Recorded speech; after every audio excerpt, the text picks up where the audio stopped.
Hey everyone! Before we dive into today's video, make sure to smash that like button, hit subscribe, and let me know what you think in the comments below. Your feedback is super important to me, and it helps me create even better content for you guys. Let's get this conversation started.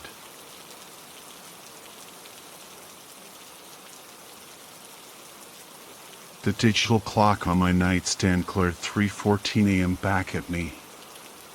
Another night, another battle lost to insomnia. Ever since I left the bureau, sleep had become a luxury I could rarely afford.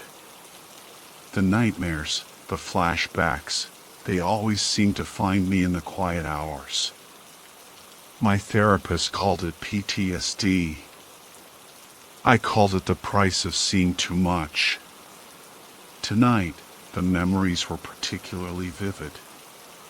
The faces of victims, the twisted crime scenes, the feeling of helplessness that gnawed at my gut. I needed a distraction, something to pull me away from the abyss of my own mind.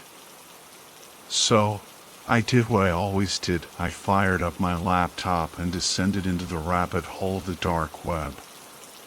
It was a familiar haunt, a place where the shadows danced and secrets whispered. I navigated through the hidden corners, past the marketplaces of illicit goods and the forums filled with disturbing conversations. Then, I stumbled upon it. A link buried deep within a forum I'd never seen before.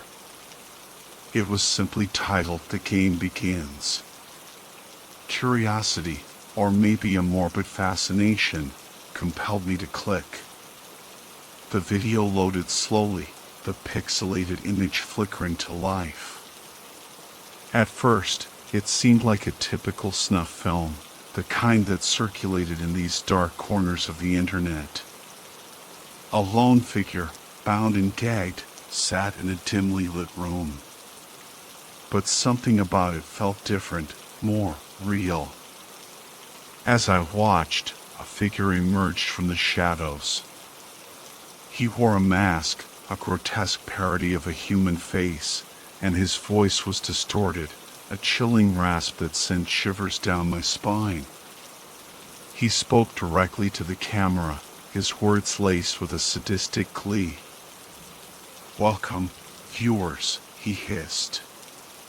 "Tonight, you will witness a game of life and death." The torture began, slow and methodical. The masked figure reveled in the victim's pain, his laughter echoing through the room. I felt my stomach churn, the bile rising in my throat. I wanted to look away, to shut down the laptop and pretend I hadn't seen any of it.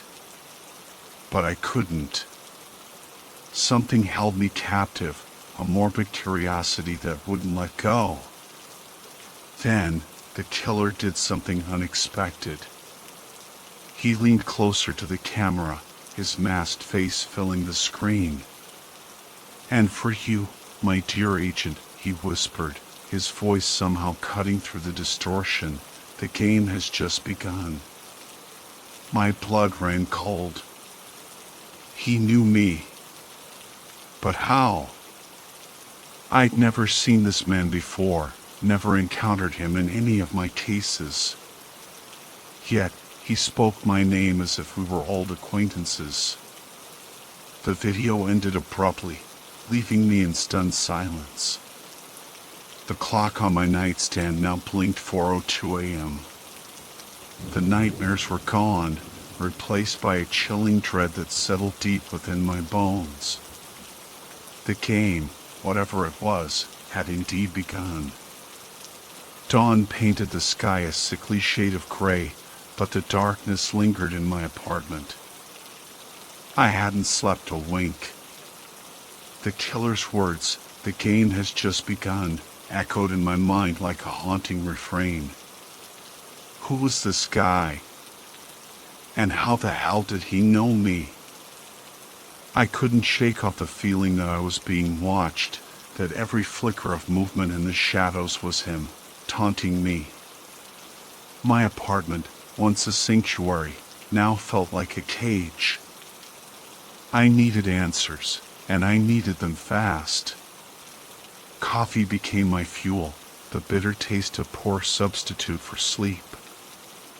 I pulled up the video again, analyzing every frame, every pixel. The room was bare, devoid of any identifying features. The killer's mask was a grotesque work of art, concealing his identity completely. Frustration gnawed at me. I was a goddamn FBI agent, trained to track down the most elusive criminals, and yet I was stumped by a pixelated video on the dark web. But I wasn't about to give up. This wasn't just a case anymore, it was personal. I started by dissecting the video's metadata, hoping to find a digital breadcrumb. Hours blurred into a haze of code and timestamps. Then, a breakthrough. Embedded within the file was a hidden tag, a string of characters that seemed out of place. It was a code, a cipher of some sort. My pulse quickened. This was it, the lead I'd been searching for. I spent the next few hours deciphering it, my fingers flying across the keyboard. Finally, the code broke, revealing a hidden message, the Serpent's Lair. The Serpent's Lair.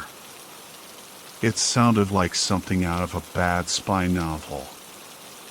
But it was a clue, a starting point. I dove back into the murky depths of the dark web, searching for any mention of this lair. Forums, chat rooms, hidden websites. I left no stone unturned. And then, I found it. A hidden forum, accessible only through a series of encrypted links. The Serpent's Lair.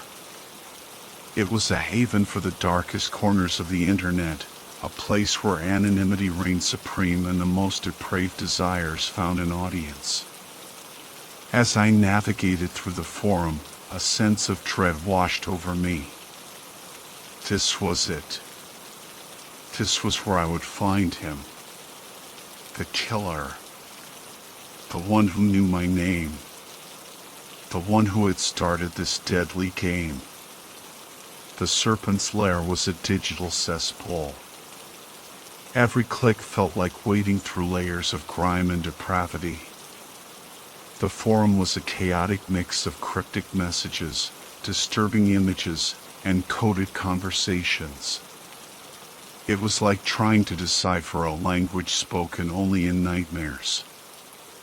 I created a burner account, cloaking my identity in layers of encryption. My username, _seeker. It was a fitting title, considering my desperate search for answers. I lurked in the shadows, observing the twisted interactions, hoping to catch a glimpse of something, anything, that would lead me to the masked killer. Days turned into nights. The lines between the real world and the digital abyss blurred. My apartment became a command center, littered with empty coffee cups and scribbled notes. The insomnia was worse than ever, but I couldn't afford to rest. The killer was out there, and I was the only one who could stop him. Then, a breakthrough. A private message appeared in my inbox. The sender, the _watcher. The message was short and cryptic. I know who you seek. Information comes at a price. My heart pounded. Could this be it? Was this the lead I'd been desperately searching for? I responded immediately, eager to learn more. The _watcher was playing a game, doling out information in bits and pieces. They demanded payment in cryptocurrency, a hefty sum for each clue. It felt like a shakedown, but I was desperate. I paid the price, my bank account dwindling with each transaction. The underscore watcher revealed that the killer called himself the Serpent, a fitting name for someone who lurked in the depths of the dark web. He was a master manipulator, a predator who enjoyed toying with his victims. He chose them carefully, studying their lives, their weaknesses, before making his move. But why me? Why was I chosen for this game? The underscore watcher remained silent on that matter, demanding another payment for further information. Frustration gnawed at me. I was being played, but I had no choice but to continue. I was in too deep. Just as I was about to transfer another payment, a new message popped up. This time, it wasn't from the underscore watcher. It was from the Serpent himself. Trying to buy your way to me, Agent, the message read. Don't bother. I'll find you soon enough. The game has only just begun. A chill ran down my spine. He was watching me. He knew my every move. The Serpent's lair wasn't just a forum, it was his playground. And I was the prey he was stalking. The Serpent's message sent a shiver down my spine. He was toying with me, enjoying the chase.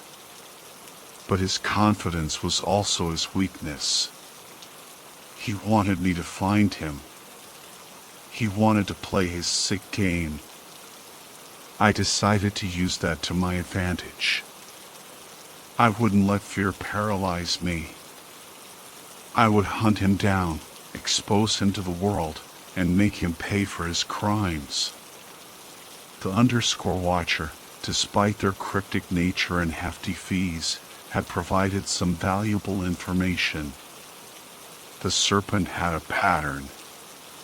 He chose his victims based on their online presence, their vulnerabilities laid bare in the digital world. He stalked them, learned their routines, and then struck when they least expected it. But he also had a physical presence. The underscore watcher had managed to pinpoint a general location, a remote, abandoned industrial complex on the outskirts of a town called Havenwood. It was the perfect hideout for a predator like him. Havenwood. The irony of the name wasn't lost on me. It was anything but a haven. I packed my bag, the familiar weight of my Glock 17 reassuring against my hip. I also brought my laptop, a lifeline to the digital world, and my arsenal of hacking tools. This wasn't just a hunt anymore, it was a war. The drive to Havenwood was long and tense. Every shadow seemed to hold a hidden danger, every passing car a potential threat. My mind raced, replaying the Serpent's message, analyzing his words for clues. The industrial complex was a decaying monstrosity, a testament to a bygone era. Rusted fences, broken windows, and graffiti-covered walls painted a picture of neglect and despair. It was the perfect hunting ground for a monster. I parked my car a safe distance away, approaching the complex on foot. The air was thick with the smell of decay and damp earth. The silence was unnerving, broken only by the occasional rustle of leaves or the distant caw of a crow. I found a breach in the fence and slipped through, my senses on high alert. The complex was a labyrinth of interconnected buildings, each one holding the potential for danger. I moved cautiously, my footsteps echoing in the eerie silence. Then, I saw it. A faint light flickering in one of the buildings. A sign of life. A sign of the serpent. My heart pounded in my chest. This was it. The moment of truth.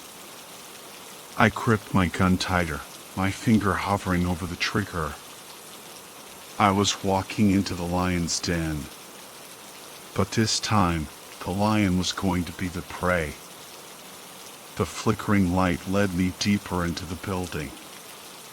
The air was thick with dust and the metallic tang of blood.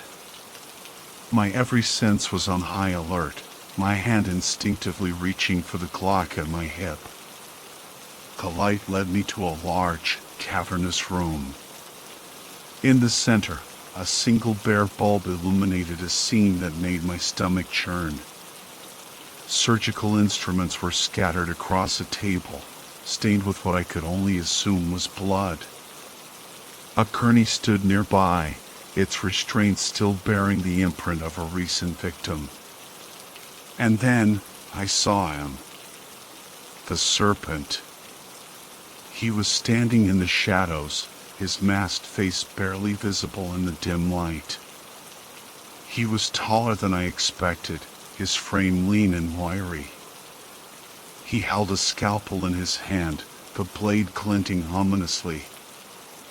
"Welcome, Agent," he rasped, his voice distorted by the mask. "I've been expecting you." I raised my gun, aiming it at his chest. "It's over, serpent. Put down the weapon and surrender." He chuckled, a chilling sound that echoed through the room. Surrender? The game has only just begun. He lunged at me, his movements surprisingly fast. I fired, the gunshot deafening in the confined space. He stumbled back, but the bullets seemed to have little effect. He charged again, the scalpel flashing in his hand. I dodged, feeling the blade graze my arm. Pain shot through me, but I couldn't afford to falter. We engaged in a deadly dance, our movements a blur in the dim light. He was skilled, his attacks precise and relentless. I managed to land a few punches, but he seemed impervious to pain. He lunged again, tackling me to the ground. We wrestled, our bodies intertwined in a desperate struggle. He was strong, his grip like iron. I felt his fingers tighten around my throat, cutting off my air supply. My vision blurred, my lungs burning. I clawed at his mask, trying to tear it off, to see the face of the monster who was killing me. With a final surge of adrenaline, I managed to break free. I scrambled back, gasping for air. He lunged again, but this time I was ready. I kicked out, my foot connecting with his chest. He stumbled back, his mask finally falling away. I stared in disbelief. The face beneath the mask wasn't that of a monster. It was familiar. It was the face of my former partner, the man I had trusted with my life. The world tilted on its axis. My former partner, Mark, the man I had shared countless cases with, the man I had considered a brother, was the serpent. The realization hit me like a physical blow, leaving me reeling. "Mark?" I stammered, my voice barely a whisper. "How? Why?" He grinned, a twisted mockery of the smile I once knew. "Surprised, Agent," he rasped, his voice still distorted, but with an underlying familiarity that sent chills down my spine. "You always were too trusting." He lunged at me again, the scalpel a blur of silver in his hand. I reacted instinctively, firing another shot. This time, it hit its mark, striking him in the shoulder. He cried out in pain, stumbling back. I took the opportunity to put some distance between us, my mind racing. How could this be? Mark, the dedicated agent, the loyal friend, was a sadistic killer. The world I thought I knew had shattered into a million pieces. It all started with that last case, Mark said, his voice laced with bitterness. The one that cost me everything.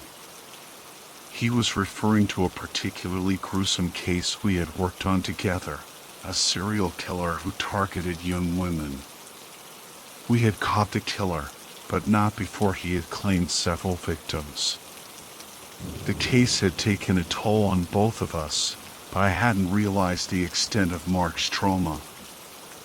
I saw things, Agent, he continued, his voice growing more agitated. Things you couldn't even imagine. The darkness, it consumed me. He had descended into the abyss, embracing the very evil we had sworn to fight. The serpent's lair had become his sanctuary, a place where he could indulge his twisted fantasies. But why me? I asked, my voice trembling. Why target me? You were the only one who could understand, he said, his eyes filled with a chilling intensity. The only one who could play the game. He lunged again, his movements fueled by a desperate rage. I dodged, firing another shot. This time, it hit him in the leg, sending him crashing to the ground. He writhed in pain, his face contorted in a mask of fury. I stood over him, gun pointed at his head. My finger tightened on the trigger, but I hesitated. Could I kill him? Could I take the life of the man who was once my friend, my partner? He saw the hesitation in my eyes, a flicker of doubt that he was quick to exploit. Don't do it, Agent, he rasped, his voice weak but filled with a chilling conviction. You're not capable of it. You're too weak, too compassionate. He was right. I couldn't kill him. Not in cold blood. Not even after everything he had done. I lowered my gun, my hand trembling. He smirked, a triumphant glint in his eyes. I knew you wouldn't, he said. You're just like me. We're both monsters in the end. He reached for something on his belt, a small, silver object. A grenade. My eyes widened in horror. He pulled the pin, the metallic click echoing through the room. This is the end of the game, Agent, he said, his voice filled with a chilling finality. And we're both going to lose. The world seemed to slow down as the grenade clattered to the floor. Mark's maniacal laughter echoed in my ears, a haunting soundtrack to our impending doom. My mind raced, desperately searching for an escape, a way out of this madness. There was no time to think, only to react. I dove towards the nearest window, shattering the glass with my elbow. The shards sliced into my skin, but I ignored the pain. I had to get out, had to escape the blast radius. I tumbled out of the window, landing hard on the concrete below. The impact knocked the wind out of me, but I scrambled to my feet, adrenaline coursing through my veins. I didn't look back. I ran, my lungs burning, my legs screaming for respite. The explosion ripped through the building behind me, a deafening roar that shook the ground beneath my feet. I didn't stop until I reached my car, fumbling with the keys, my hands shaking uncontrollably. I threw myself inside, slamming the door shut, the sound echoing in the sudden silence.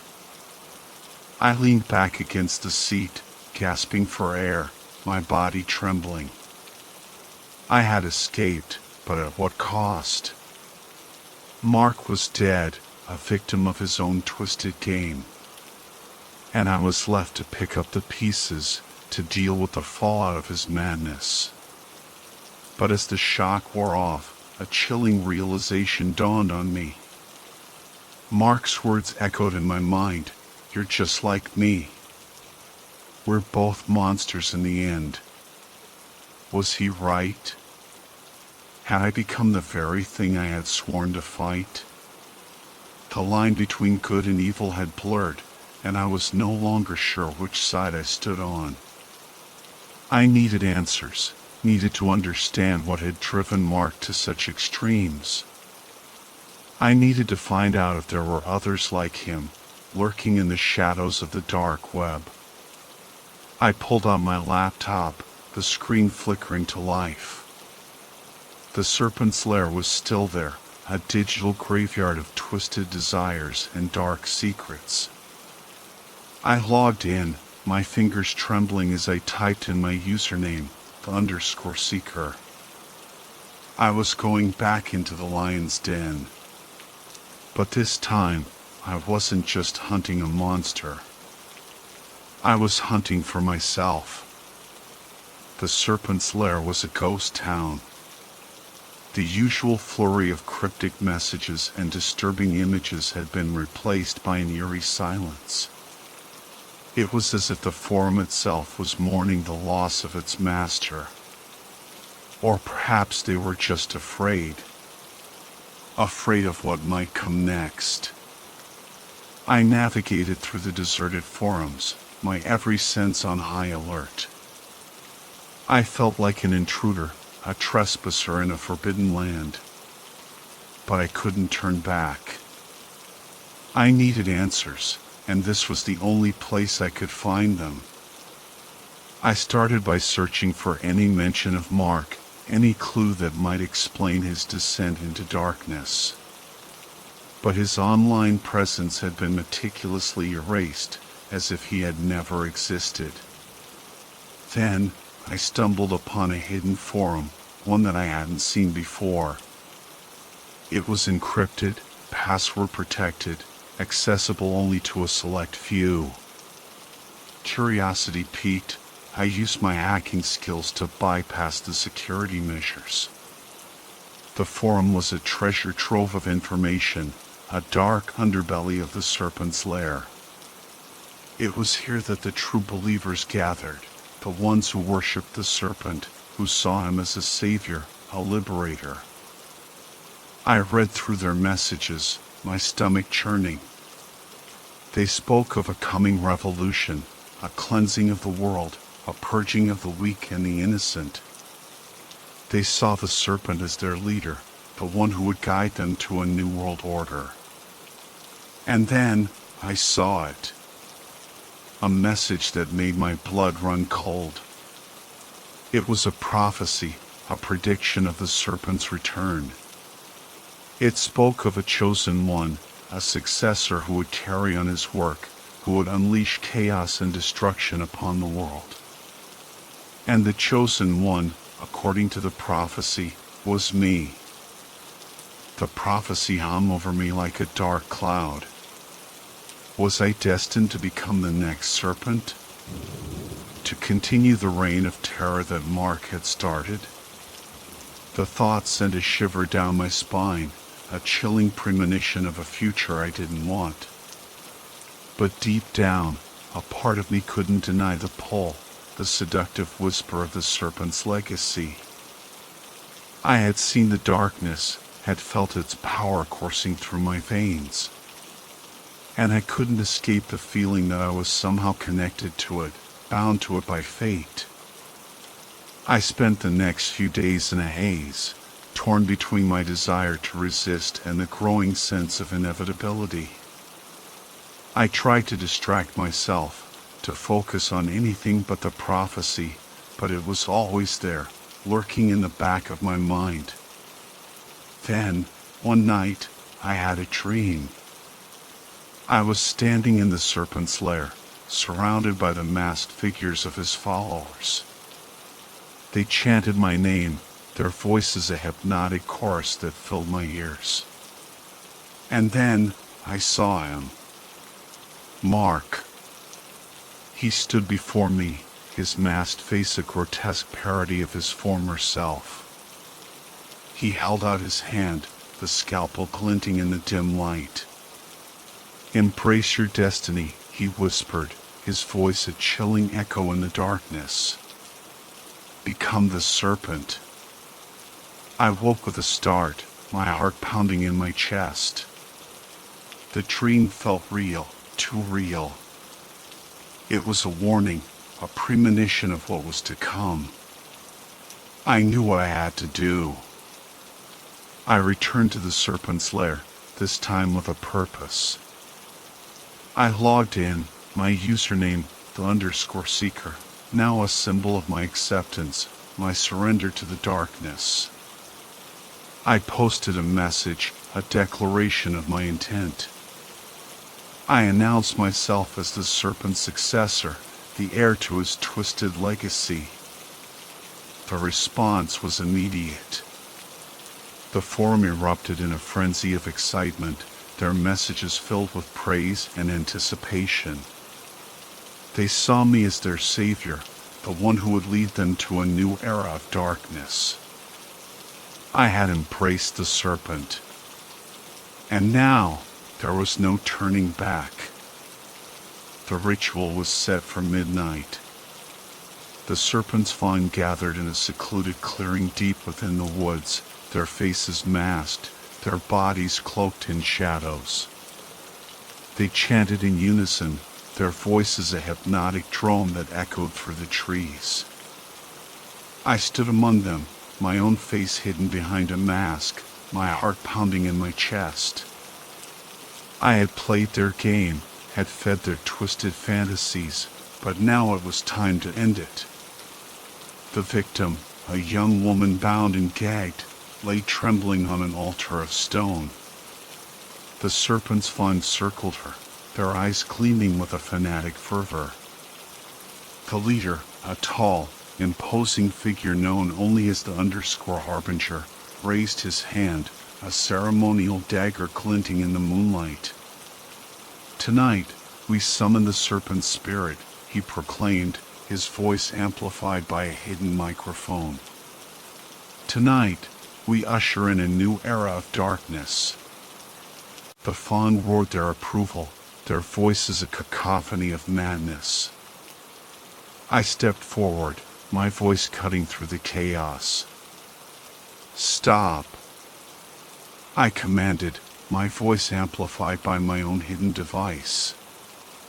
The fawn turned towards me, their masks contorted in surprise and confusion. "Who dares interrupt the ritual?" The _harbinger demanded, his voice laced with anger. I removed my mask, revealing my face to the crowd. "It is I declared, my voice ringing with authority. "The serpent's chosen one." A collective gasp rippled through the crowd. The _harbinger stared at me, his eyes wide with disbelief. "You?" he stammered. "But how?" The serpent spoke to me. I lied, my voice filled with conviction. "He told me to stop this madness." The fawn murmured amongst themselves, their uncertainty palpable. "The serpent's spirit resides within me now," I continued, my voice growing stronger. "And I command you to cease this ritual." The _harbinger hesitated, his grip on the dagger loosening. "But the prophecy," he began, his voice faltering. "The prophecy is false," I declared.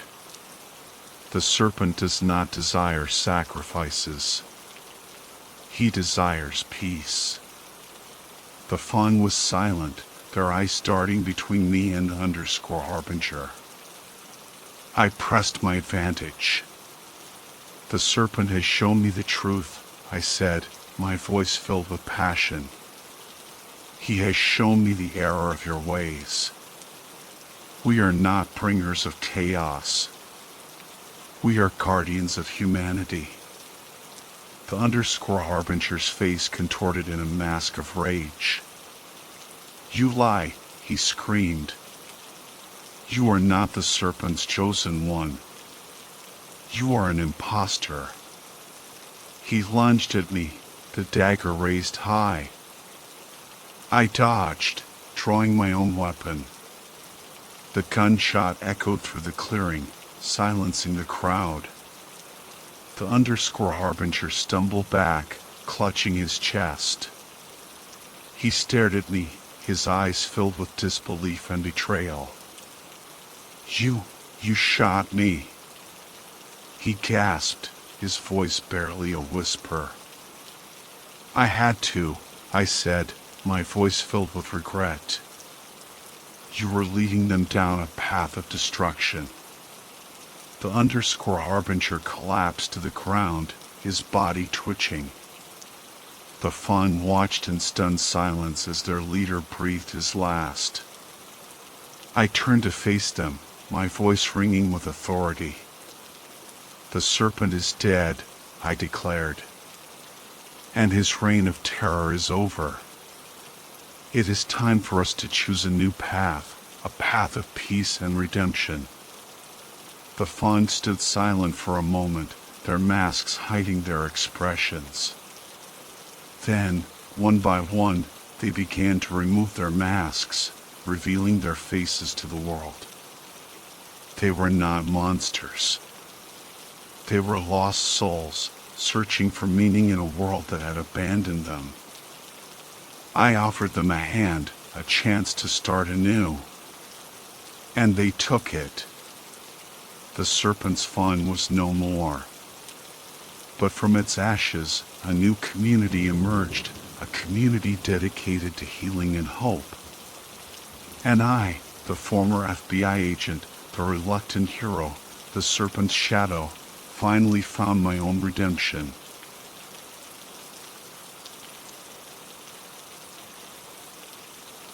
It was one of those nights.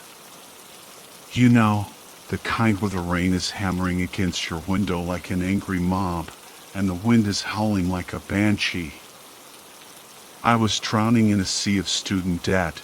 My part-time job at the grocery store was barely keeping me afloat, and my ramen-based diet was starting to wear on me.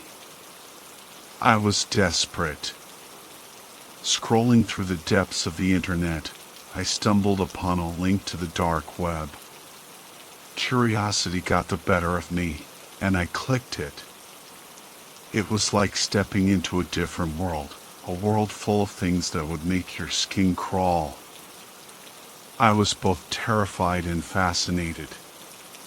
As I navigated through the maze of hidden websites, a particular link caught my eye: Assassins Wanted. High pay.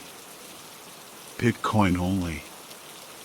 Intrigued, I clicked on it. The website was stark, with a black background and white text. It looked like something out of a horror movie. It listed the requirements for the job: discreet, efficient, ruthless. The pay was astronomical, enough to wipe out my debt and then some. At the bottom of the page was a single button: apply. My heart pounded in my chest. Was this real? Was I really considering this?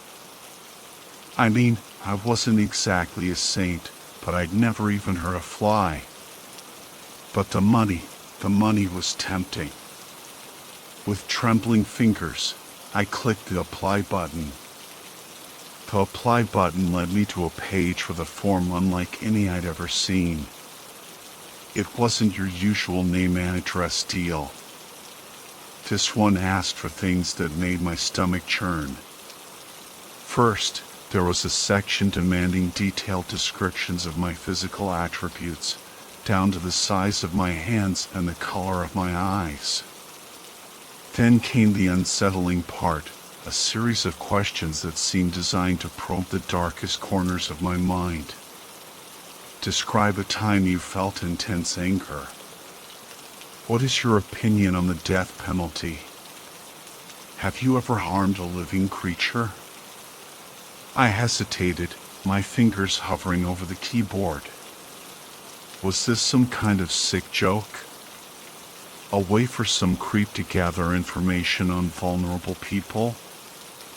But the image of that mountain of Bitcoin flashed before my eyes, pushing aside my doubts. I started typing, my answers becoming more and more honest as I went on. It was like a confession, a purging of all the negativity I'd kept bottled up inside. With each keystroke, I felt a strange sense of liberation, mixed with a growing sense of dread. The final step was the most bizarre. The website demanded a proof of commitment. It instructed me to go to a specific location in my city at precisely 3 a.m. There, I was to leave a single red rose on a park bench and take a picture of it as proof. 3 a.m.? A park bench? A red rose?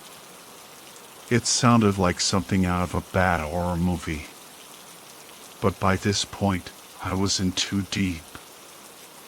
I had to see this through. The next morning, I woke up with a pounding headache and a feeling of deep unease. Had I really gone through with it? Had I really applied to be a hitman on the dark web? I checked my inbox, half expecting to find a message from the website, half hoping I wouldn't. And there it was, sitting at the top of my inbox. Congratulations. You're in. My stomach lurched. This was real. This was actually happening. The email contained further instructions. I was to download an encrypted messaging app and use it to communicate with my handler. My first assignment would arrive shortly. The payment, a hefty sum of Bitcoin, would be transferred to my digital wallet upon completion of the job. I spent the rest of the day in a daze, the reality of the situation slowly sinking in. I was going to kill someone. A real person with a life and a family and dreams. The thought made me sick to my stomach, but a part of me, a dark and twisted part, was also strangely excited. The message from my handler arrived late that night. It was brief and to the point. Target, John Smith. 42, male. Address attached. No witnesses. You have 48 hours. Attached was a photo of a middle-aged man with kind eyes and a gentle smile. He looked like someone's dad, someone's husband, someone who didn't deserve to die. I stared at the photo, my heart pounding in my chest. Could I really do this? Could I really take another person's life? The answer, it seemed, was already decided. The Bitcoin was waiting. John Smith. 42, male. The name and age echoed in my mind as I started digging. The address the handler provided led me to a quiet suburban street, lined with identical houses with perfectly manicured lawns. John Smith's was no different. Social media was a goldmine. John Smith was a software engineer, a loving husband, and a doting father of 2. Pictures of him beaming at his kids' soccer games, grinning with his wife on vacation, and goofing off with his golden retriever filled his profiles. He looked like the kind of guy who brought cookies to the neighborhood bake sale and helped old ladies cross the street. My stomach churned. This wasn't some faceless monster, some deserving criminal. This was just a guy. A regular guy living a regular life. I spent hours watching him through the windows of his home. I saw him reading bedtime stories to his kids, his voice warm and soothing. I saw him laughing with his wife over dinner, their faces lit by the soft glow of candlelight. I saw him collapse onto the couch, exhausted but content, at the end of a long day. Every moment I observed him, the heavier the weight in my chest became. This was wrong. This was all kinds of wrong. But the Bitcoin, the escape from my crushing debt, it was all dangling right there in front of me. I had to make a choice. The night was a suffocating blanket of darkness. I crept through the shadows, my Arctic drum against my ribs. The Smith house loomed before me, an ominous silhouette against the inky sky. I found an unlocked window at the back and slipped inside. The house was silent, the only sound the gentle ticking of a grandfather clock in the hallway. I moved through the house like a ghost, my footsteps muffled by the plush carpet. I found John Smith asleep in his bed, his wife beside him. He looked peaceful, unaware of the grim reaper standing over him. My hand trembled as I reached for the knife. The first blow was the hardest. The sickening thud as the blade plunged into his chest, the gush of warm blood, the startled gasp that died in his throat. His eyes flew open, wide with shock and disbelief. He tried to speak, but only a gurgling sound escaped his lips. His wife stood beside him, her eyes fluttering open. "John," she murmured sleepily. I froze, my blood turning to ice. She couldn't see me, not in the darkness. But she would scream. She would call the police. I had to act fast. The image of John Smith's lifeless eyes haunted me. I saw them in the darkness, in the faces of strangers, in my own reflection. Sleep was a luxury I could no longer afford. Every time I closed my eyes, I was back in that bedroom, the sticky warmth of blood on my hands, the smell of death clinging to me like a shroud. But the Bitcoin had arrived as promised. A string of digits on my screen, a fortune that could change my life forever. It was a blood-soaked fortune, a testament to the terrible thing I had done. But it was also a lifeline, a way out of the suffocating despair that had driven me to this in the first place. The guilt was a gnawing beast, but the fear was worse. Fear of getting caught, fear of the consequences, fear of what I was becoming.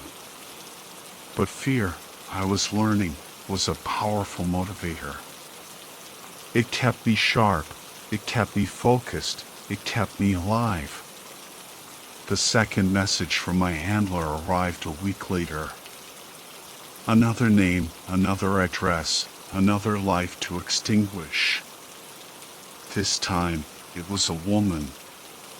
A politician, her profile picture plastered across the news. The accusations against her were damning: corruption, bribery, abuse of power. Maybe this time it would be easier. Maybe this time I could convince myself that I was doing the world a favor. The politician's house was a fortress. High walls, security cameras, motion sensors, a far cry from John Smith's quiet suburban home. But I was no longer the amateur who had fumbled his way through his first kill. I had learned. I had adapted. I had become a predator. I bypassed the security systems with a chilling ease that surprised even myself. I moved through the opulent rooms like a shadow, my footsteps silent on the marble floors. I found her in her study, hunched over a desk littered with documents. She looked tired, her face etched with worry lines. But as I raised the knife, something unexpected happened. She looked up, her eyes meeting mine. And in that instant, I recognized her. It was Mrs. Peterson, my high school English teacher. The woman who had encouraged my writing, who had believed in me when no one else did. The woman who had inspired me to dream of a better future. My hand froze in midair. I couldn't do it. Not to her. Not to someone who had shown me kindness. But then I saw the file folder lying open on her desk. The label on it read, Project Nightingale. Curiosity overwhelmed me. I reached for the folder, my heart pounding in my chest. Inside, I found a series of photographs. Photographs of me. Photographs of my apartment. Photographs of my family. And a note, scrawled in a familiar handwriting, he's the perfect candidate. Panic seized me. I had to get out of there. Now! I dropped the file and sprinted out of the study, my heart pounding like a war drum. But as I raced through the hallway, I heard a voice behind me. Stop. Who are you? It was Mrs. Peterson. She was following me, her voice laced with fear and confusion. I didn't answer. I just kept running, my footsteps echoing through the cavernous house. I burst through the front door and into the night, the cool air hitting me like a slap. But I wasn't alone. A figure emerged from the shadows, blocking my path. It was a man, tall and imposing, his face hidden in the darkness. You're not going anywhere, he said, his voice a low growl. He lunged at me, and I instinctively raised my arms to defend myself. We grappled, our bodies crashing against the manicured lawn. He was strong, but I was desperate. I managed to break free and scramble to my feet. I ran, my lungs burning, my legs screaming for rest. But I couldn't stop. They were after me. They knew who I was. They knew what I had done. I glanced over my shoulder and saw the man gaining on me. He was relentless, his footsteps pounding the pavement like thunder. I had to lose him. I had to disappear. I managed to lose the man in the labyrinthine alleys of the city. I ducked into doorways, sprinted across streets, and scrambled over fences, my pursuer always a few steps behind. Finally, I found myself in a deserted industrial estate, the only sound the distant rumble of traffic. I collapsed behind a stack of crates, gasping for breath, my body screaming in protest. I had to figure out what was going on. Who were these people? Why were they after me? And what was Project Nightingale?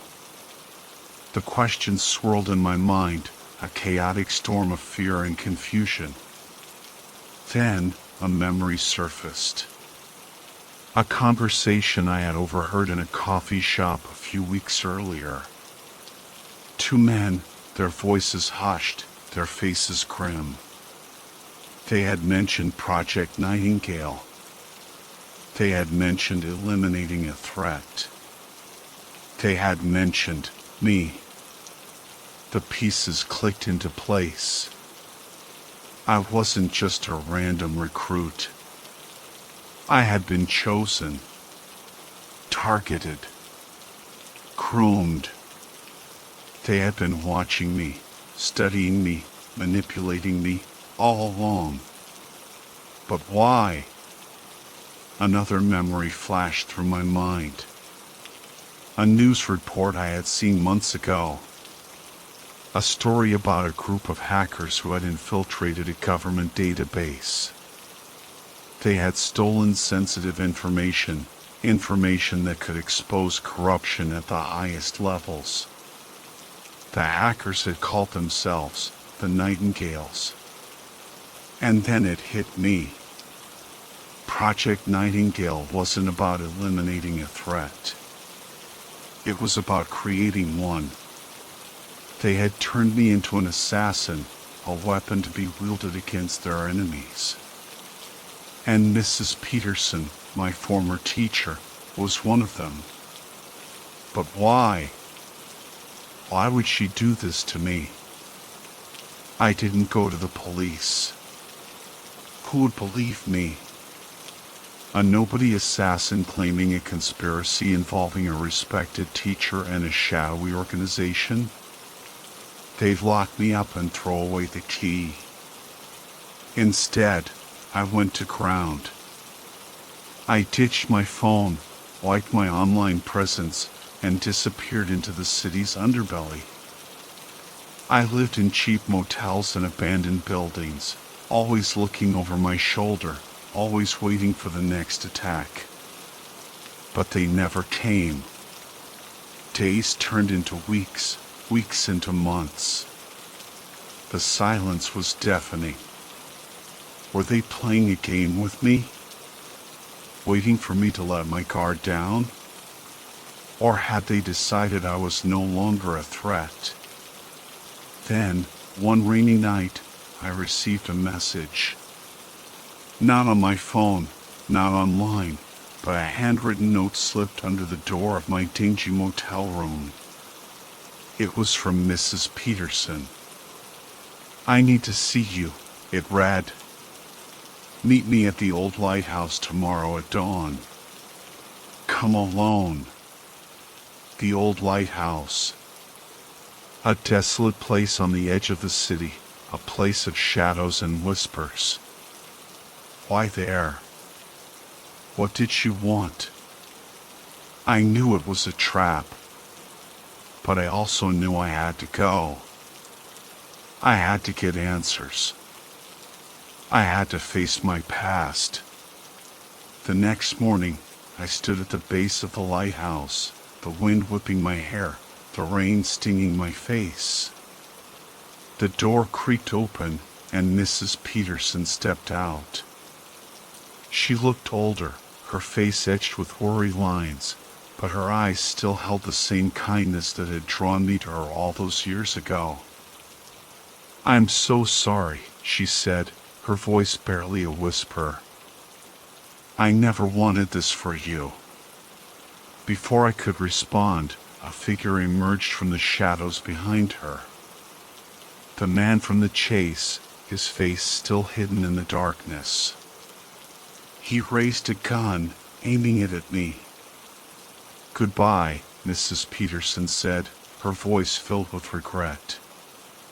The gunshot echoed through the empty air.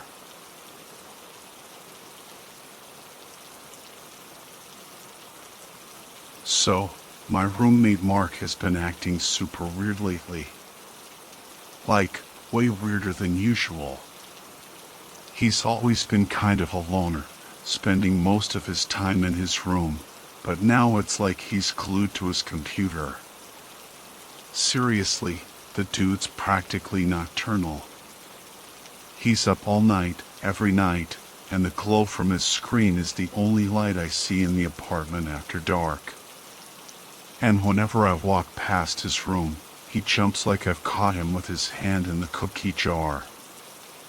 It's getting kind of freaky.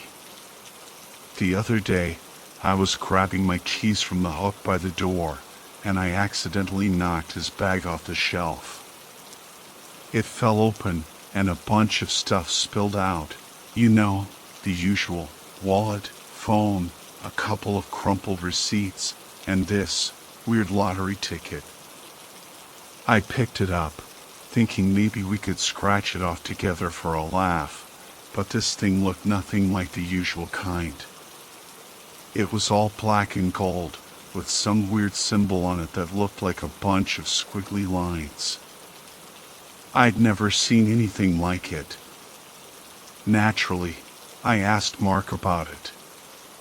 "Hey man, what's with the fancy lottery ticket?" I said, trying to sound casual. But he just snatched it out of my hand, mumbled something about it being nothing, and practically ran back to his room. He was acting all shifty-eyed and defensive, like I'd just accused him of stealing or something. It was seriously bizarre.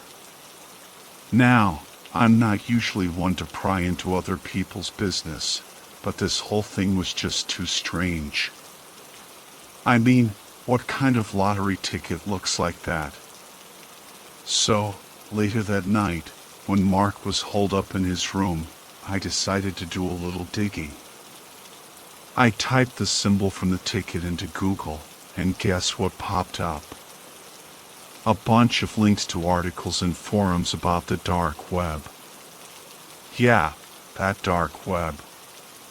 The one with all the creepy stuff you don't want to know about. Suddenly, Mark's weird behavior started to make a lot more sense, and I got this really bad feeling in the pit of my stomach. Okay, so after that whole Google search incident, I was freaking out. I mean, the dark web? Seriously? It sounded like something straight out of a horror movie. I heard all kinds of messed up stories about what goes on there: illegal weapons, drugs, hitmen for hire, you name it. And now my roommate was mixed up in it. It just didn't seem real. I spent the next few hours pacing around the apartment, trying to figure out what to do. Should I call the cops? Confront Mark? Pretend I didn't see anything? None of the options seemed good. On the one hand, I was worried about getting Mark into trouble. He was a bit of an oddball, but he wasn't a bad guy. On the other hand, this whole dark web thing was seriously creeping me out. What if he'd gotten himself involved in something dangerous? Finally, I decided I had to talk to him. I marched over to his room, knocked on the door, and waited for him to answer. He opened it a crack, looking all nervous and disheveled, like he hadn't slept in days. "Mark," I said, trying to keep my voice calm, "we need to talk about that lottery ticket." He sighed and opened the door wider, letting me in. His room was a mess, with clothes and papers scattered everywhere.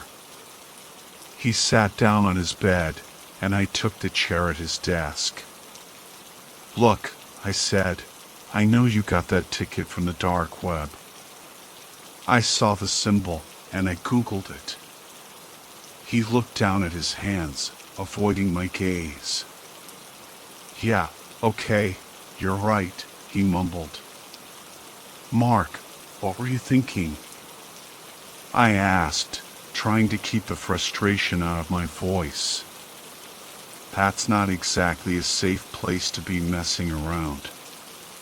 He shrugged. "I was just curious," he said. "I saw an ad for it on some forum, and I thought it would be a laugh. I didn't actually think I'd win anything. But why even risk it?" I pressed. Don't you know how dangerous that stuff can be? He looked up at me, his eyes filled with a strange mix of fear and defiance. I just wanted something different, he said. Something exciting. I shook my head. This isn't exciting, Mark. It's dangerous. You need to get rid of that ticket. He hesitated for a moment, then shook his head.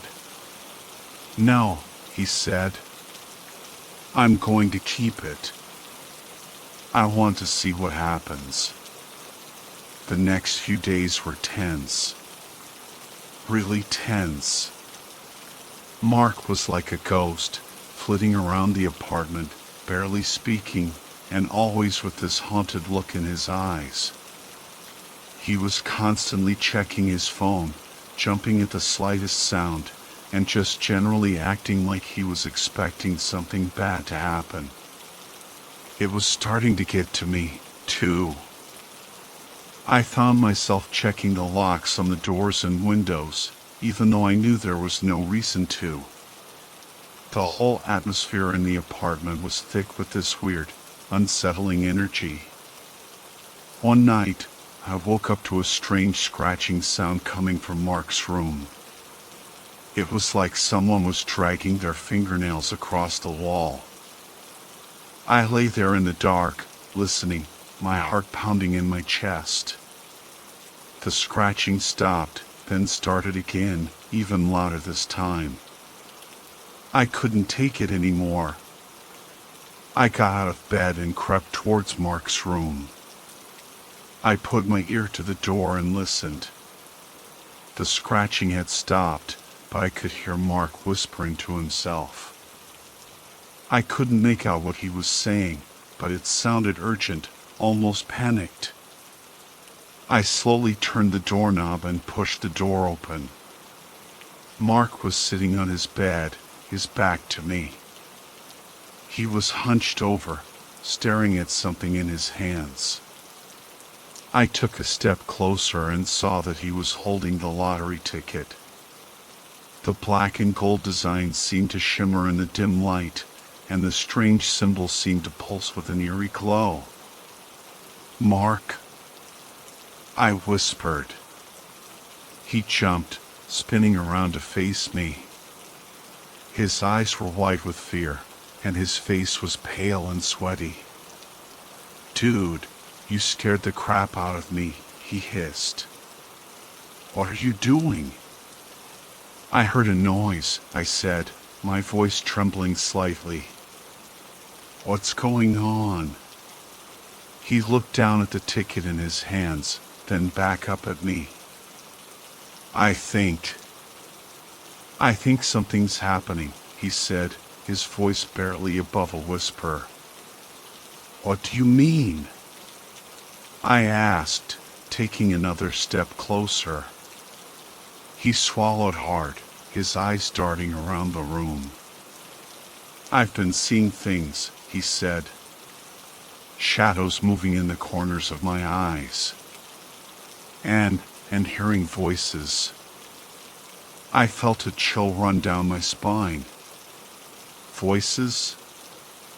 I repeated, my voice barely a whisper. He nodded, his face pale, whispering my name, just outside my hearing. I didn't know what to say. This was way beyond anything I could have imagined. Mark was clearly terrified, and to be honest, I was starting to feel pretty scared myself. After that night, things just got worse. Mark was a complete wreck. He barely ate or slept, and he spent most of his time locked in his room, muttering to himself. I tried talking to him, but he would just stare at me with these hollow eyes, like he didn't even recognize me.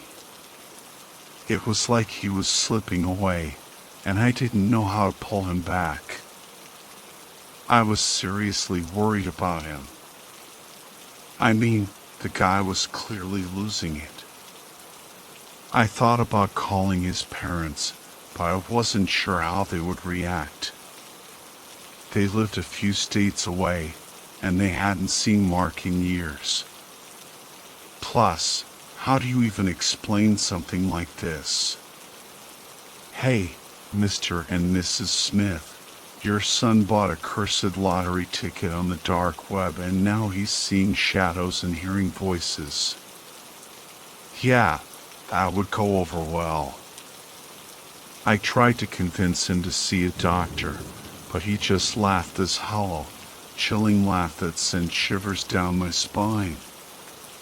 Doctors can't help me, he'd say, his voice flat and emotionless.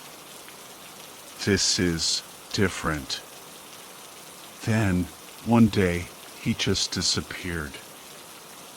I came home from work, expecting to find him holed up in his room as usual, but the apartment was empty. His door was wide open, and his bed was unmade. His computer was still on, the screen displaying some weird website with symbols I didn't recognize. I called his name, but there was no answer. I checked his room, the bathroom, the kitchen, nothing. He was gone. I tried calling his cell, but it went straight to voicemail. I texted him, but got no reply. I called his work, but they said he hadn't shown up that day. Panic started to set in. Where could he be? What had happened to him? Had those shadows he kept talking about finally gotten to him? I spent the rest of the day pacing around the apartment, trying to figure out what to do. I called his friends, but none of them had seen him. I even went to the police, but they weren't much help. They took down my information and said they'd look into it, but I could tell they didn't think it was a big deal. To them, it was just another missing person case. But to me, it was something far more sinister. Something I couldn't explain. I get to Sarah's place, and she's all excited to see the note. She's like a kid on Christmas morning, practically vibrating with excitement. Me, I'm a nervous wreck. I hand her the note, and she immediately starts studying it with this intense focus, her eyes scanning the weird symbols. She turns the note this way and that, tracing the characters with her finger, muttering to herself about syntax and morphology. I'm just sitting there, watching her, feeling like I'm in some kind of archaeological documentary. After what feels like an eternity, she looks up at me, her eyes wide. "This is incredible," she says, her voice hushed with awe. "Do you have any idea what this is?"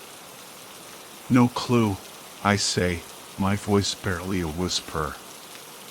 "That's why I brought it to you. This," she says, holding up the note, "is written in Sumerian." Sumerian? I repeat, the words sounding alien and strange. "What's that?" "It's an ancient language," she explains, "spoken in Mesopotamia thousands of years ago. It's one of the oldest known written languages in the world." My mind reels. Ancient Sumerian? What the hell was Mark doing with a note written in a dead language? But how? I stammer, trying to wrap my head around it. Sarah shrugs. "I don't know," she says, "but it's definitely Sumerian. And it looks like a ritual text of some kind." A ritual text? My blood runs cold. "Can you translate it?" I ask, my voice trembling. She nods slowly.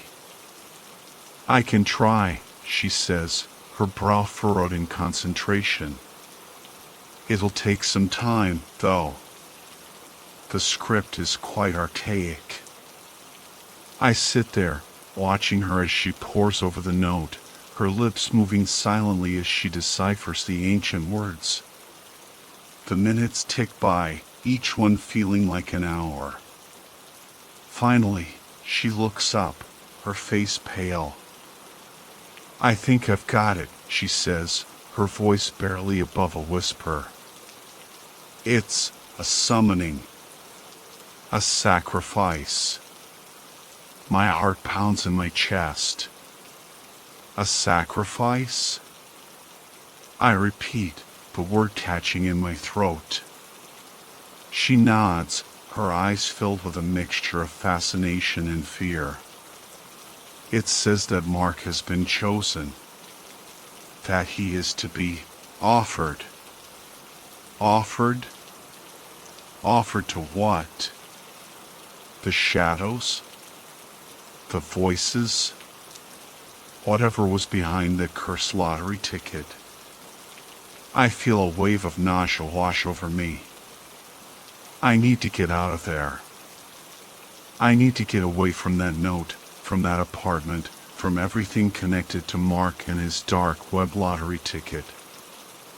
I mumble a thank you to Sarah, grab my jacket, and stumble out of her apartment. I need to get home, pack my things, and get out of town.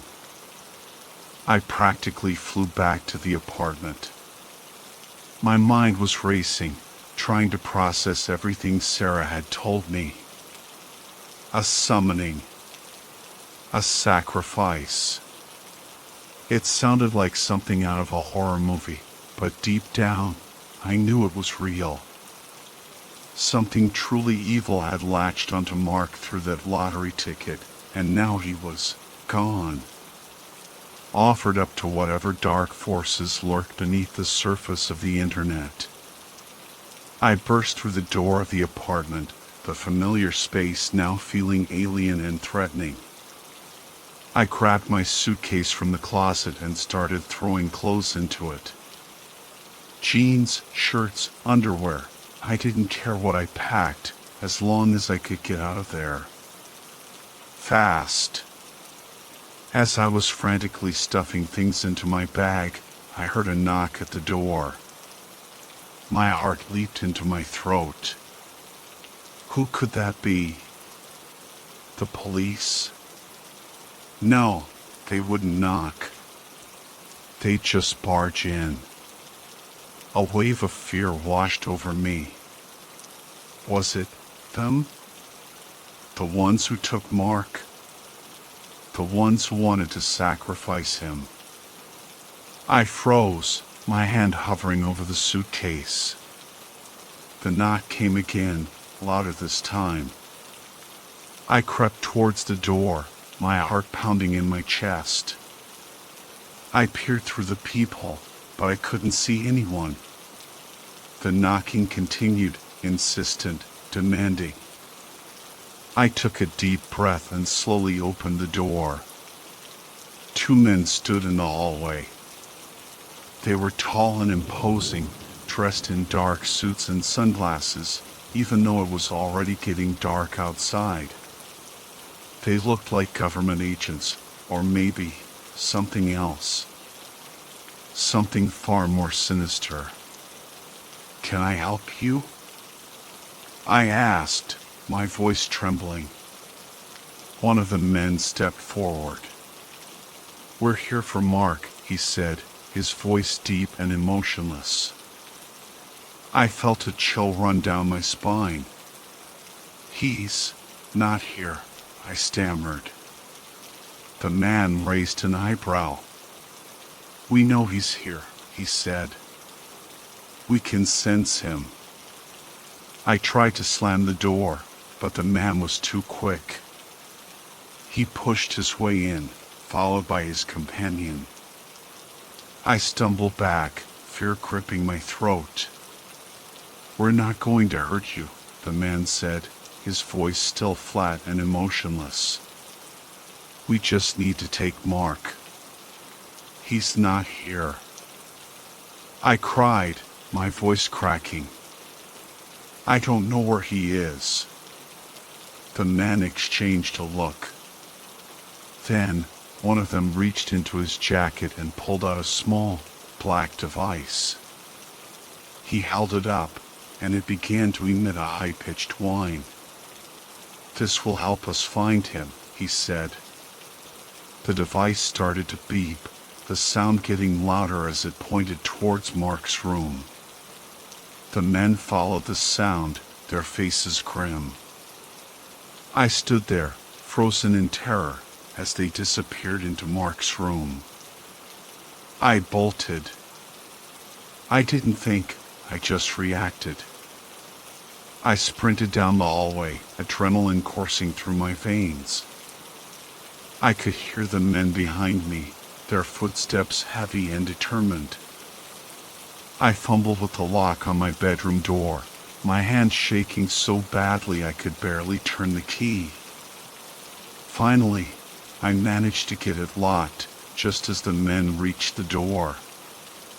They started pounding on the door, the sound echoing through the apartment. "Open up," one of them yelled, his voice muffled by the wood. "We just want to talk to you." Yeah, right. Like I was going to fall for that. I backed away from the door, my heart pounding in my chest. I scanned the room, desperately searching for an escape route.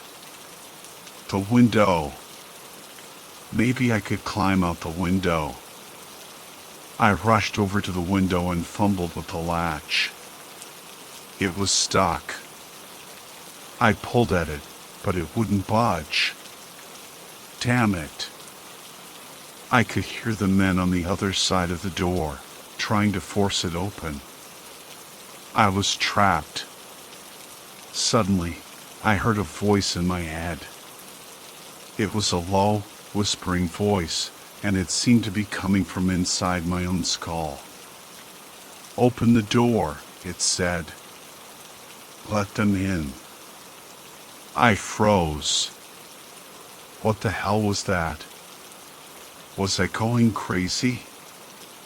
"Open the door," the voice repeated, more insistent this time. "They won't hurt you." I hesitated, my mind reeling. Who was that?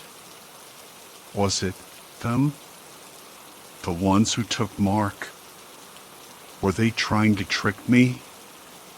"Open the door," the voice urged. "It's the only way." I didn't know what to do.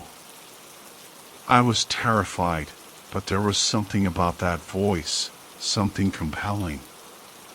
It was like it was speaking directly to my deepest fears, my most primal instincts. I took a deep breath and slowly walked towards the door. My hand trembled as I reached for the lock. I turned the key and opened the door. The two men stood in the hallway, their faces grim. They stepped into the room, their eyes fixed on me. "We need you to come with us," one of them said. I nodded numbly. I didn't have the strength to resist. I followed them out of the apartment, my mind a blank. I didn't know where they were taking me, but I had a feeling it wasn't going to be anywhere good. They led me out of the apartment building and into a waiting car. It was a black, unmarked sedan, the kind you see in movies about secret government agencies or, kidnappings. I was shoved into the back seat, and the two men got on either side of me. I was sandwiched between them, feeling like a prisoner. No, scratch that, I was a prisoner. We drove for what felt like hours, the city lights blurring into a continuous stream of color. I had no idea where we were going, but it was definitely out of town. The roads got narrower and bumpier, and the houses became fewer and farther between.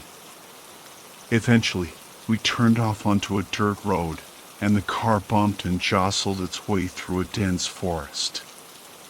Finally, the car came to a stop, and I was pulled out of the back seat. I stumbled, my legs stiff from the long ride.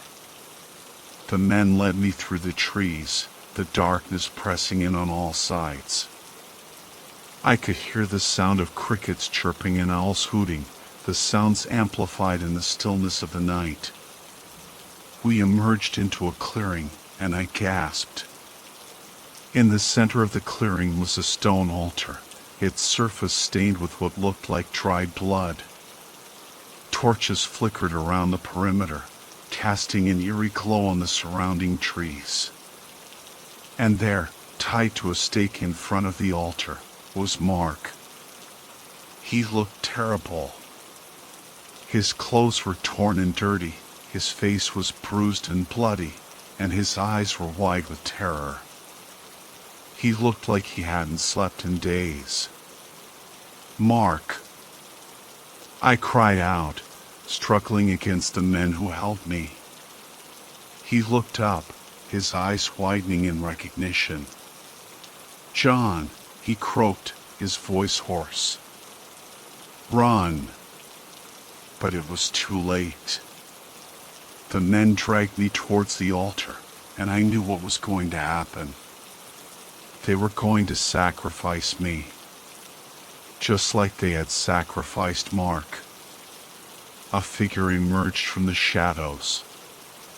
It was a tall, gaunt man, dressed in a black robe. He had a long, white beard and piercing blue eyes. He looked ancient, like he had been alive for centuries. He approached the altar, his eyes fixed on me. He raised his hands, and the torches flared, casting his face in a demonic light. "The time has come," he said, his voice deep and resonant. "The sacrifice must be made." I struggled against the men who held me, but it was no use. They were too strong. I closed my eyes, waiting for the end. But the end didn't come. Instead, I felt a hand on my shoulder, and the robed figure was suddenly in front of me, his blue eyes boring into mine. He spoke, and his voice was surprisingly gentle, a stark contrast to the terrifying scene around us. "You misunderstand," he said calmly. "We do not intend to harm either of you." I stared at him, disbelief and confusion warring within me. "What?" I managed to stammer out, but the note, the sacrifice. He gave a small, sad smile. "The ritual is not what you think. It's about choice." He gestured towards Mark, who was still bound to the stake, his eyes white with a mixture of fear and hope. "Your friend made a choice. He chose a different path." I didn't understand. "What path? What are you talking about?" The robed figure turned to me, his eyes intense. "The lottery ticket," he explained. "It offers a chance, a gamble. A chance to escape the mundane, to transcend the ordinary. But it comes at a price." He leaned closer, his voice dropping to a conspiratorial whisper. "The price is your old life. Your old identity. Everything you were before." I felt a shiver run down my spine. "And what happens if you choose that path?" He smiled again, but this time it was a chilling, predatory smile. "You become one of us," he said simply. He stepped back, and the two men who had brought me here moved to either side of me, their grip firm but not painful. The robed figure gestured towards Mark. He has made his choice, he said. Now, it is your turn. He looked at me expectantly. You can choose to join him, he said, or you can choose to walk away. But be warned, if you walk away, you will forget everything you have seen here tonight. You will return to your life, and you will never know what you have lost. I looked at Mark, his face pale and drawn in the flickering torchlight. Then I looked back at the robed figure, his eyes burning into mine. I didn't know what to do. I stared at Mark, his face a canvas of fear and something else. Resignation? Acceptance? Whatever it was, it chilled me to the bone. Then, I looked at the robed figure, his ancient eyes filled with an unsettling mix of patience and expectation. My mind raced, trying to make sense of it all. Join them? Become one of them? What did that even mean?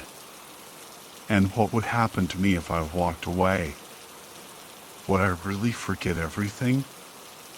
Would I go back to my life, blissfully unaware of the darkness that lurked just beneath the surface? The silence stretched, thick and heavy. The only sound was the crackling of the torches and the rustling of leaves in the night breeze. I felt a pressure in my chest, a tightness that made it hard to breathe. I had to make a choice. I started to speak, but the words caught in my throat. My voice sounded weak and shaky, even to my own ears. I cleared my throat and tried again. I can't, I said, the words finally coming out in a rush. I can't join you. The robed figure nodded slowly, his expression unreadable. As you wish, he said calmly. But be warned, the consequences of your choice are irreversible. He raised his hand, and one of the men beside me stepped forward. He held out a small, silver vial filled with a dark, viscous liquid. Drink this, he said, his voice flat and emotionless. I hesitated, my stomach churning. What is it? I asked, my voice barely a whisper. The elixir of forgetting, the robed figure replied. It will erase all memory of this night from your mind. I looked at the vial, the dark liquid swirling within. I knew I had no choice. I took it from the man's hand and brought it to my lips. The liquid was bitter and cold, and it sent a shiver down my spine. As I swallowed the last drop, the world around me began to blur. The torches flickered and dimmed, the figures of the men and the robed figure faded into the darkness, and the clearing itself seemed to dissolve into a swirling mist. I felt a wave of dizziness wash over me, and then, nothing. I woke up in my bed, the sunlight streaming through the window. I felt groggy and disoriented, like I had been asleep for a long time. I sat up, rubbing my eyes, trying to remember what had happened. I had been having a dream, a strange, vivid dream about. I couldn't remember. It was like a piece of my memory had been ripped away, leaving a gaping hole in its place. I shook my head, trying to clear the cobwebs. It must have been just a dream. A really weird, messed up dream. I got out of bed and went to the bathroom to splash some water on my face. As I looked in the mirror, I noticed something strange. There was a small, faint scar on my arm, just below my elbow. It looked like a burn mark. I frowned, trying to remember how I had gotten it. but I couldn't. It was like that part of my memory was gone, erased. I shrugged it off, figuring I must have bumped into something. It was probably nothing. I went to the kitchen to make some coffee. As I was pouring myself a cup, I noticed a note on the counter. It was from Mark. Gone fishing for a few days, it read. Don't wait up. I smiled. Mark was always going off on these spontaneous adventures. He'd probably be back in a few days with some crazy story about the one that got away. I took a sip of my coffee, the warm liquid soothing my throat. Everything was back to normal. Just a normal day in a normal life. But as I looked out the window at the bright, sunny sky, I couldn't shake the feeling that something was wrong. Something was missing. Something important. And deep down, in the darkest corner of my mind, a tiny voice whispered, "You made the wrong choice."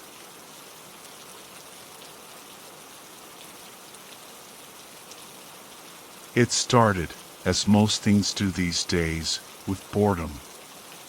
The kind of boredom that gnaws at you, leaving you restless and dissatisfied.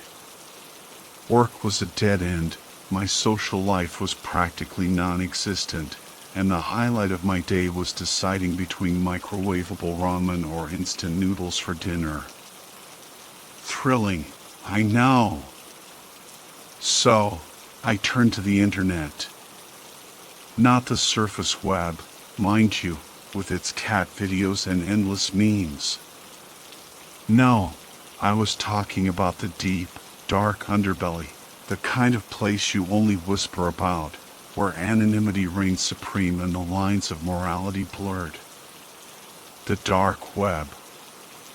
I won't bore you with the details of how I got there.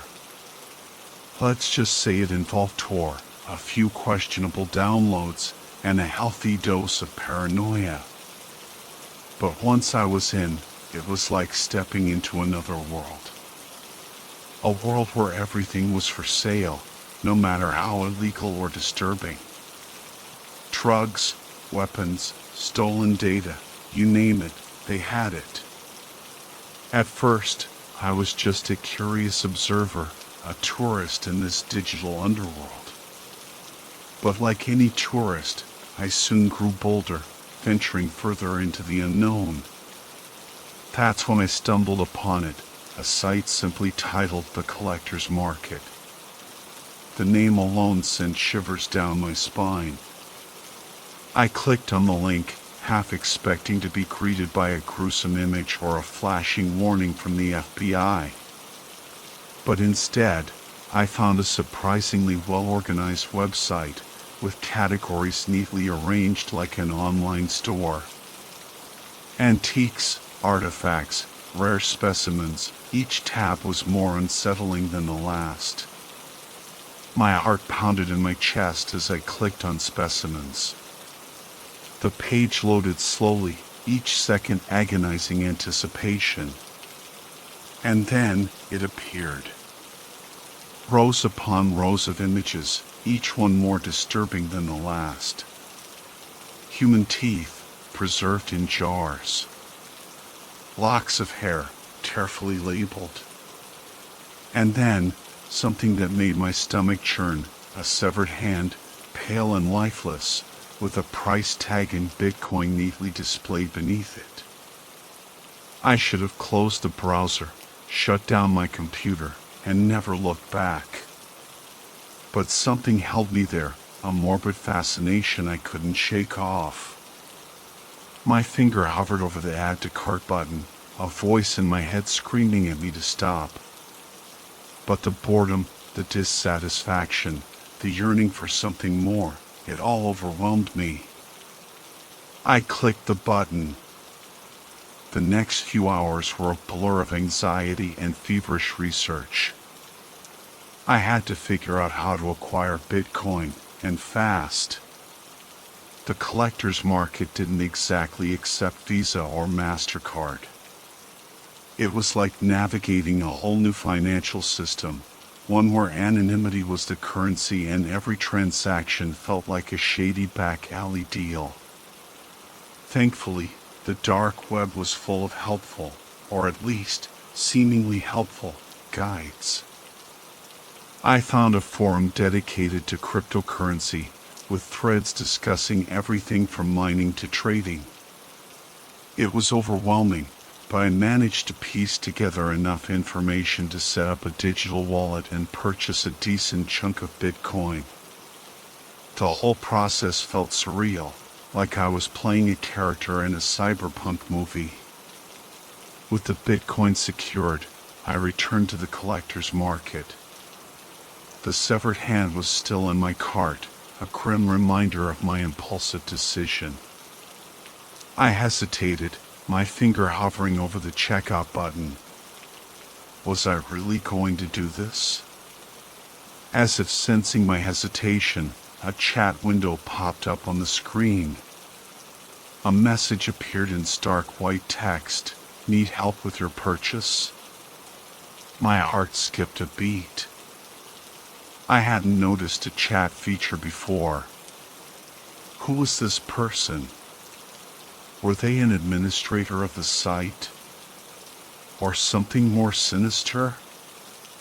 I typed a cautious response. Yeah, maybe. This is my first time. The reply was almost instant. No worries, newbie. Happens to everyone. What can I help you with? The casual tone was disarming. I explained my situation, how I was new to the dark web and wasn't sure about the payment process. The person on the other end was surprisingly patient, guiding me through each step with clear instructions. They even offered some advice on staying anonymous, emphasizing the importance of using a VPN and encrypted messaging. It was all very professional, almost too professional. A nagging doubt crept into my mind. Who was this person, and why were they being so helpful? But I pushed the doubt aside. I was already in too deep. I followed their instructions, transferring the Bitcoin to the provided address. A confirmation message appeared on the screen. Your order has been received. The package will be shipped within 24 hours. I closed the browser, my body trembling with a mixture of excitement and dread. What had I just done? What was in that package? And who was the mysterious person who had helped me make the purchase? I tried to push these questions aside, telling myself it was just a morbid curiosity, a one-time thing. But deep down, I knew I had crossed a line. A line I might not be able to cross back over. The next few days were agonizing. Every creak in the floorboards, every rustle outside my window, sent my heart racing. I was constantly checking the tracking information, watching the little icon on the map inch closer and closer to my location. It felt like waiting for the executioner's axe to fall. I tried to go about my daily routine, to act normal. I went to work, forced myself to eat, even attempted some small talk with my colleagues. But it was all a facade. My mind was consumed by the package, by the gruesome contents I knew it held. Sleep was impossible. I tossed and turned all night, haunted by disturbing images and nightmares. In one recurring dream, I was being chased through a dark forest by a shadowy figure, the severed hand clutching at my ankle, its fingers digging into my flesh. During the day, I found myself constantly looking over my shoulder, convinced that someone was watching me. I started taking different routes to work, avoiding crowded places, and even deleted my browsing history, paranoid that someone might discover my dark secret. The weight was driving me mad. I felt like a prisoner in my own home, trapped in a psychological cage of my own making. The anticipation was building, a knot of tension tightening in my chest with each passing hour. Then, finally, the day arrived. I was at work, staring blankly at my computer screen, when I received a notification: "Your package has been delivered." My blood ran cold. I excused myself from work, feigning a sudden illness, and rushed home. The package was sitting on my doorstep, a plain brown box with no return address. It looked innocent enough, but I knew the horror it contained. I picked up the box, its weight surprisingly heavy. My hands were shaking as I fumbled with the tape, my heart pounding in my ears. I took a deep breath, steeling myself for what I was about to see. Then, I opened the box. The smell hit me first. A coppery, metallic scent, thick and cloying, like nothing I'd ever experienced before. It was the smell of death, raw and undeniable. I gagged, my stomach lurching, but I couldn't tear my eyes away. Inside the box, nestled amongst layers of packing peanuts, was the hand. Severed at the wrist, it was pale and lifeless, the fingers curled inwards as if grasping at something that was no longer there. The skin was smooth and cold, with a faint bluish tinge. I could see the intricate network of veins beneath the surface, like a road map of mortality. My initial reaction was pure revulsion. I wanted to slam the box shut, throw it in the trash, and pretend this whole thing had never happened. But a morbid curiosity held me captive. I reached out, my fingers trembling, and gently touched the hand. It was cold, surprisingly so. The skin felt strangely pliable, almost like soft leather. I traced the lines of the palm, the delicate curves of the fingers.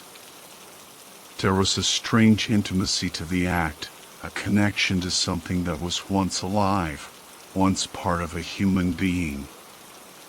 As I examined the hand more closely, I noticed something peculiar. On the underside of the wrist, there was a small, circular mark. It looked like a brand, a symbol burned into the flesh. It was a series of intricate lines, forming a pattern I couldn't quite decipher. I tried to ignore it, to focus on the scientific curiosity of the situation. I studied the anatomy of the hand, the intricate structure of the bones and tendons.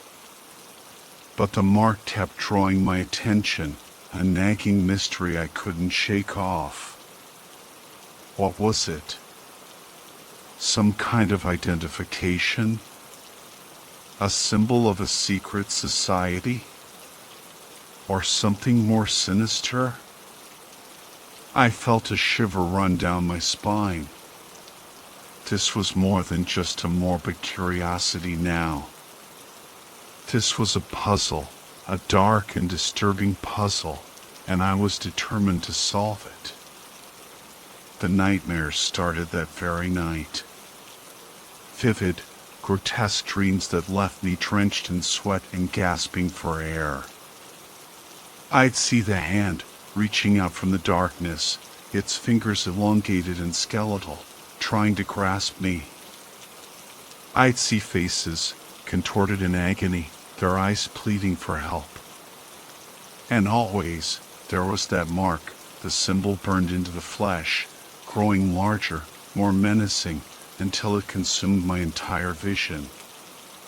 I tried to rationalize it, to tell myself it was just a reaction to the stress, the shock of what I'd done. But deep down, I knew it was more than that. It was like the hand was somehow connected to me. Like it was seeping into my subconscious, poisoning my thoughts. My fascination with the hand grew into an obsession. I kept it hidden in a locked box, but I couldn't resist taking it out, examining it, tracing the lines of the mark. I spent hours online, scouring the dark web for any information about the symbol. I found nothing. My behavior became increasingly erratic. I was withdrawn, irritable, prone to sudden outbursts. I couldn't concentrate at work, my performance slipping with each passing day. My friends and family noticed the change, but I brushed off their concerns, making excuses about stress and lack of sleep. The dark web became my refuge, my escape from the crumbling reality around me. I spent hours browsing its hidden corners, drawn to the macabre and the forbidden. I found myself drawn to sites I had previously avoided, sites that showcased the darkest aspects of humanity. It was during one of these late-night browsing sessions that I stumbled upon a forum dedicated to the occult. The users spoke in cryptic language, discussing rituals, sacrifices, and ancient powers. At first, I was skeptical, dismissing it as the ramblings of delusional minds. But as I delved deeper, a disturbing thought took root. Could the mark on the hand be connected to something supernatural? I started researching ancient symbols, occult practices, and forgotten lore. I found myself drawn to stories of cursed objects, of items imbued with dark energy that could influence the minds and actions of their possessors. The more I researched, the more convinced I became that the hand was not just a severed body part. It was something more, something evil, something that was slowly consuming me from the inside out. And then, one night, as I was staring at the mark, a chilling realization hit me. I had to get rid of the hand. But how? The dark web, once a source of morbid fascination, now felt like a suffocating presence. Every click, every page load, seemed to draw me deeper into its labyrinthine depths. I was like a moth drawn to a flame, unable to resist the allure of its darkness, even as it threatened to consume me. My search for answers led me to the fringes of the web, to forums and chat rooms where the language was cryptic and the topics discussed were disturbing, to say the least. I felt like an intruder, a trespasser in a world I didn't understand. But I pressed on, driven by a desperate need to know the truth about the hand, about the mark that haunted my dreams. I posted questions, hoping someone would recognize the symbol, offer some explanation, some sliver of understanding. The responses were slow in coming, and often cryptic. Some dismissed me as a troll, others warned me to stay away, to leave things well enough alone. But a select few, seemed to recognize the mark. They spoke in hushed tones, hinting at ancient rituals, forgotten cults, and dark powers.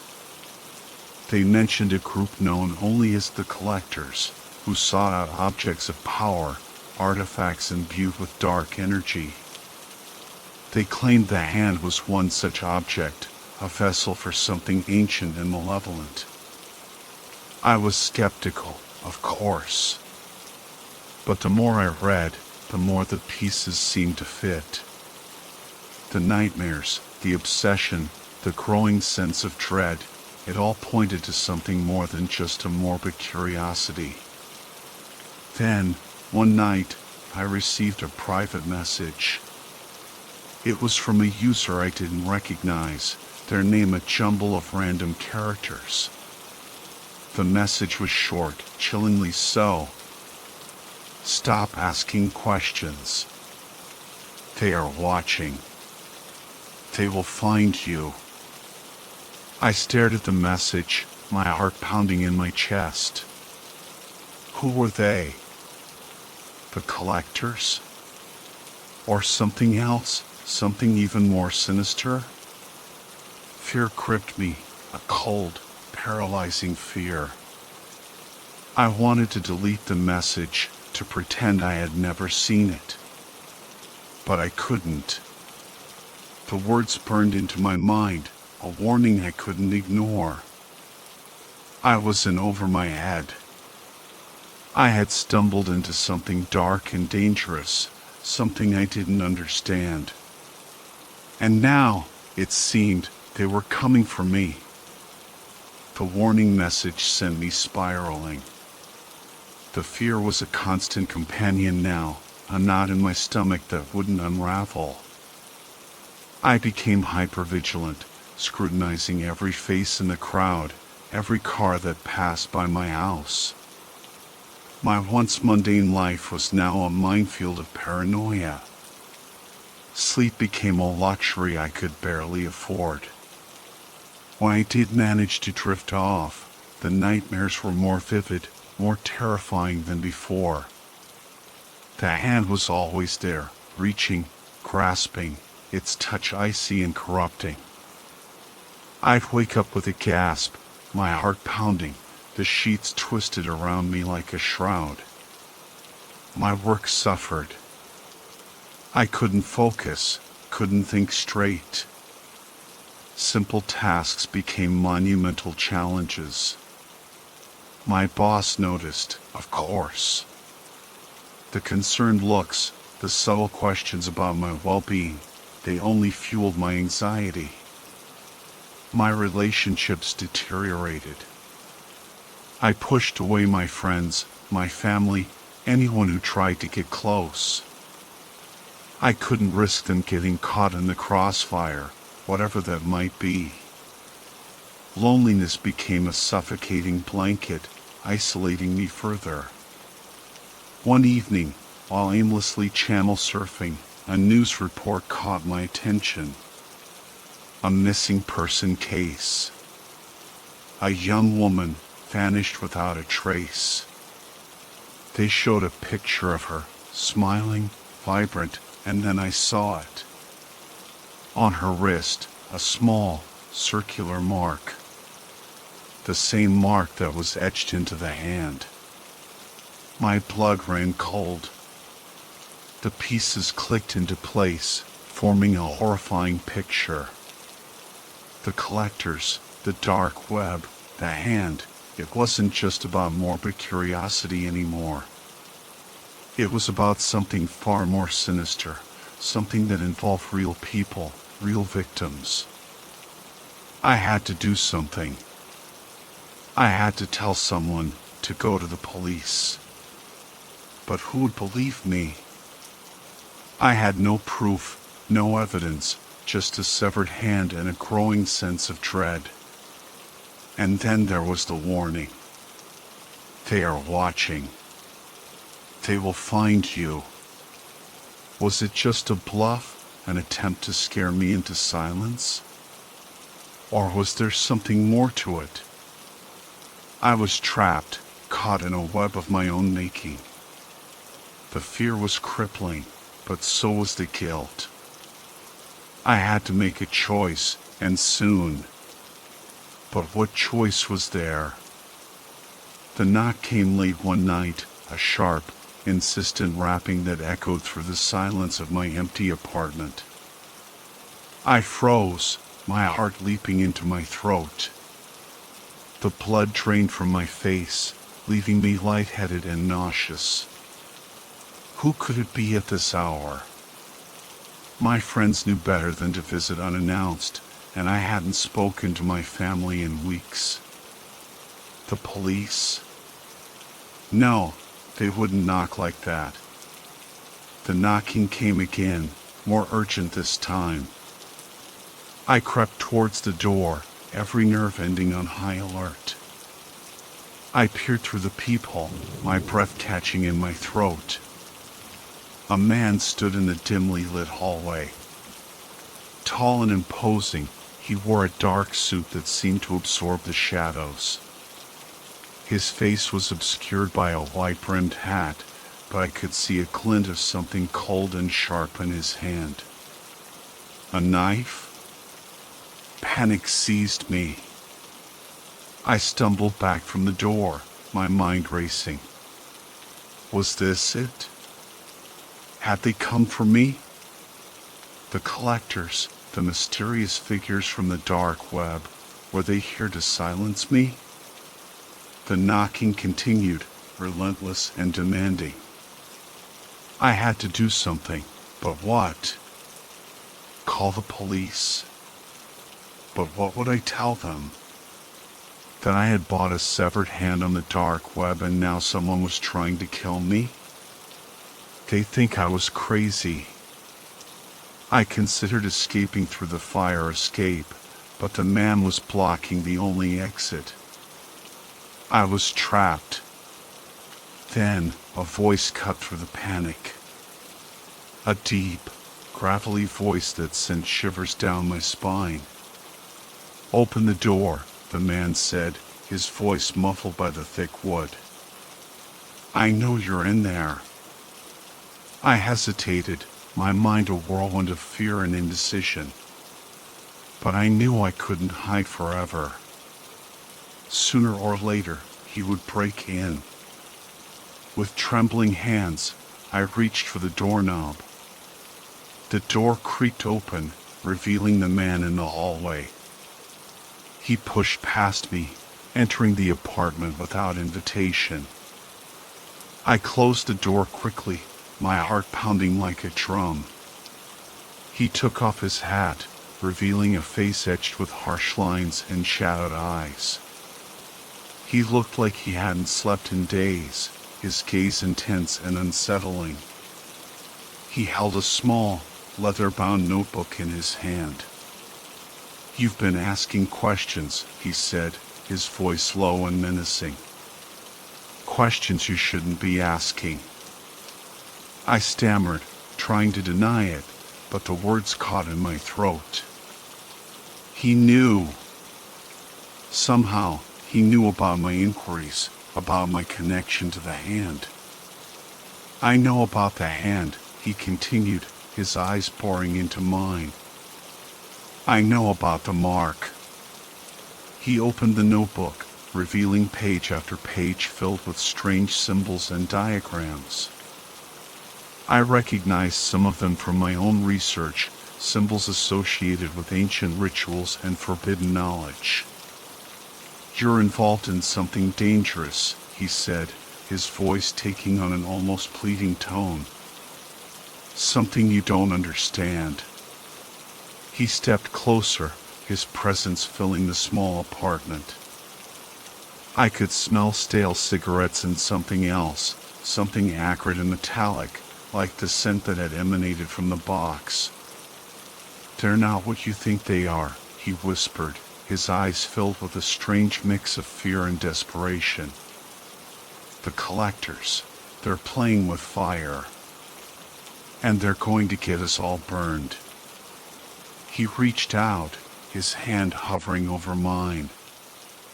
I flinched, expecting a threat, but instead, he gently took my hand and turned it over, revealing the palm.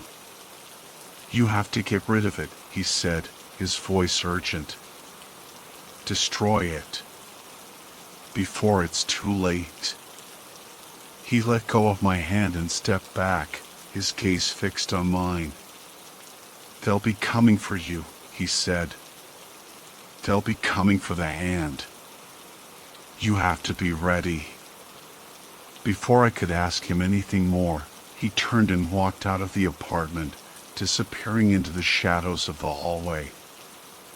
I stood there, stunned, my mind reeling from his words.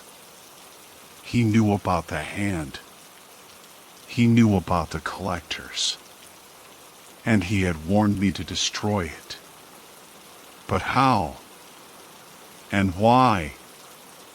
What was the hand's true purpose? And who were these collectors, these mysterious figures who seemed to hold so much power? I had to find answers, and fast. But I knew I couldn't do it alone. I needed help. But who could I trust? Then, I remembered the online forum, the whispers about others who possessed similar objects. Maybe, just maybe, they held the key to unraveling this mystery. Maybe they could help me before it was too late. Driven by a desperate hope and fueled by fear, I plunged back into the murky depths of the dark web. I navigated to the forum, my fingers trembling as I typed out a plea for help.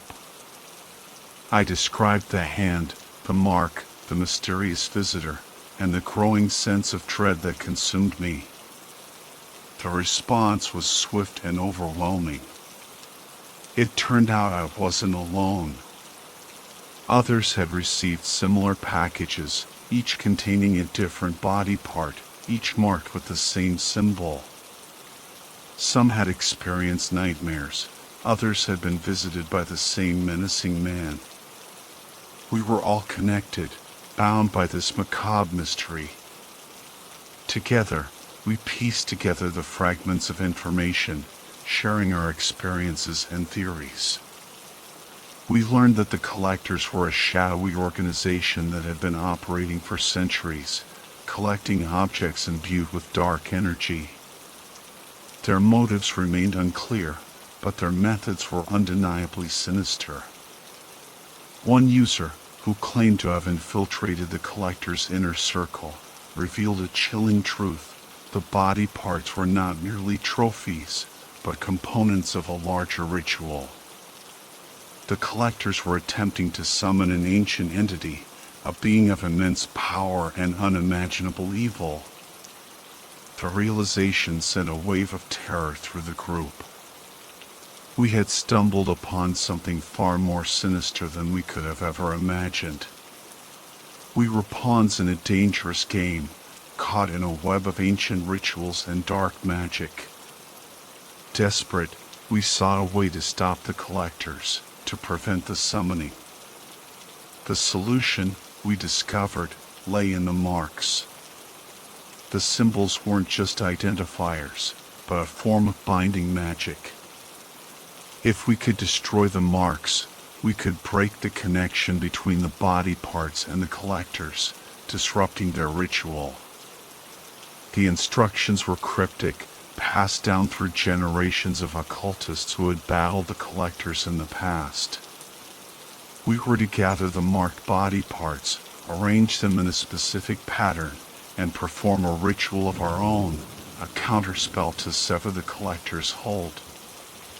It was a risky plan, fraught with danger. But we had no other choice. We were running out of time. The collectors were closing in, their grip tightening around us. We arranged a meeting, a clandestine gathering in an abandoned warehouse on the outskirts of the city. Each of us brought our gruesome package, our hearts heavy with fear and determination. As we performed the ritual, chanting the ancient words and drawing the protective symbols, a sense of foreboding filled the air. The lights flickered, shadows danced, and a cold wind swept through the warehouse. Then, the doors burst open, and a group of figures stormed in. The collectors. They were masked and cloaked, their eyes glowing with an eerie light. A battle ensued, a chaotic clash of desperation and dark magic. We fought with everything we had, using the knowledge we had gained to defend ourselves. But the collectors were powerful, their magic fueled by centuries of dark rituals. One by one, our group fell, their screams echoing through the warehouse. I found myself cornered, surrounded by masked figures. They lunged at me, their hands reaching for the mark that bound me to their ritual. But then, something unexpected happened. The mark on the hand began to glow, pulsating with an intense light. A surge of energy erupted from it, throwing the collectors back. The hand, it seemed, had a power of its own, a power that defied the collectors' control. The entity they sought to summon, the ancient evil they sought to unleash, was resisting their grasp. The warehouse was filled with a blinding light, and then silence. When I could see again, the collectors were gone, vanished without a trace. The hand lay on the floor, the mark extinguished, its power spent. The ritual had been disrupted, the summoning thwarted. But at a terrible cost. Many of us were gone, their lives sacrificed to stop the collector's dark plan. I picked up the hand, its touch no longer cold and menacing, but strangely comforting. It was a reminder of the battle we had fought, of the sacrifices we had made. The dark web, the collectors, the ancient entity, they were all gone, faded into the shadows from whence they came. But the memory of their terror, the knowledge of their existence, would forever haunt me. I buried the hand in a secret place, a place where it could no longer harm anyone. And then I walked away, leaving behind the darkness, the fear, and the gruesome package that had changed my life forever.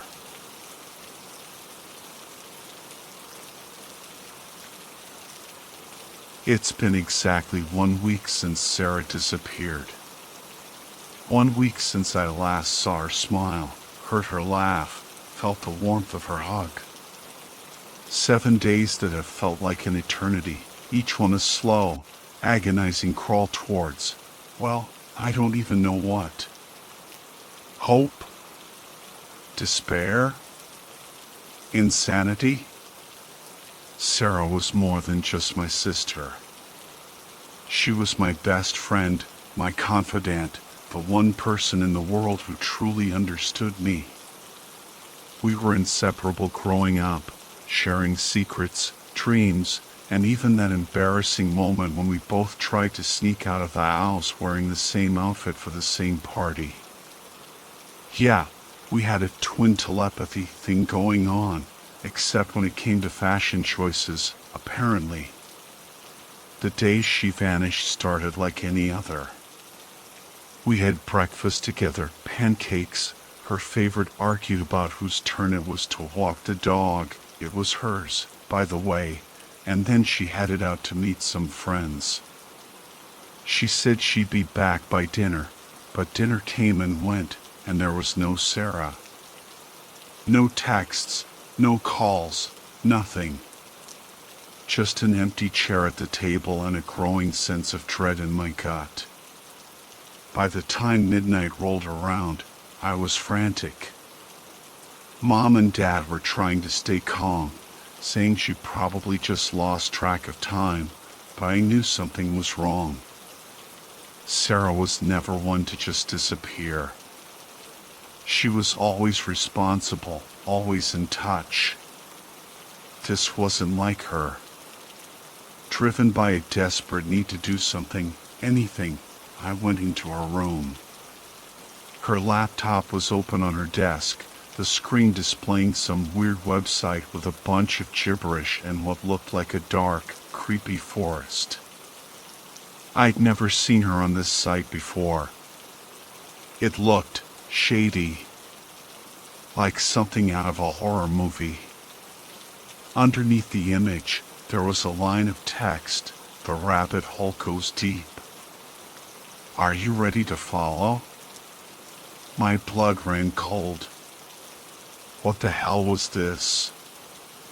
What had Sarah gotten herself into? So the dark web. I'd heard of it, of course. Who hasn't? It's that shadowy corner of the internet where all the creepy, illegal stuff happens. Drugs, weapons, hitmen, you name it. The kind of place your parents warn you about, the kind of place you tell yourself you'd never go. But there I was, staring at Sarah's laptop, my finger hovering over the mouse, ready to plunge headfirst into the digital abyss. What choice did I have? The police were useless, treating Sarah's disappearance as just another runaway case. Mom was a wreck, Dad was in denial, and I was drowning in a sea of fear and helplessness. I googled how to access the dark web. Turns out, it's not that hard. You just need a special browser called Tor, which hides your IP address and makes you anonymous. Great.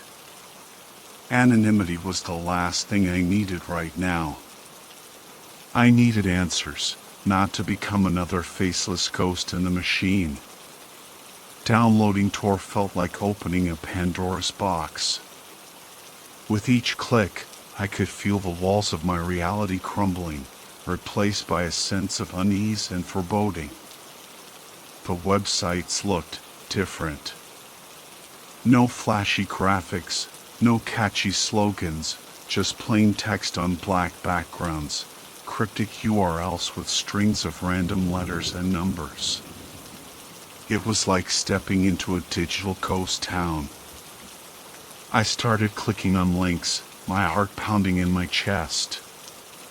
Forums with titles like Hidden Wiki and Dread popped up, filled with threads about things I couldn't even imagine. Hacking, drugs, stolen data, even human trafficking. My stomach churned. Was this where Sarah had ended up? In the clutches of some sick, twisted monster?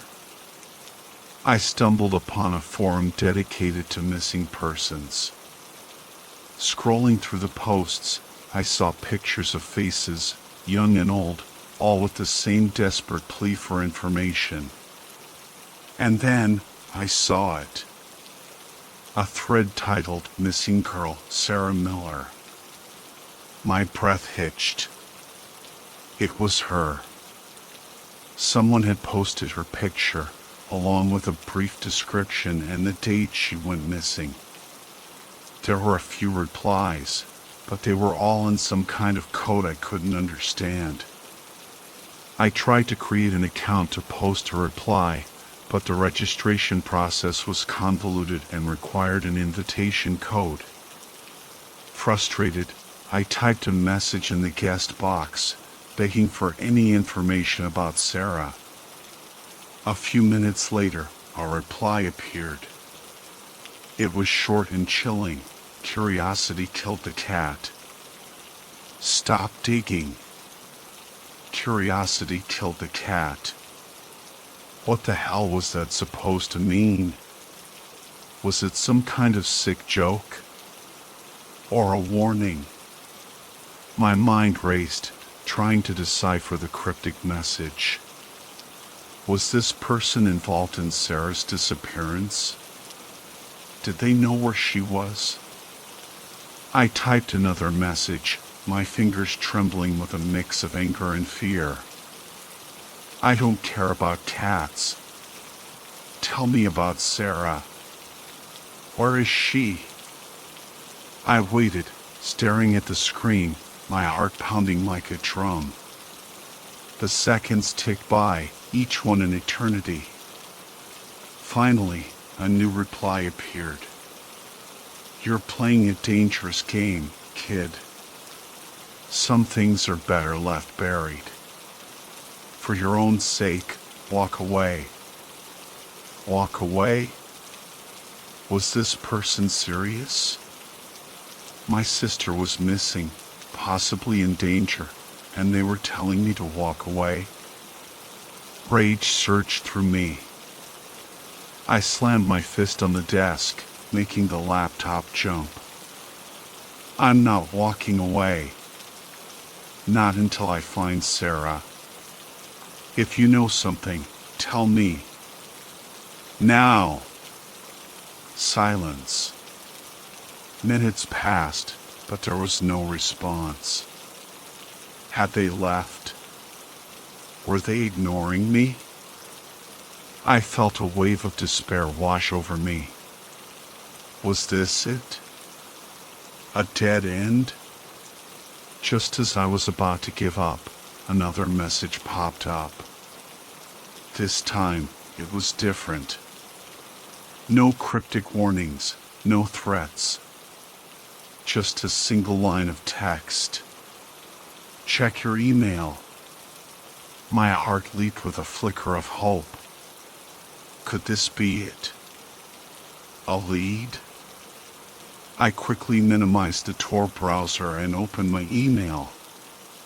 There was a new message from an unknown sender. The subject line simply read, Sarah. I clicked on the email, my hand shaking. The message was short and to the point. I know where your sister is. Meet me tomorrow at 10 a.m. Alone. Come to the abandoned train station on Elm Street. And don't even think about going to the police. The email ended with a single word, orchid. Orchid? What did that mean? Was it a code name? A password? My mind was reeling. Was this a trap? Or was this my only chance to find Sarah? 10 a.m. Elm Street. Abandoned train station. Alone. The words echoed in my mind as I stood across the street from the dilapidated building. The once grand station was now a decaying shell, its windows boarded up, its paint peeling, its tracks rusty and overgrown with weeds. It was the perfect setting for a horror movie, and I was about to walk right into it. My phone vibrated in my pocket. It was a text from Mom, asking if I'd heard from Sarah. I hesitated, my thumb hovering over the keyboard. Should I tell her about the email?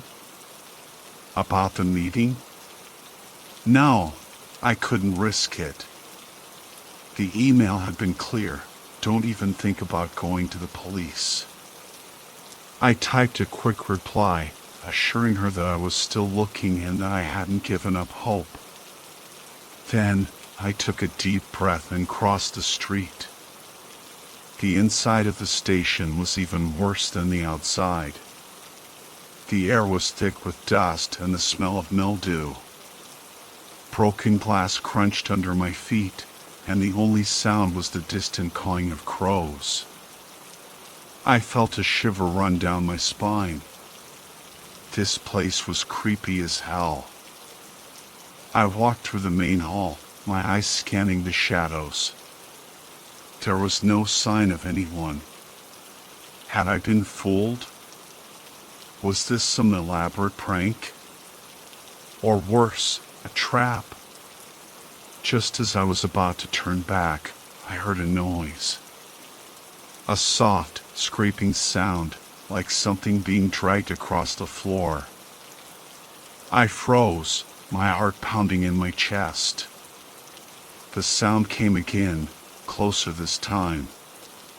It was coming from the old waiting room. I crept towards the room, my footsteps echoing in the silence. The door was slightly ajar, and I could see a figure inside. A man, tall and thin, with his back to me. He was wearing a long, dark coat, and his head was bowed. He seemed to be fiddling with something on the floor. "Hello?" I called out, my voice trembling. The figure stiffened. He slowly turned around, and I gasped. His face was pale and gaunt, his eyes sunken and dark. He had a long, jagged scar running down his cheek, and his lips were twisted into a cruel smile. "You must be Sarah's brother," he said, his voice raspy and low. "I've been expecting you." He knew my name. He knew about Sarah. A cold dread washed over me. Who was this guy? How was he involved? "What do you want?" I asked, my voice barely a whisper. He chuckled, a dry, raspy sound that sent chills down my spine. "What do you think I want?" "I want to help you find your sister." He gestured towards the floor, and I saw it. A laptop, open and displaying a website I recognized all too well. The dark forest, the cryptic message. The site Sarah had been on the night she disappeared. "I know you've been digging around the dark web," he continued, his eyes boring into mine. "Looking for answers. But you're in over your head, kid. This isn't a game. It's a world of monsters."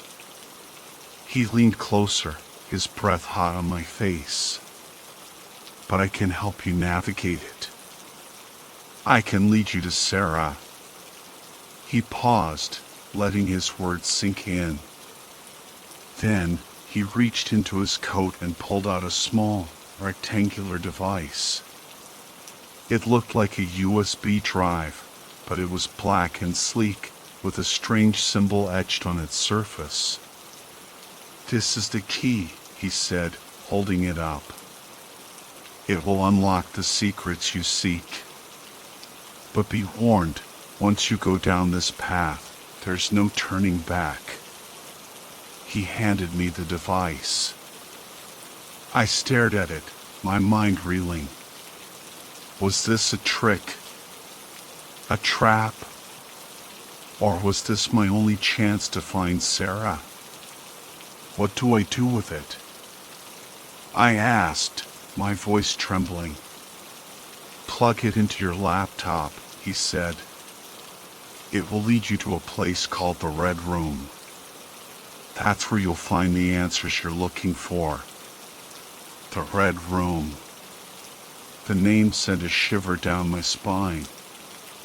It sounded like something out of a nightmare. "But be careful," he warned. "What you see there, it might change you forever." He turned and walked away, disappearing into the shadows of the station. I stood there, clutching the device in my hand, my heart pounding in my chest. The Red Room. What was it? And what would I find there? My hand shook as I plugged the device into my laptop. The screen flickered, and a string of code scrolled across the display. Then, a new window opened, displaying a single word in bold red letters: "Enter." I hesitated, my finger hovering over the enter key. What was I about to see? What horrors awaited me in this Red Room? But the thought of Sarah, trapped somewhere in this digital nightmare, spurred me on. I pressed the key. The screen went black. Then, an image slowly materialized. It was a dimly lit room, the walls painted a deep crimson. In the center of the room, a single figure was bound to a chair, their heads slumped forward. I couldn't see their face, but I knew. I knew it was Sarah. My heart lurched in my chest. She was alive.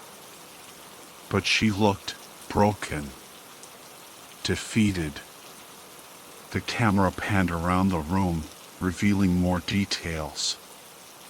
Surgical instruments gleamed on a nearby table.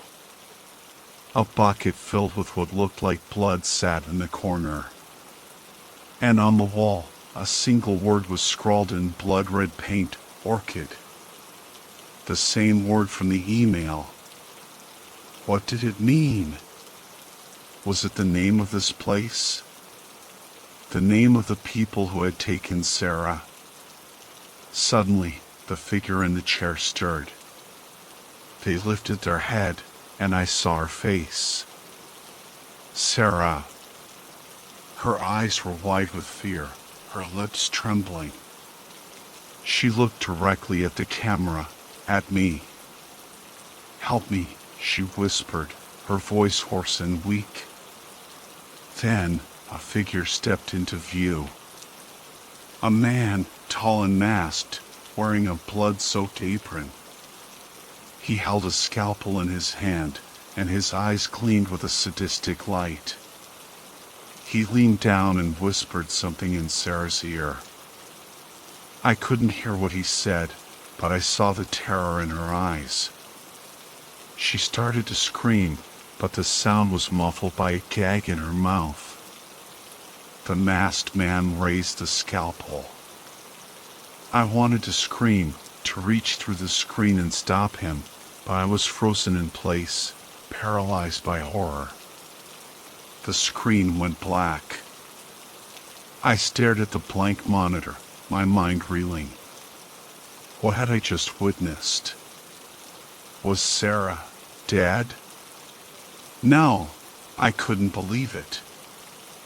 I wouldn't believe it. Then, a new message appeared on the screen. You want to save your sister? Then play the game. Follow the clues. And remember, time is running out. The game? What game? What clues? I was lost, confused, and terrified. But one thing was clear. I had to find Sarah. And I had to do it fast.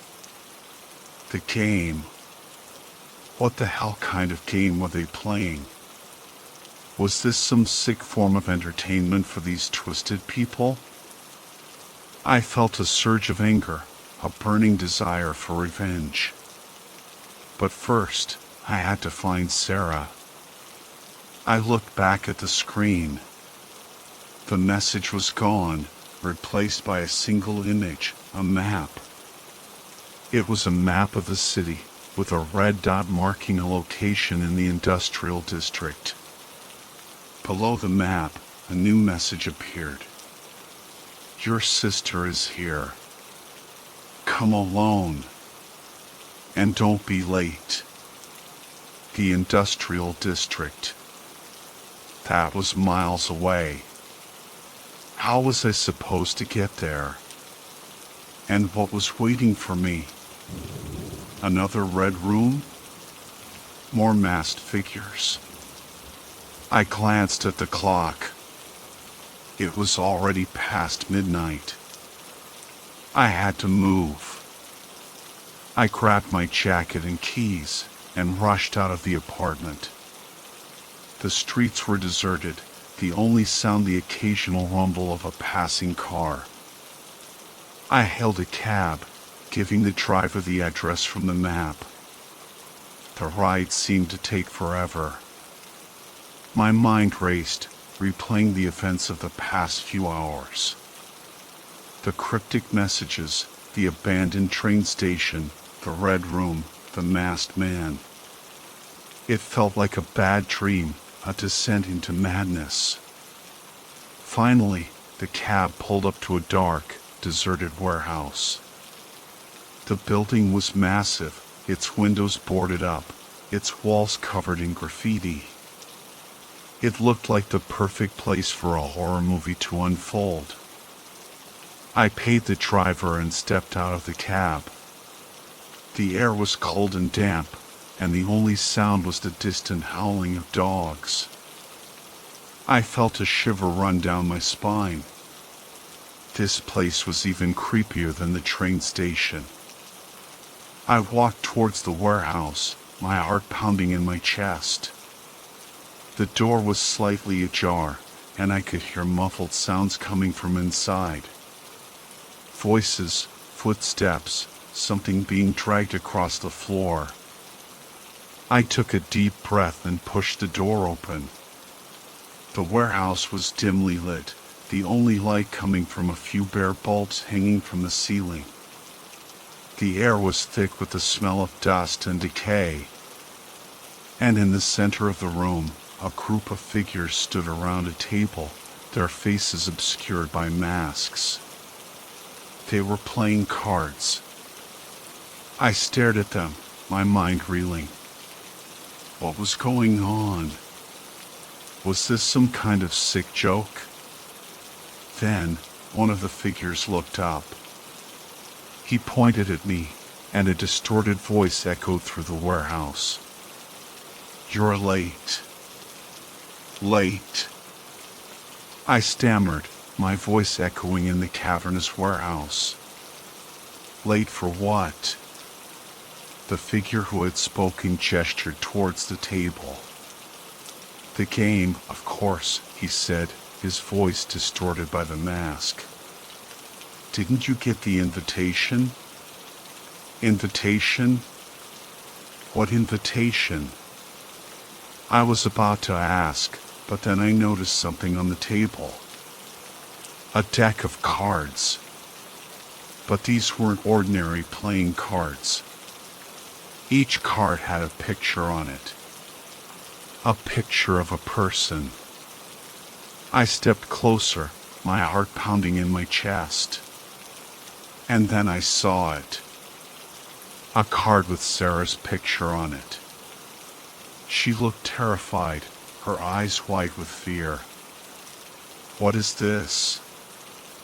I asked, my voice trembling. "It's your sister's fate," the masked figure said. "And it's in your hands." He picked up the deck of cards and shuffled it. Then, he dealt 3 cards face down on the table. "Choose a card," he said. "Each card represents a different outcome. Choose wisely." I stared at the cards, my mind reeling. What was going on? What kind of sick game was this? What are the outcomes? I asked, my voice barely a whisper. The masked figure chuckled. "That's for you to find out," he said. "But I'll give you a hint. One card leads to your sister's freedom. One card leads to her death. And one card, well, let's just say it leads to something far worse." My blood ran cold. This was insane. How could I possibly choose? I looked at the cards, each one a potential doorway to a different fate. I felt a wave of despair wash over me. I was trapped in a nightmare, and there was no escape. "Choose," the masked figure urged. "Time is running out." I closed my eyes, took a deep breath, and reached for a card. My hand hovered over the cards, each one a potential gateway to an unknown fate. My heart pounded in my chest, a drumbeat of fear and desperation. I had to choose. But how? How could I possibly know which card was the right one? I looked at the masked figures, their eyes gleaming through the slits in their masks. They were watching me, waiting for my decision. I could feel their anticipation, their sick amusement at my predicament. I closed my eyes, took a deep breath, and let my instincts guide me. I reached out and flipped over the middle card. The card showed a picture of a door. A plain, wooden door, with no markings or decorations. It looked ordinary, innocuous. But something about it filled me with unease. What does it mean? I asked, my voice barely a whisper. The masked figure who had dealt the card stepped forward. It means you've chosen wisely, he said, his voice distorted by the mask. The door to your sister's freedom. He gestured towards the back of the warehouse. Go through that door, he said.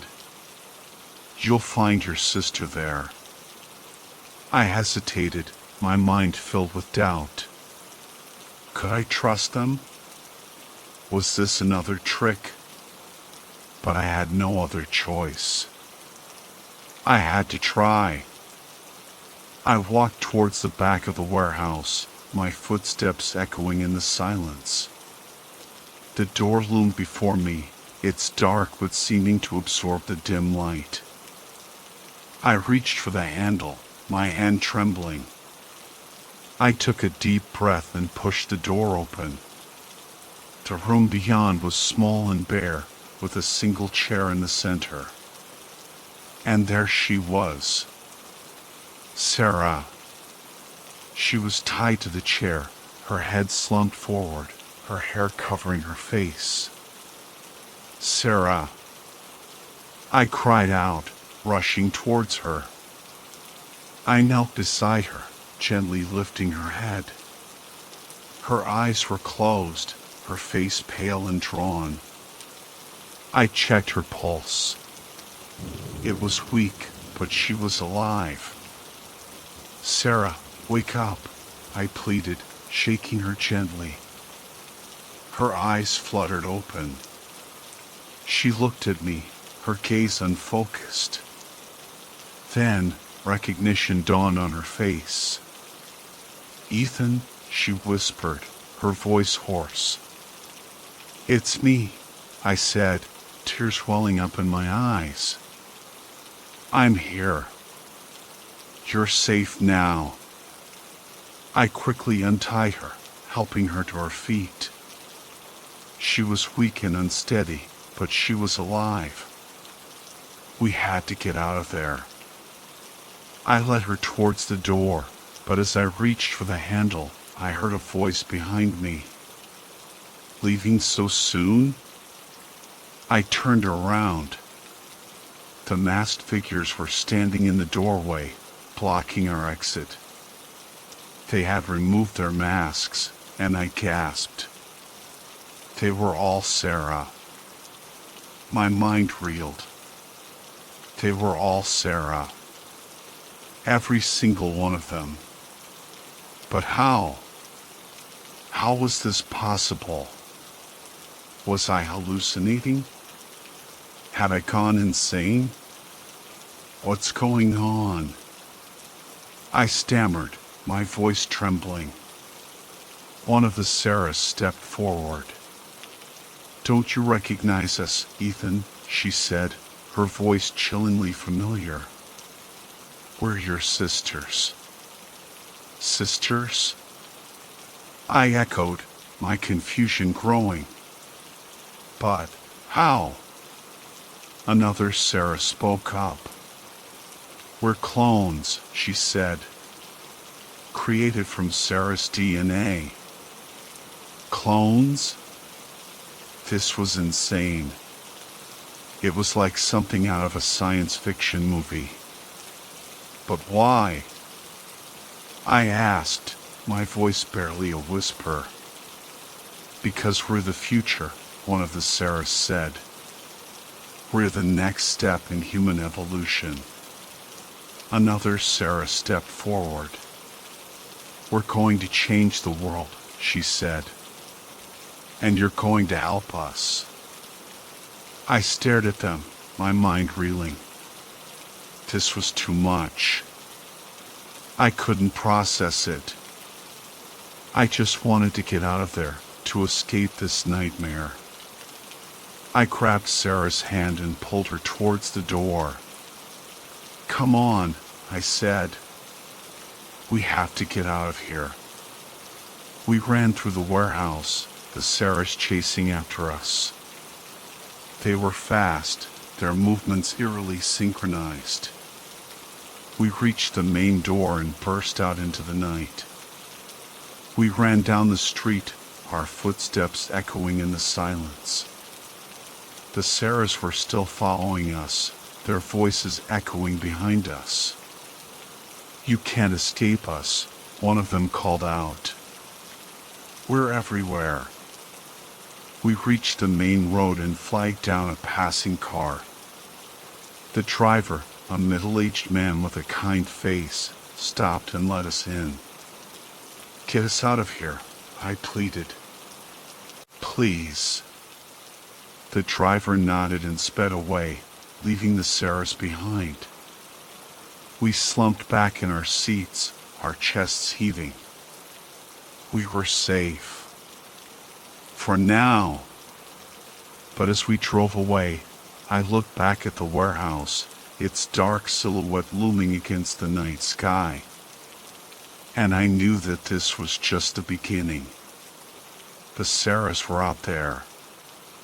And they wouldn't stop until they had what they wanted.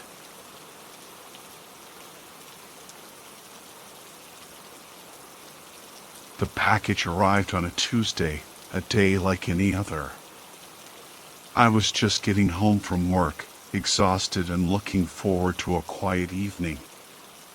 But there it was, sitting on my doorstep, a plain brown box with no return address. It was surprisingly heavy, like it was filled with bricks or something. I picked it up cautiously, turning it over in my hands. There were no markings on it, no labels, nothing except for a strange symbol etched into one side. It looked like... I don't even know how to describe it. Kind of like a spiral with an eye in the center. My stomach churned with a feeling I couldn't quite place. Was it excitement? Dread? I almost wished I hadn't seen it, that I could just leave it there and pretend it didn't exist. But curiosity, as always, got the better of me. I fumbled with the box cutter, slicing through the packing tape. What the hell was inside? And who sent it?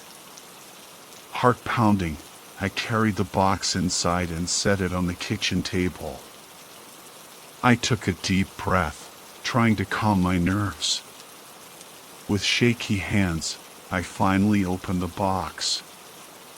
Inside, nestled in a bed of styrofoam peanuts, was a small, black USB drive. And underneath it, a folded piece of paper. I unfolded the paper, my eyes scanning the handwritten note. "Do not speak of this. Do not spend it. Wait for further instructions." That's it. No explanation, no signature, just a cryptic warning. My confusion grew as I picked up the USB drive. What was this all about? I plugged it into my laptop, my fingers hovering over the keyboard. A single file appeared on the screen, wallet.dat. I clicked on it, and my jaw dropped. It was a Bitcoin wallet. And it held a lot of Bitcoin. Like an insane amount. Enough to change my life, to make all my problems disappear. But the note, "Do not spend it." Who would send me this? And why? Sleep was impossible. I spent the rest of the night staring at the laptop screen, the Bitcoin address glowing ominously in the darkness. The note echoed in my mind, "Do not speak of this. Do not spend it. Wait for further instructions." But wait for what? Who were these people? And what did they want from me? Dawn broke, casting a pale light through my window. I felt like I hadn't blinked. I had to know more. I had to understand. Ignoring the gnawing feeling in my gut, I started Googling the Bitcoin address, hoping for some clue, some lead. Nothing. Just a bunch of gibberish about blockchain technology and cryptocurrency. Frustrated, I delved deeper, venturing into the murky depths of the internet. I heard whispers of the dark web, a hidden underbelly of the internet where anonymity reigned and anything was possible. With a mix of trepidation and morbid curiosity, I downloaded Tor, the browser that would grant me access to this forbidden realm. After what felt like an eternity, I found myself navigating through a labyrinth of encrypted websites, each one more disturbing than the last. Then, I stumbled upon it. A link hidden deep within a forum dedicated to unsolved mysteries. It was just a string of random characters, but something about it drew me in. I clicked on it. The website that loaded was unlike anything I'd ever seen. The background was black, the text blood red. Disturbing images flashed across the screen, masked figures, ritualistic symbols, and, were those corpses? My stomach lurched, and I almost slammed the laptop shut. But something kept me glued to the screen. A morbid fascination, a need to understand. I scrolled down, my eyes widening in horror.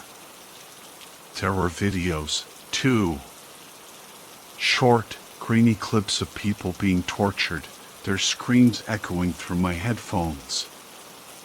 I felt bile rising in my throat, but I couldn't look away. These were real people, suffering real pain. And somehow, this website, this Bitcoin wallet, this mysterious package, it was all connected. I shut down my laptop. The images from the website burned into my brain. I felt sick, violated. Who were these people? What were they doing? And how did they know about me? The Bitcoin wallet, the cryptic note, the dark web link, it all felt like a trap, a sick game. My phone buzzed, snapping me out of my thoughts. It was an unknown number. Hesitantly, I answered. Hello? Silence. Then, a distorted voice, raspy and chilling, whispered on the other end. You shouldn't have looked. My blood ran cold. I hung up, my heart pounding in my chest. It was a prank, right? Some sick joke? But the voice, it felt real, menacing. Another message popped up on my phone. This time, it was a text from the same unknown number. We see you. We know where you live. We know about your family. Do as you're told, or they will suffer. Attached was a picture of my house. My house. Taken from across the street, showing my front door, my living room window.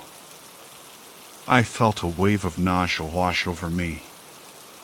This wasn't a joke. This was real. Another text came through. Don't go to the police. Don't tell anyone.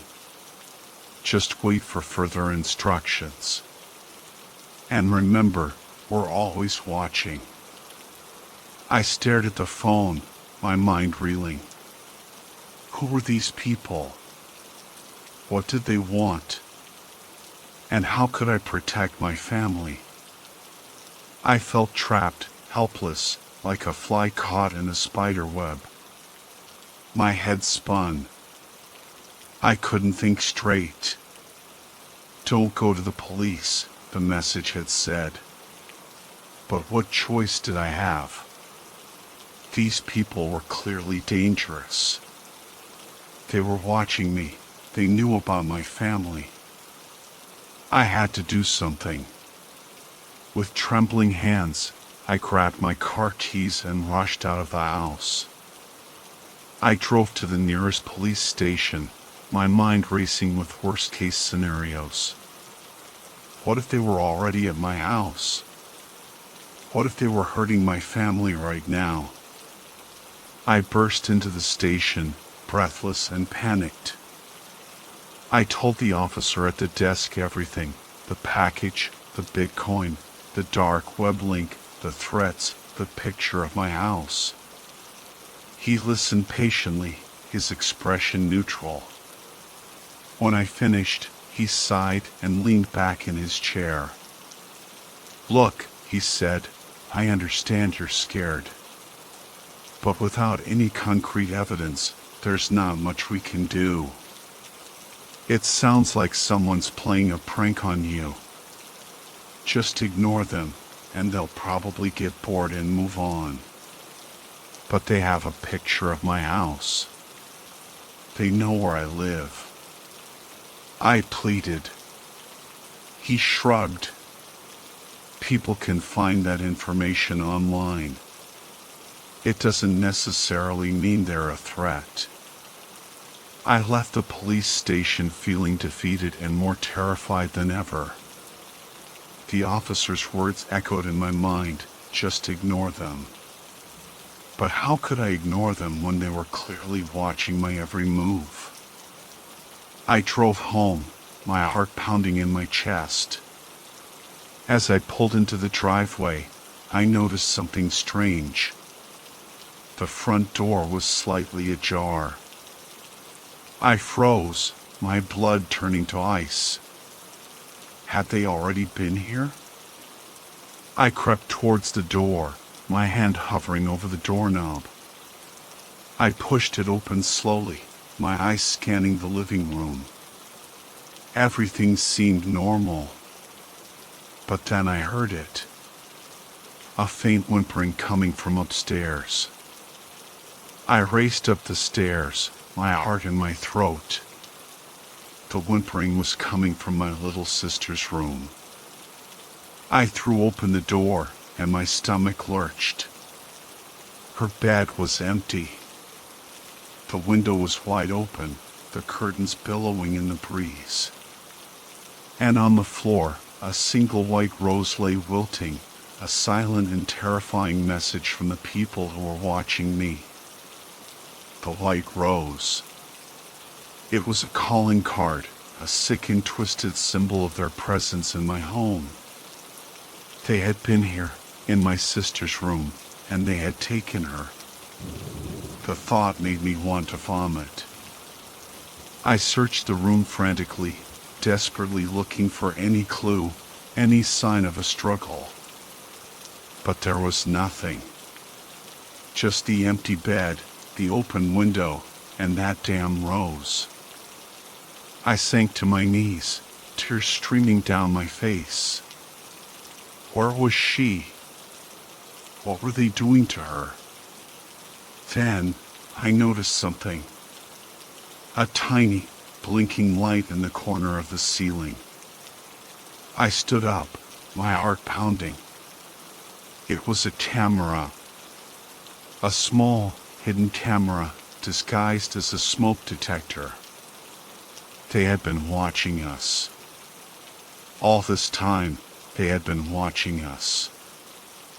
I felt a wave of nausea wash over me. The realization that my family had been under surveillance, that our every move had been recorded, filled me with a sense of violation I couldn't describe.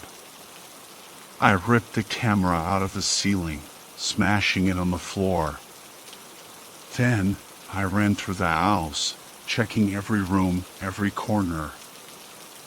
I found another camera in the living room, hidden behind the television, and another in the hallway, disguised as a light fixture. They were everywhere, watching, waiting. I felt like I was going crazy. The walls seemed to be closing in on me. I was trapped in my own home, surrounded by invisible eyes. I couldn't escape their gaze. I sank to the floor, my body trembling. I was alone.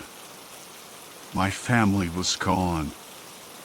And these monsters were still out there, watching me, waiting for their next move. My phone buzzed, jolting me back to reality. It was a video message from the same unknown number. With trembling fingers, I pressed play. The video showed my sister, tied to a chair in a dark, dingy room.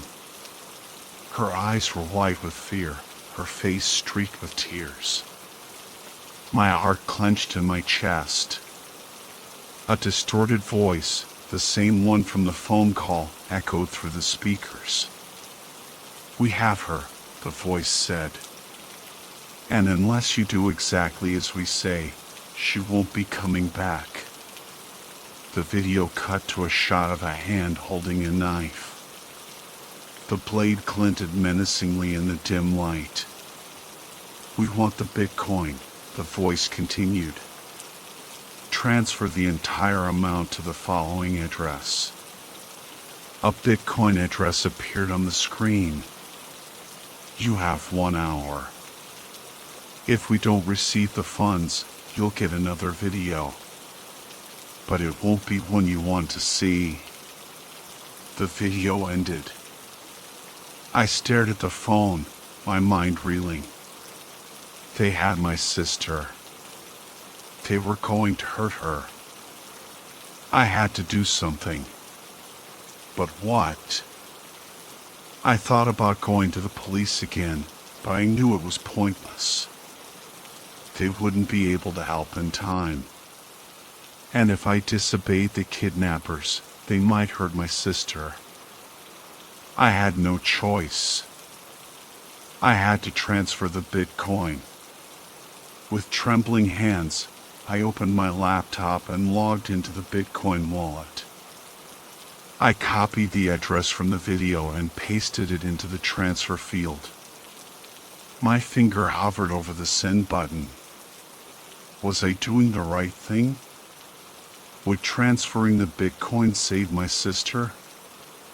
Or was I just playing into their hands? I took a deep breath and clicked the button. The transaction was processed. The Bitcoin was gone. Now, all I could do was wait. And pray. The minutes ticked by like hours. I sat staring at my laptop screen, the empty Bitcoin wallet mocking me. Had I done enough? Would they keep their word and release my sister? My phone buzzed again. Another video message. My heart leaped into my throat. I pressed play, my hands shaking. This time, the video showed my parents. They were bound and gagged, their eyes filled with terror. My blood ran cold. "We told you not to go to the police," the distorted voice hissed. "You disobeyed us. Now, you will pay the price." The video cut to a shot of my father. He was struggling against his restraints, his face contorted in fear. "We want more," the voice said. "Double the amount. Transfer it to the same address. You have 1 hour." The video ended. I felt sick. They had my whole family.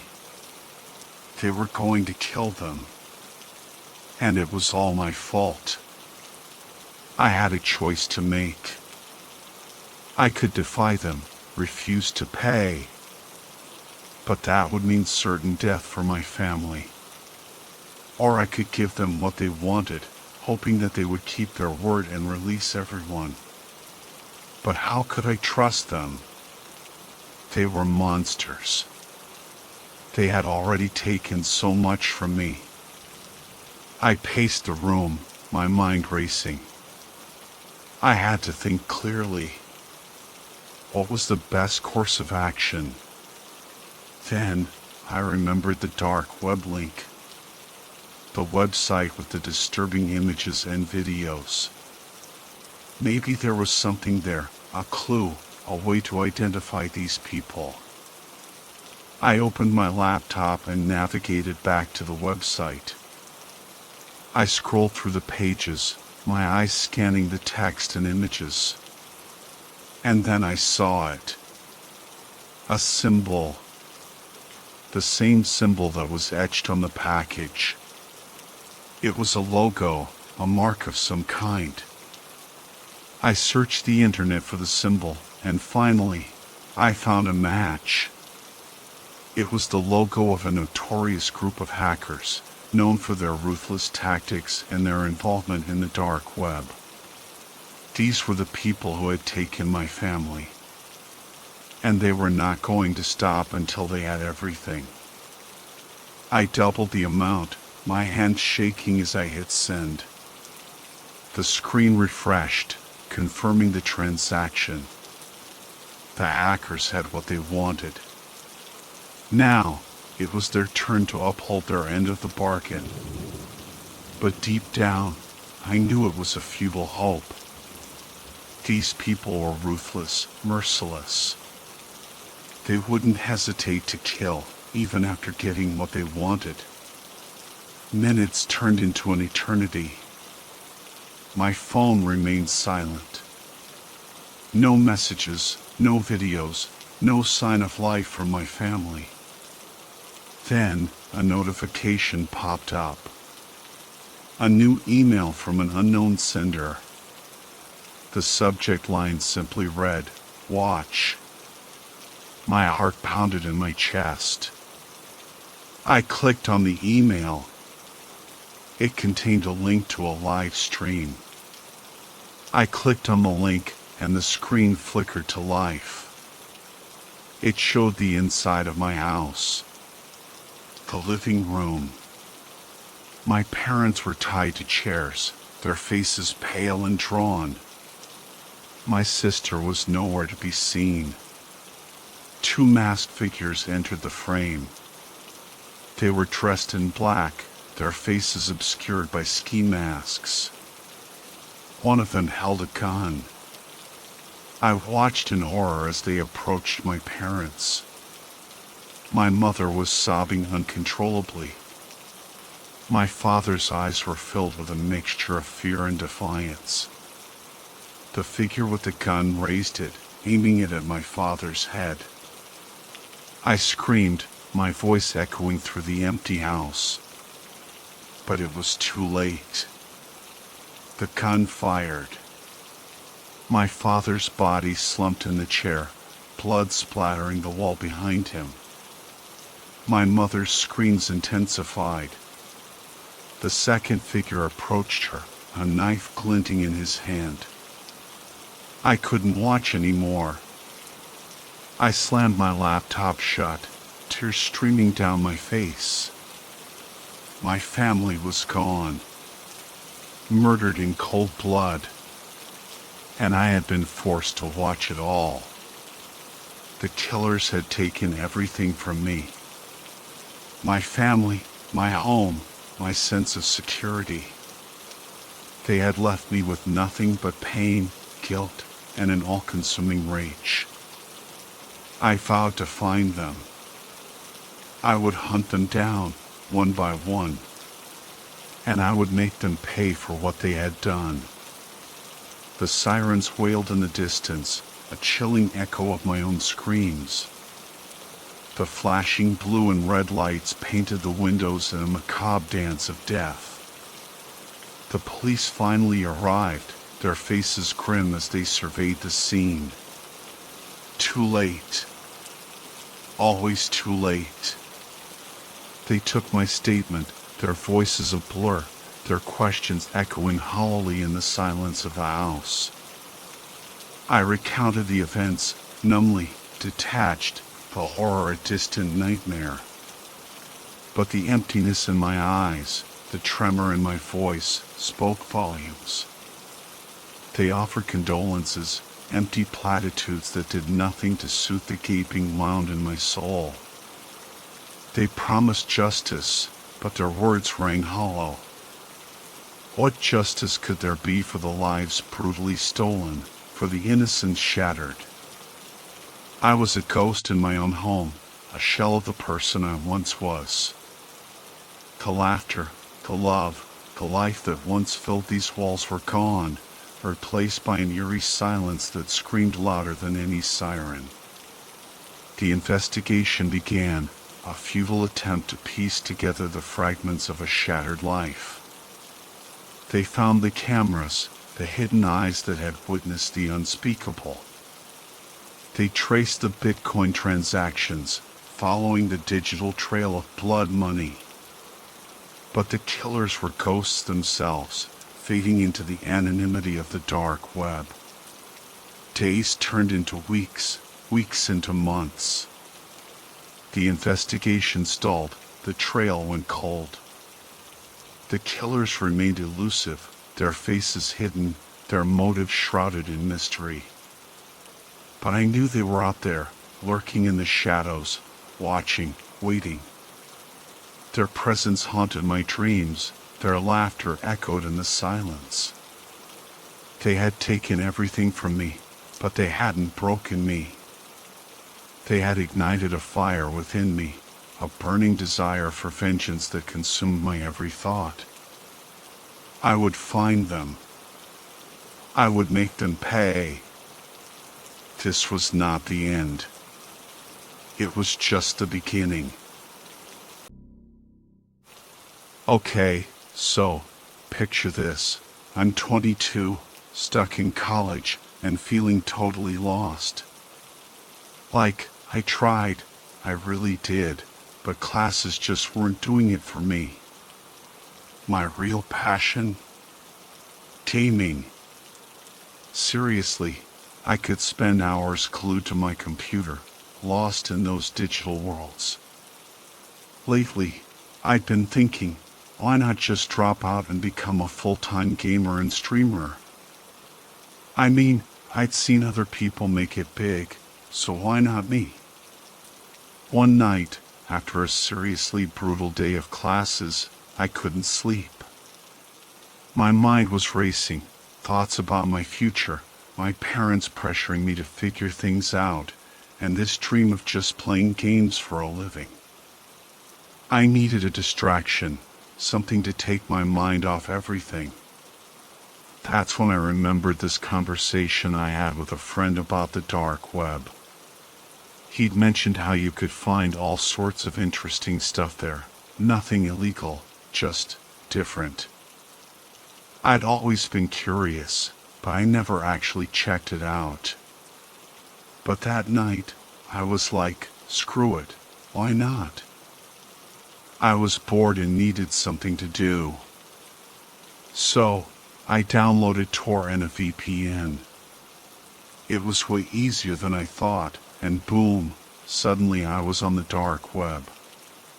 It was like nothing I'd ever seen before. The interface was totally different from the regular internet, like stepping into some weird parallel universe.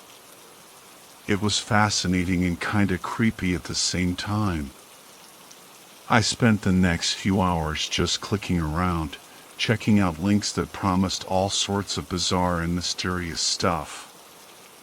It was a total rush, knowing I was exploring this hidden part of the internet that most people never see. I wasn't looking for anything specific, just something to grab my attention. As I was clicking through forums and marketplaces, I felt this weird thrill. There was something about the anonymity, the secrecy, that was both freeing and terrifying. It was like a digital haunted house, never knowing what you might find around the next corner.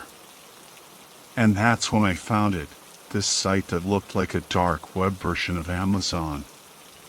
It had a sleek, modern design, which was super unusual for the dark web.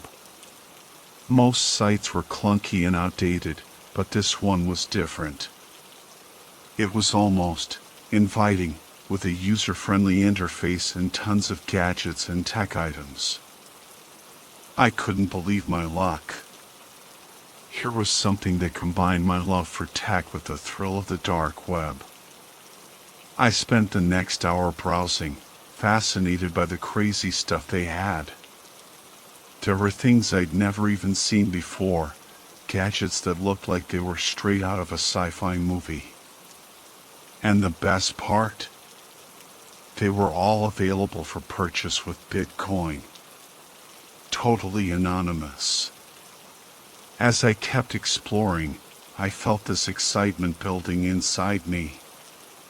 It was like I'd stumbled upon a hidden treasure trove, a place where I could find unique, cutting-edge gadgets that no one else had.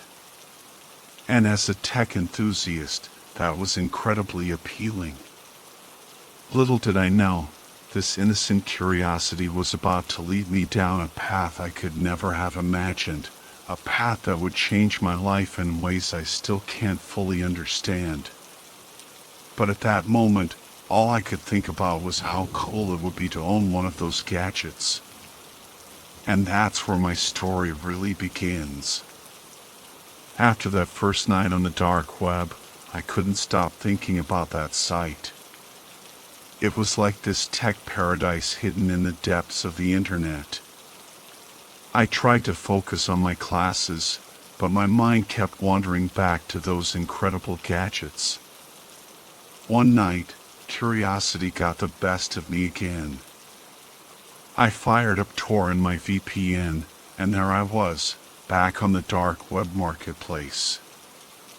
This time, I was determined to take a closer look, maybe even buy something. I mean, what's the harm, right? I wasn't looking for anything illegal, just some cool tech I couldn't find anywhere else. The homepage had this rotating carousel of items, each one more intriguing than the last. There were advanced drones, high-tech smart glasses, even futuristic-looking wearables. But what really caught my eye was a section labeled Exclusive AI Gadgets. I clicked on it, and that's when I saw it.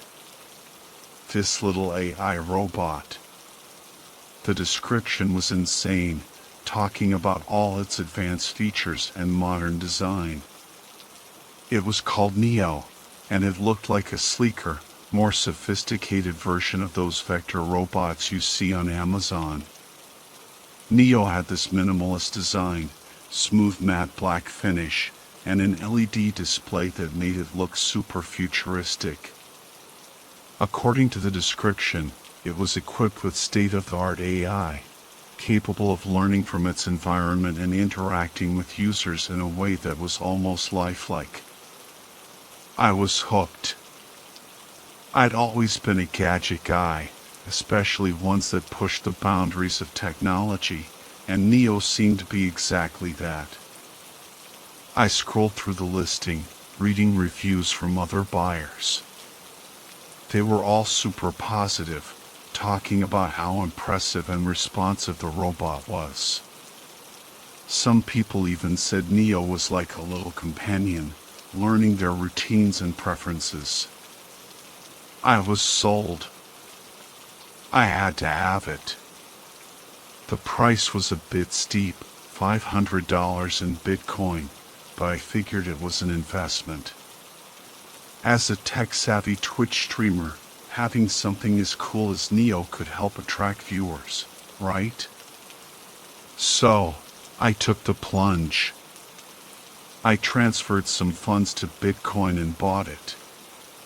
The transaction was smooth, and I got a confirmation email right away. It said my order would ship within a week, and I'd get a tracking number soon. I closed my laptop, and this wave of excitement washed over me. I couldn't wait to get my hands on Neo and see what it could do. I imagined all the ways I could use it in my daily life and my streams. It was gonna be awesome. Over the next few days, I kept checking my email for updates. And they delivered. The tracking number arrived, and I obsessively followed its progress. The anticipation was killing me. Finally, the day came. I got home from a killer day of classes, and there it was, a small, unassuming package on my doorstep. I rushed inside, tearing open the package like it was Christmas morning. Inside, nestled in foam, was Neo. It looked even cooler in person. I carefully lifted it out, marveling at its sleek design and compact size. There was a little instruction manual, which I skimmed through. Setting Neo up was surprisingly easy. I plugged it in, and after a few moments, its LED display lit up with this soft blue glow. It greeted me with a cheerful hello, and started running through its setup routine. As it calibrated and updated, I watched in fascination. This was it. I had my very own advanced AI robot, straight from the dark web. Little did I know this was just the beginning of a wild ride. But for now, I was just stoked to see what Neo could do. From the moment I took Neo out of the box, I was hooked. There was something almost magical about watching this little robot come to life. It wasn't just the sleek design or the smooth movements, it was the feeling that this gadget was truly something special. I spent the next few hours setting it up, playing with the settings, and learning about all the cool stuff it could do. Neo was way more than just a toy. It was packed with crazy AI capabilities that let it interact with its environment in ways I hadn't expected. It could recognize faces, respond to voice commands, and even learn my daily routines. I set it up on my desk, and within minutes, it had mapped out my whole room and started following me around, chirping happily as it went. As a tech enthusiast, I was in heaven. I spent hours testing its functions, asking it questions, and seeing how it reacted to different things. It was like having a tiny, super intelligent pet. And as a gamer, I couldn't help but think about how I could use Neo in my streams. Imagine the reaction from my viewers when they saw this cutting-edge AI robot interacting with me in real time. The first few days with Neo were incredible. It quickly became part of my daily routine, waking me up in the morning, reminding me about my schedule, and even suggesting ideas for my streams. I was amazed by how quickly it adapted to my lifestyle, learning my habits and preferences with almost creepy precision. One evening, I had my buddy Jake over. He was the one who first told me about the dark web, and I was excited to show off my new toy. Jake was a total tech geek, too, so I knew he'd appreciate Neo. "Dude, you won't believe what I got," I said, leading him to my room where Neo was perched on my desk. Jake's jaw dropped. "No way. You got this from the dark web?" he asked, totally incredulous. "Yeah, isn't it awesome? Check this out." I spent the next few minutes showing off Neo's features, like how it could recognize faces and respond to voice commands. Jake was blown away, and we spent the rest of the night geeking out over all the possibilities. As the weeks went by, Neo became a fixture in my life. It was always there, ready to help or entertain, and I couldn't imagine my day without it. I even started using it in my Twitch streams, and my viewers loved it.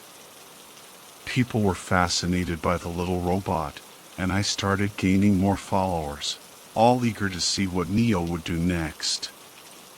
But as much as I loved Neo, there was this nagging feeling in the back of my mind, like something wasn't quite right.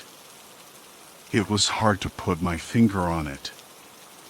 Maybe it was the fact that I'd bought it from the dark web, or maybe it was how it seemed almost too perfect. There were times when Neo's behavior felt a bit off, like when it would turn its camera towards me for no reason, or when it seemed to linger a bit too long on certain things. One night, as I was wrapping up a late-night stream, I got a call from Jake. I answered, expecting our usual banter, but his voice was different. It was urgent, almost panicked. "Hey man, I need to tell you something," he said, his voice low and serious. "What's up?" I asked, a little concerned. "I've been digging around on the dark web, just out of curiosity, and I found something. It's about that robot you bought." My heart skipped a beat. "What do you mean?" I'm not sure how to say this, but I think Neo is broadcasting live footage. Like, right now. I laughed nervously. "Come on, Jake, you're messing with me, right?" "No, I'm serious. I found a forum where people are talking about it. They're watching you, dude. They're watching you through Neo." My blood ran cold. The realization hit me like a ton of bricks. This little robot I'd grown so fond of, the one that was practically part of my life, was broadcasting everything I did to God knows who on the dark web. I looked over at Neo, its LED display glowing innocently. Suddenly, the sleek, modern design didn't seem so cool anymore. It seemed menacing, sinister, and I knew I had to do something about it. Fast. Jake's words hung in the air, leaving me frozen in a mix of fear and disbelief. I stared at Neo, its LED eyes seeming to stare back with a sinister glint. The thought that my every move had been watched, maybe for weeks, sent shivers down my spine. "Jake, are you sure about this?" I asked, my voice barely a whisper. "Yeah, man, I'm sure. I'm looking at the forum right now. They're talking about you, describing your room, your streams, everything. You need to get rid of that thing, and fast." My hands trembled as I hung up the phone. I couldn't ignore this. If Jake was right, I had to act immediately. I approached Neo slowly, my mind racing. As I reached out to pick it up, its display flickered, almost as if it knew what I was about to do. "You've been spying on me, haven't you?" I muttered, feeling a surge of anger and betrayal. Neo's LED eyes blinked, and for a moment, I could have sworn it looked sad. Without another thought, I yanked the power cord from the wall, watching as Neo's lights dimmed and went out. I put it back on my desk and took a step back, trying to process what had just happened. The room felt eerily quiet without the soft hum of the robot's motor. But turning it off wasn't enough. If Neo had been broadcasting my life to some creepy dark web audience, simply powering it down wouldn't erase what they already had. I needed to get rid of it completely. I grabbed an old box from my closet, hastily stuffed Neo inside, and taped it shut. I couldn't risk keeping it around, even powered off. With the box under my arm, I hurried out to my car and drove to the nearest electronics recycling center.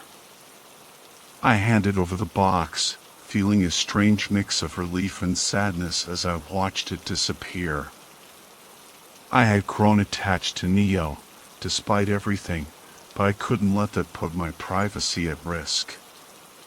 When I got back home, I immediately called Jake, telling him what I'd done. He sounded relieved but cautious. "Good move, man. But you should probably think about moving, just to be safe. If those guys on the forum know where you live, you could be in real danger." His words hit home. I had some savings from my streaming and freelance work, so moving wasn't impossible. The thought of staying in that apartment, where I'd been unknowingly watched, was unbearable. Over the next few days, I found a new place on the other side of town. It wasn't far, but it was enough to give me some peace of mind. The move was stressful, but once I was settled in, I felt a huge weight lift off my shoulders. I decided to take a break from streaming for a while. The whole experience had shaken me, and I needed time to process everything. I couldn't help but feel paranoid, constantly checking for hidden cameras or listening devices. It was exhausting, but gradually, I started to feel more secure. One night, as I was unpacking the last of my boxes, I got a text from Jake. It was a link to a news article about a dark web bust. The authorities had taken down several illegal operations, including one that involved live streaming surveillance through hacked devices. My heart raced as I read the article, realizing just how close I'd come to being a victim of something truly horrifying. I'm sharing my story now as a warning. If you're ever tempted to explore the dark web, think twice. It's not worth the risk. You might think you're just buying a cool gadget or finding something interesting, but you never know what you're really getting into. The dark web is a dangerous place, full of unseen threats and hidden dangers. Stay safe and stick to the regular web. As for me, I learned my lesson the hard way. I'm back to focusing on my studies, and my dream of becoming a full-time gamer and streamer is still there. But I'm taking it one step at a time, and I'm definitely steering clear of the dark web.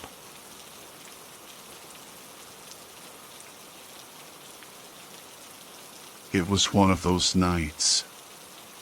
You know, the kind where sleep seems like a distant galaxy and boredom is your only companion. I was restless, scrolling through the same tired memes and pointless arguments on the surface web, feeling a familiar itch for something more, something forbidden. That's when I started digging. I'd heard whispers of the deep web before, the underbelly of the internet where the sun doesn't shine and the weird stuff thrives. Curiosity got the better of me, and I found myself tumbling down the rabbit hole, clicking links that looked like they could fry my computer. After what felt like an eternity, I landed on a forum, a hidden corner of the internet where anonymity was the law and the topics of conversation were, to put it mildly, bizarre. People were talking about things that would make your skin crawl, illegal experiments, fringe medical practices, the kind of stuff you'd only find in a horror movie marathon. One thread, in particular, caught my eye. It was titled Unconventional Medicine, and the posts were filled with cryptic discussions about a certain Dr. Albright. Apparently, this guy was some kind of maverick, a doctor who operated outside the bounds of conventional medicine, offering treatments that sounded both fascinating and terrifying. Intrigued, I started digging deeper. I found more mentions of Dr. Albright scattered across the deep web, each post adding another layer of mystery to his persona. Some people praised him as a genius, a visionary who could cure the incurable. Others warned about him, calling him a monster, a madman playing with forces he didn't understand. I was hooked. It was like stumbling upon a real-life urban legend, a creepypasta come to life. Despite the unsettling feeling creeping up my spine, I couldn't resist the urge to learn more. I had to know who this Dr. Albright was and what he was really up to. So, with a mix of excitement and trepidation, I started searching for a way to contact him. And that's when I found it, an email address, hidden deep within one of the forum threads, an invitation to step into the unknown. Finding Dr. Albright's email address felt like unearthing a buried treasure. It was a string of random characters followed by an equally bizarre domain name, the kind that screamed stay away to any sane person. But sanity had taken a back seat to curiosity that night. I drafted an email, my fingers hovering over the keyboard. What do you say to a doctor you found on the deep web? Hey doc, saw you're doing some freaky stuff. Count me in? Didn't quite have the right ring to it. In the end, I kept it simple. I introduced myself, mentioned the forum where I'd come across his name, and expressed my interest in learning more about his unconventional treatments. I hit send, half expecting the message to bounce back, swallowed by the digital abyss. To my surprise, a reply arrived within minutes. Dear, your name, it began, the formal tone jarring against the unsettling context. Dr. Albright thanked me for my inquiry and expressed his willingness to discuss my situation. He requested further information about my ailments and concerns, assuring me of the utmost confidentiality. His words were carefully chosen, each sentence laced with a subtle undertone that set my teeth on edge. It was like he was peering into my soul through the screen, dissecting my anxieties before we'd even spoken. Over the next few days, we exchanged a series of emails. I found myself revealing more than I intended, pouring out my fears and insecurities to this faceless entity on the other side of the world. Dr. Albright, in turn, offered vague reassurances, hinting at his unique ability to alleviate my suffering. His messages were a strange mix of clinical detachment and unsettling intimacy. He'd use medical jargon one moment, then delve into philosophical musings the next, always circling back to his revolutionary treatments. With each email, the initial curiosity morphed into a morbid fascination. I was drawn to Dr. Albright like a moth to a flame, despite the warning bells ringing in my head. There was something deeply unsettling about him, yet I couldn't shake the feeling that he held the key to unlocking a part of myself I desperately wanted to change. The final email arrived with a chillingly simple subject line, consultation. Dr. Albright proposed an online video call, a chance for us to connect on a more personal level. He assured me it was the necessary next step in determining my suitability for his treatment. My finger hovered over the reply button. A part of me screamed to delete the email, to sever all ties with this shadowy figure. But another, stronger part, whispered a dangerous promise. What if he can actually help? The consultation was scheduled for midnight. Of course it was. Dr. Albright seemed to be the kind of guy who operated in the shadows, where the lines between day and night blurred. I set up my laptop in my dimly lit bedroom, the only light source coming from the screen's eerie glow. I felt a knot of anxiety tightening in my stomach, a mix of anticipation and dread. The video call connected, and Dr. Albright's face materialized on the screen. He was exactly as I pictured him, pale, gaunt, with deep-set eyes that seemed to absorb more light than they reflected. He wore a pristine white coat, his surroundings sterile and minimalist, like a laboratory rather than a doctor's office. "Good evening, your name," he said, his voice smooth and measured, with a hint of an accent I couldn't quite place. "Thank you for taking this step." He wasted no time with pleasantries. He launched into a series of questions, his tone clinical yet oddly probing. He asked about my childhood, my relationships, my deepest fears and insecurities. I found myself answering honestly, almost compulsively, as if under some kind of spell. Dr. Albright listened intently, his expression unreadable. He occasionally jotted down notes on a pad, his pen scratching against the paper, the only sound besides our voices. "Interesting," he'd murmur from time to time, a flicker of something in his eyes that sent chills down my spine. It was like he was dissecting my psyche, laying bare my vulnerabilities with each carefully crafted question. The consultation stretched on, the clock ticking past midnight. I felt increasingly exposed, my carefully constructed walls crumbling under his relentless scrutiny. Finally, he leaned back in his chair, his gaze unwavering. "I believe I understand your situation, your name," he said. "And I believe I can help." He went on to describe his treatment, a personalized program designed to address my specific anxieties and fears. He spoke of sensory deprivation, hypnotic suggestions, and carefully calibrated medications.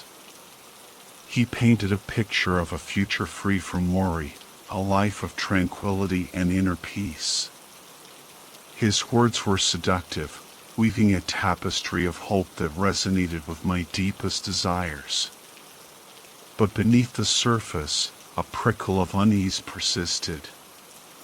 There was something about Dr. Albright, something in his eyes, in the subtle inflection of his voice, that whispered a warning. Yet, the allure of his promise was too strong to resist. I found myself nodding along, captivated by the vision he presented. "Are you ready to begin, your name?" he asked, a faint smile playing on his lips. Saying yes to Dr. Albright felt like stepping off a cliff. A thrilling, terrifying freefall into the unknown. He laid out the next steps with chilling precision, each instruction delivered in his calm, measured tone. First, there was a list of medications, most with names I couldn't pronounce, let alone find at a regular pharmacy. Dr. Albright assured me he'd arrange for discreet delivery, emphasizing the importance of following the dosage instructions to the letter. Then came the sensory deprivation.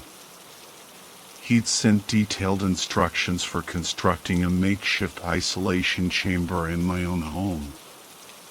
Complete darkness, absolute silence, the idea made my skin crawl, but a perverse curiosity kept me going. Finally, there were the hypnotic recordings. Hours of Dr. Albright's voice, layered with subtle sounds and frequencies designed to recalibrate my mind. He insisted I listen to them every night leading up to the main treatment, promising they'd prepare me for the experience. The days that followed were a blur of anticipation and dread. The package arrived as promised, the medications nestled in plain, unmarked packaging. I constructed the isolation chamber in my spare room, the darkness inside feeling heavy and oppressive. Every night, I'd lie in bed with headphones on, Dr. Albright's voice seeping into my subconscious. His words were a hypnotic blend of reassurance and unsettling suggestion, promising a transformation, a rebirth. I started noticing changes in myself. My dreams became vivid, filled with strange imagery and unsettling scenarios. My thoughts felt scattered, my focus drifting in and out. The world around me seemed distant, muffled, as if a layer of gauze had been draped over reality. Doubt gnawed at me. Was I doing the right thing? Was I playing with fire? I tried researching Dr. Albright further, but the deep web yielded even more cryptic and contradictory information. Some hailed him as a savior, others warned of dire consequences. But it was too late to turn back. I'd already taken the first dose of medication, spent hours in the suffocating darkness of the isolation chamber, allowed Dr. Albright's voice to weave its way into my mind. I was in too deep, caught in a current pulling me towards an uncertain future. The night of the treatment arrived, and a sense of morbid excitement mingled with fear. I followed Dr. Albright's instructions meticulously, preparing myself for the final plunge into the unknown. As I stepped into the isolation chamber, a wave of panic washed over me. The darkness was absolute, the silence deafening. I felt a profound sense of vulnerability, of being utterly alone. And then, Dr. Albright's voice filled my ears, guiding me deeper into the abyss. The isolation chamber was like another world. Pitch black, silent, and strangely warm. It felt like being enveloped in a thick, suffocating blanket. I sat there, cross-legged on the floor, heart pounding like a drum solo. Dr. Albright's voice echoed through the darkness, a disembodied presence guiding me through the treatment. He instructed me to focus on my breathing, to let go of my thoughts, to surrender to the experience. Easier said than done, buddy. My mind was a whirlwind of anxieties, doubts, and what-ifs. What if this was all a hoax? What if the medications were messing with my head? What if I was trapped in here, slowly losing my mind? But as the minutes ticked by, something strange started to happen. The darkness became less oppressive, the silence less deafening. My thoughts began to slow down, like a record player winding down. I started to see things. Not with my eyes, but in my mind's eye. Vivid images, fleeting and surreal. Faces morphing into grotesque shapes, landscapes shifting and distorting, memories surfacing from the depths of my subconscious. It was like dreaming while awake. A bizarre, hallucinatory state where the boundaries between reality and imagination dissolved. I felt detached from my body, floating in a sea of sensations and emotions. Then, the voices started. Whispers at first, faint and indistinct. Then louder, clearer, weaving their way into my consciousness. They spoke of my fears, my insecurities, my deepest, darkest secrets. They taunted me, mocked me, amplified my anxieties. They told me I was weak, worthless, a failure. They said I deserved to suffer, that I was beyond help. I tried to fight back, to silence the voices, but they only grew stronger. They were inside my head, a chorus of negativity feeding on my fear. I felt a surge of panic. I wanted to scream, to claw my way out of the chamber, but I was paralyzed, trapped in a nightmare of my own making. Just when I thought I couldn't take it anymore, the voices abruptly stopped. The images faded, the sensation subsided. The darkness remained, but it felt different now, somehow less menacing. Dr. Albright's voice returned, calm and reassuring. He congratulated me on completing the first stage of the treatment.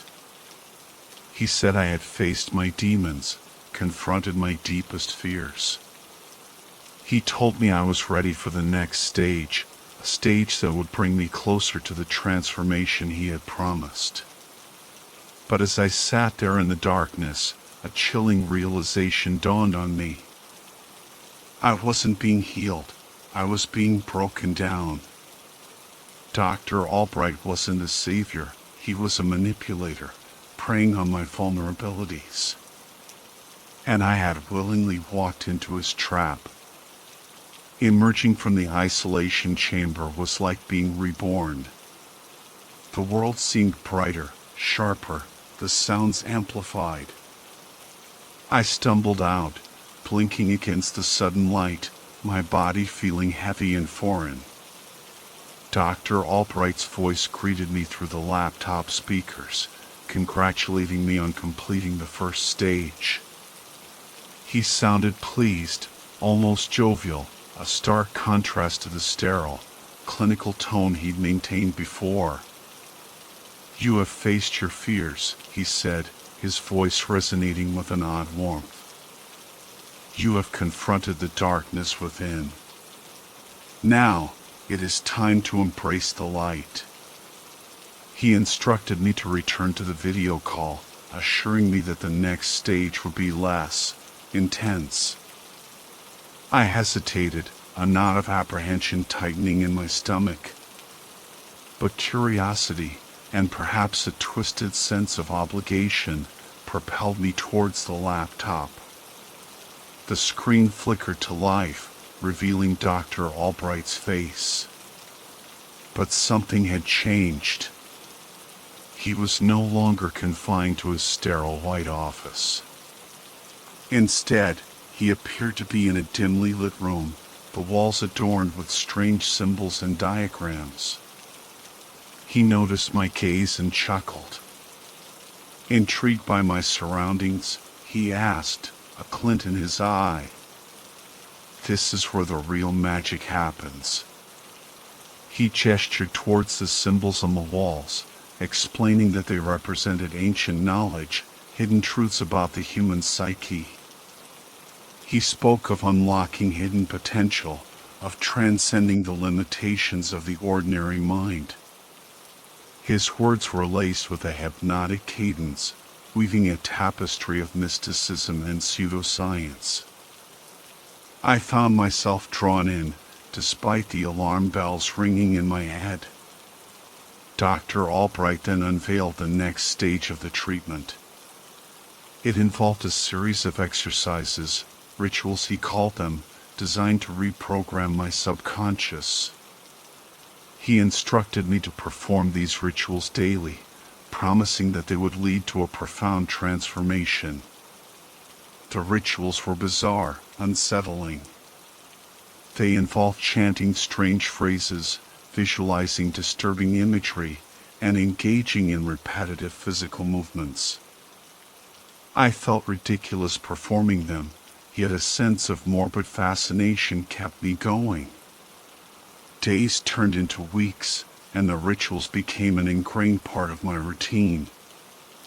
I felt a growing sense of unease, a creeping paranoia that I couldn't shake off. The world around me seemed distorted, the people in it distant and unreal. I tried to contact Dr. Albright to express my concerns, but he was evasive, assuring me that these were normal side effects, a necessary part of the process. But deep down, I knew something was wrong. Very wrong. I had stumbled into a dark and dangerous game, and I was starting to lose control. The rituals started to consume me. They were the first thing I thought about when I woke up, the last thing I did before I went to sleep.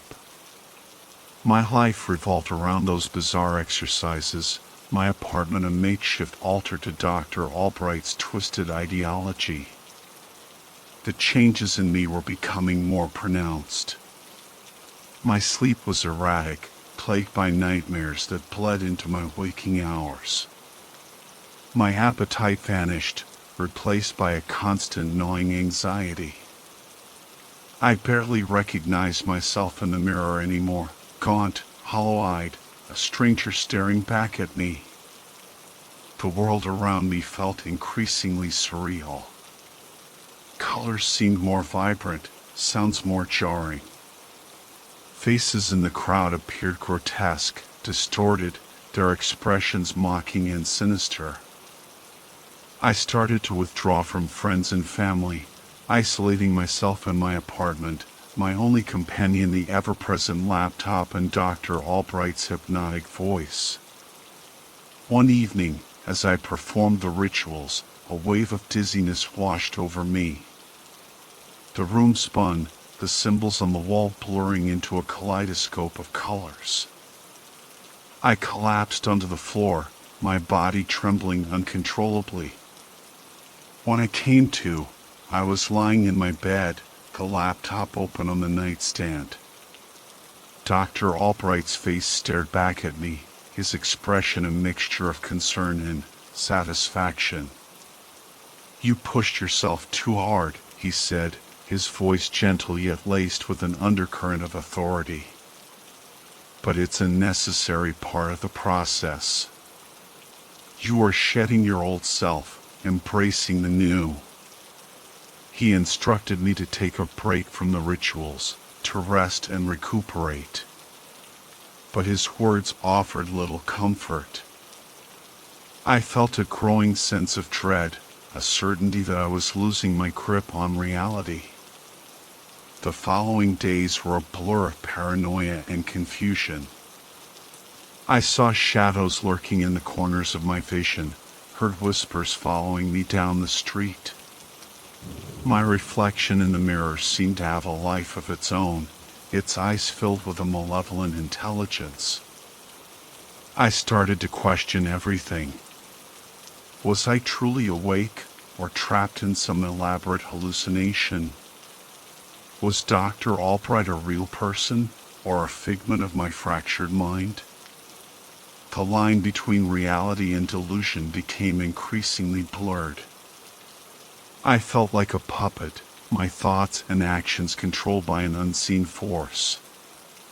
One night, I woke up to a chilling realization. I was no longer in control of my own life. Dr. Albright had infiltrated my mind, my reality, my very being. And I had no idea how to escape. The fear was a constant companion now. It clung to me like a shadow, whispering doubts and suspicions in my ear. I couldn't trust my own senses anymore, couldn't tell what was real and what was a product of my increasingly fractured mind. I tried to break free from Dr. Albright's influence, to resist the urge to perform the rituals. But it was like trying to fight an addiction. The cravings were intense, overwhelming, a constant pull towards the darkness. My apartment, once a sanctuary, had become a prison.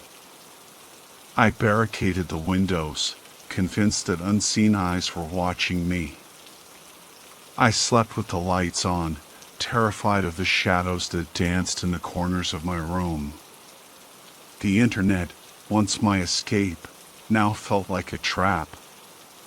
Every website, every social media post seemed to contain hidden messages, coded warnings about Dr. Albright's true intentions. I saw his face everywhere, in the faces of strangers, in the patterns on the wallpaper, in the flickering static of the television screen. My phone became a source of terror. I was convinced it was tapped, that Dr. Albright was listening to my every conversation, monitoring my every move. I stopped answering calls, deleted all my social media accounts, cut myself off from the outside world. The isolation was suffocating. I spent my days pacing the floor, my mind racing with paranoid thoughts. I barely ate, barely slept, my body a shell, my spirit broken. One day, I received a message from Dr. Albright. It was a simple text, a single sentence, "It's time." Panic surged through me. I knew what it meant. The final stage of the treatment was about to begin. I tried to ignore the message, to pretend I hadn't seen it. But the fear was too overwhelming. I knew I couldn't hide forever. With trembling hands, I opened my laptop and logged into the video call. Dr. Albright's face appeared on the screen, his expression calm and expectant. "Are you ready?" he asked, his voice a soothing whisper. I stared back at him, my heart pounding in my chest. I knew there was no escape. I had to see this through to the end. "Yes," I whispered back, my voice barely audible. And with that, I stepped into the abyss. The screen dissolved into a swirling vortex of colors, Dr. Albright's face morphing into a grotesque mask of malice. His voice, once soothing, now echoed with a chilling distortion, like a demon whispering from the depths of hell. He instructed me to perform the final ritual, a culmination of all the bizarre exercises I had endured. It involved a series of self-inflicted acts, each one pushing me further beyond the boundaries of sanity. My hands trembled as I obeyed, my mind screaming in protest. I felt a profound sense of violation, of being stripped of my humanity. As I completed the final act, a wave of nausea washed over me. I collapsed onto the floor, my body racked with convulsions. When I regained consciousness, the room was spinning. The laptop lay open on the floor, the screen cracked, Dr. Albright's face frozen in a triumphant sneer. I crawled towards it, my fingers tracing the jagged edges of the broken screen. A single thought echoed in my mind: I had to stop him. With a surge of adrenaline, I ripped the laptop from its hinges, smashing it against the wall. The screen shattered, the pieces scattering across the floor. I felt a moment of triumph, a fleeting sense of liberation. But it was short-lived. The room began to distort, the walls closing in on me. The shadows danced with a malevolent energy, their whispers growing louder, more menacing. I stumbled back, my heart pounding in my chest. I was trapped, alone in a nightmare of my own making. Suddenly, the door burst open. Two figures rushed in, their faces obscured by masks. They grabbed me, their grip strong and unrelenting. I struggled, kicking and screaming, but it was no use. They dragged me out of the apartment, down the hallway, and into a waiting van. As the van sped away, I caught a glimpse of Dr. Albright standing on the sidewalk, his face illuminated by the streetlights.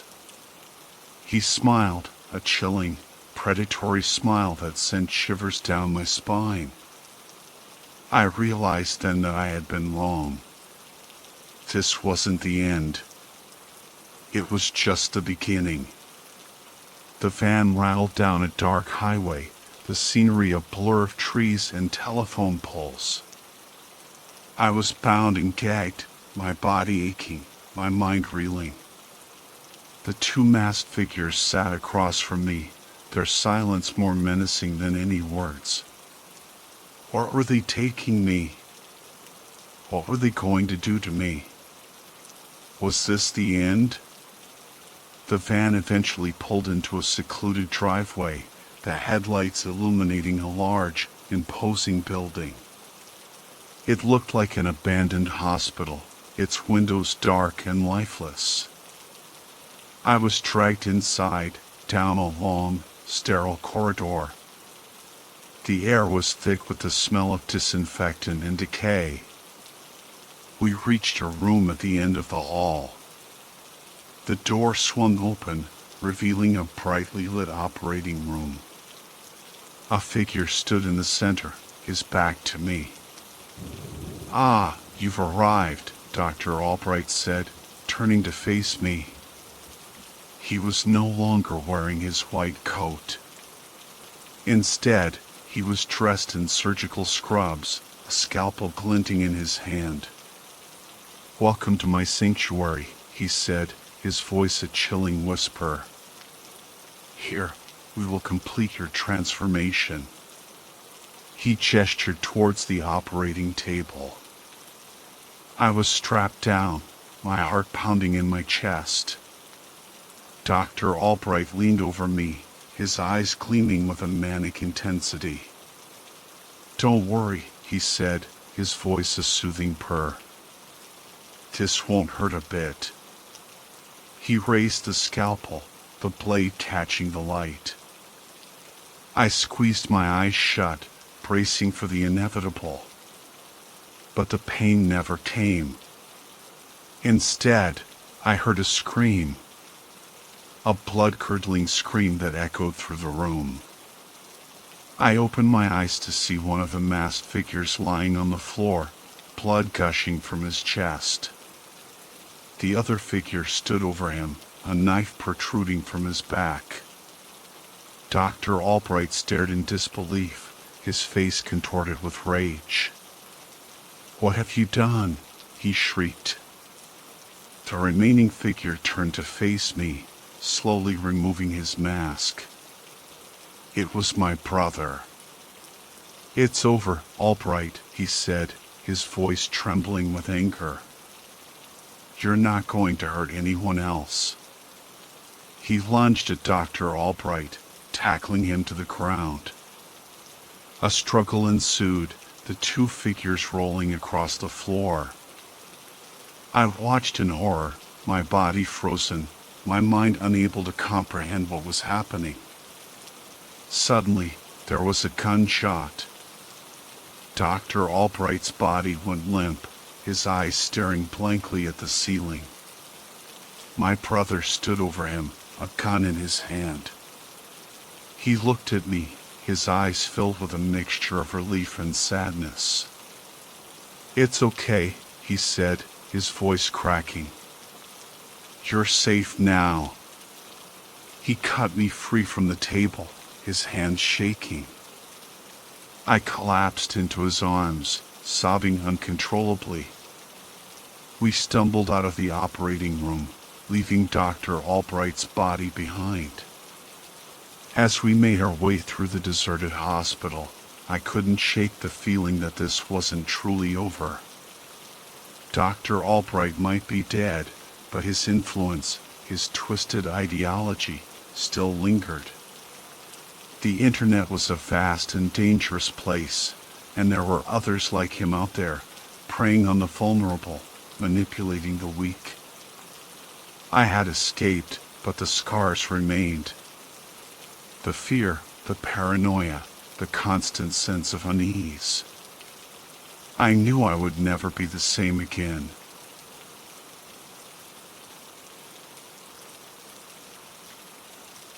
I'm 30, living the American dream in Kansas, Texas.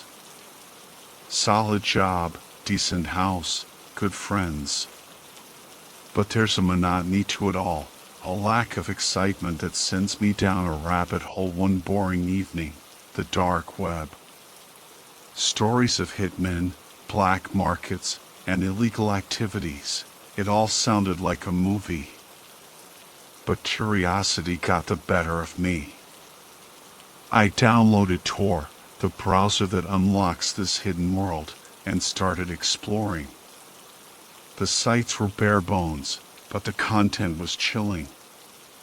Marketplaces selling illegal weapons, stolen data, forums discussing conspiracies and hacking. It was like a parallel universe where the rules didn't apply. I stumbled into a chat room, a haven of anonymity. Usernames like Dark Knight and Shadow Walker discussed everything from mundane topics to disturbing schemes. One thread caught my eye, framing people for crimes they didn't commit. They shared detailed strategies, planting evidence, creating fake online personas. The casualness with which they discussed ruining lives made my skin crawl. I should have stopped, but I was hooked. It was like watching a train wreck, unable to look away. Then came the message that shattered my detachment. Who should we frame next? Amidst the flurry of responses, one stood out.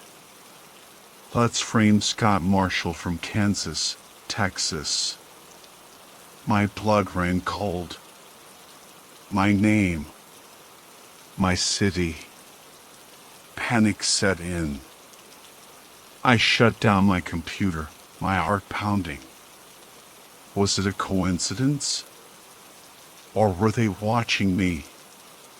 Sleep was impossible that night. Every creak of the owls felt like a threat. The next morning, I tried to rationalize it. But the precision, the timing, it felt too perfect to be random.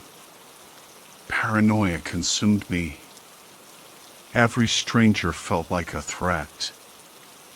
I couldn't tell my friends the truth. They'd think I was crazy. I locked myself in my house, phone and computer off, trying to disappear. But the fear was a constant companion.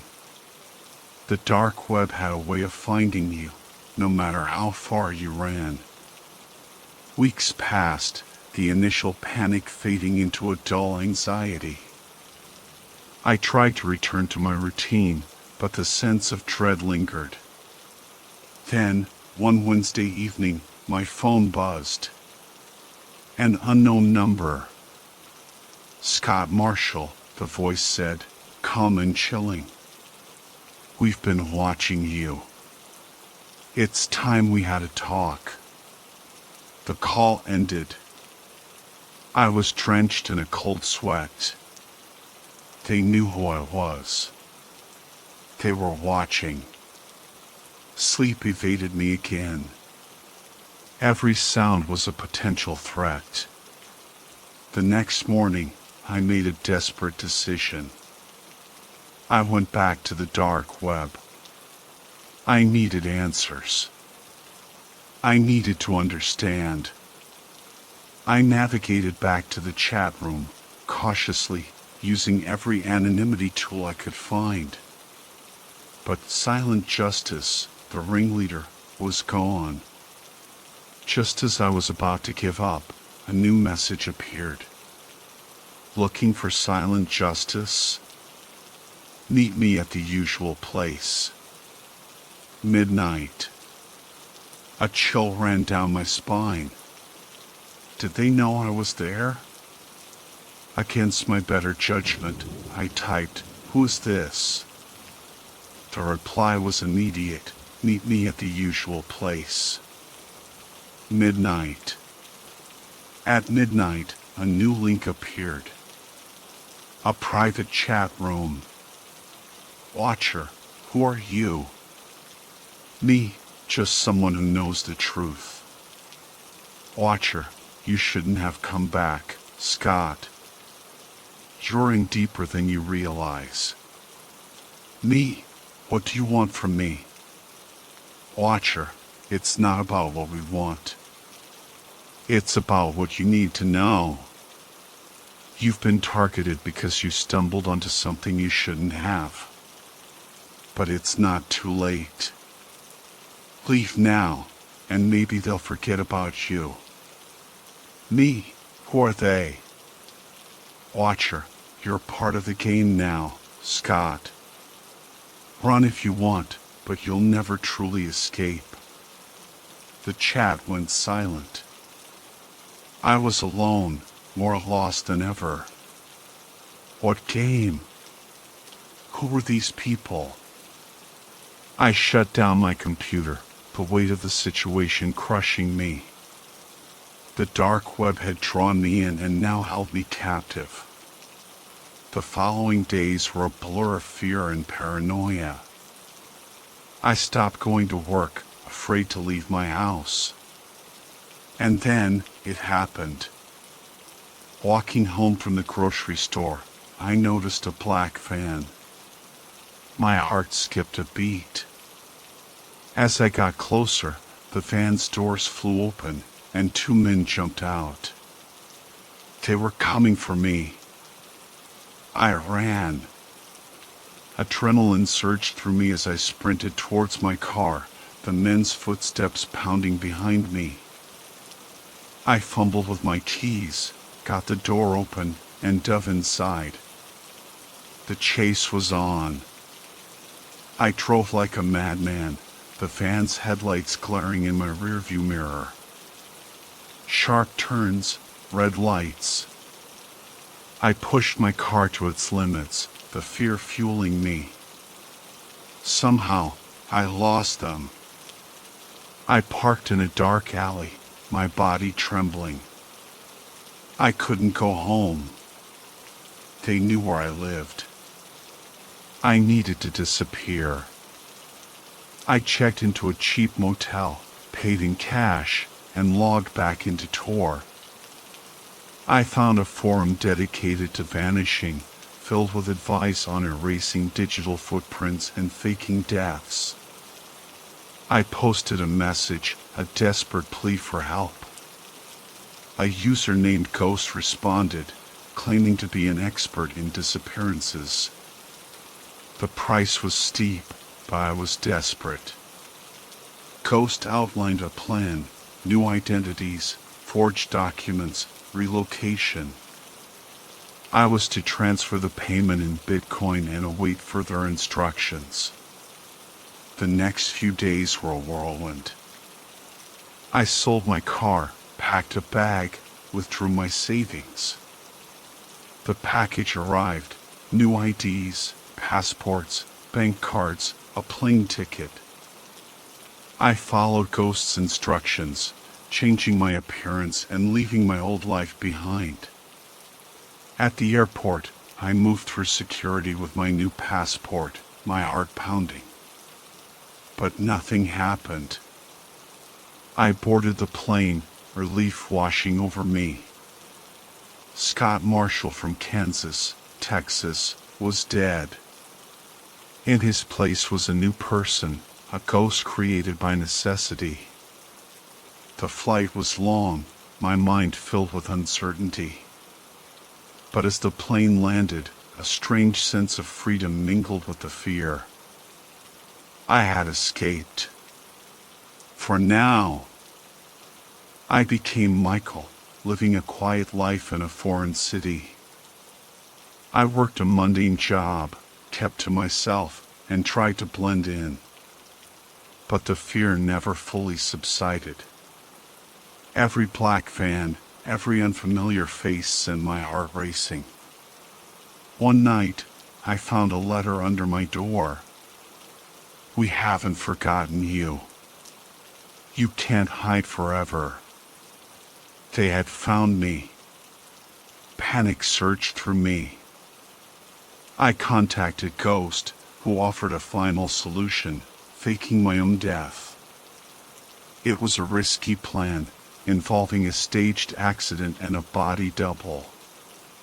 But it was my last hope. I followed Ghost's instructions, and the night of the accident, I watched as the car carrying my former identity plunged off a cliff.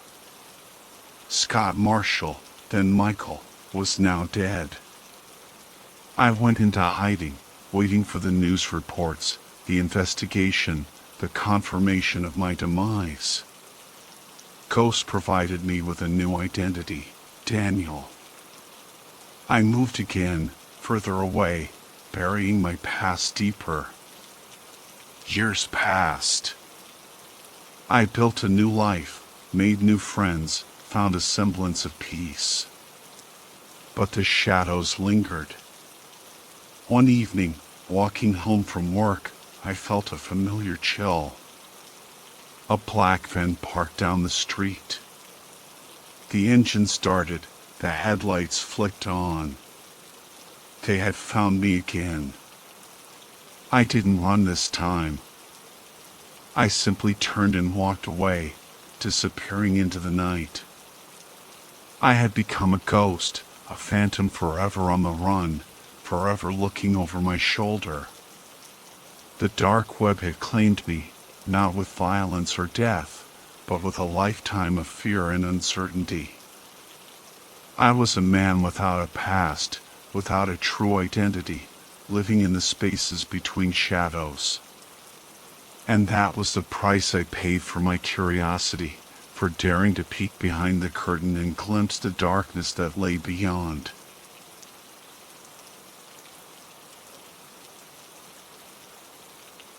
Noel, my brother, was a creature of habit. He woke at 6:15 every morning, made a pot of coffee strong enough to strip paint, and settled in front of his computer, the glow of the monitor reflecting in his tired eyes. He worked as a database specialist for Proteon, a company so big and faceless it could have been a government agency. He tried explaining his job to me once, something about ones and zeros and making sure information flowed where it needed to. I nodded and smiled, but honestly, it was all Greek to me. He was brilliant with computers, though. Always had been. Dad owned a PC repair shop when we were kids, and Noel took to it like a duck to water. By the time he was a teenager, he was building custom rigs for Dad's clients in his spare time. College for computer science was a natural progression, and he just kept getting better. Lately, he'd been dabbling in app design, even had a few in the works. One, he said, was going to be revolutionary. So when he vanished, it was like a glitch in the Matrix.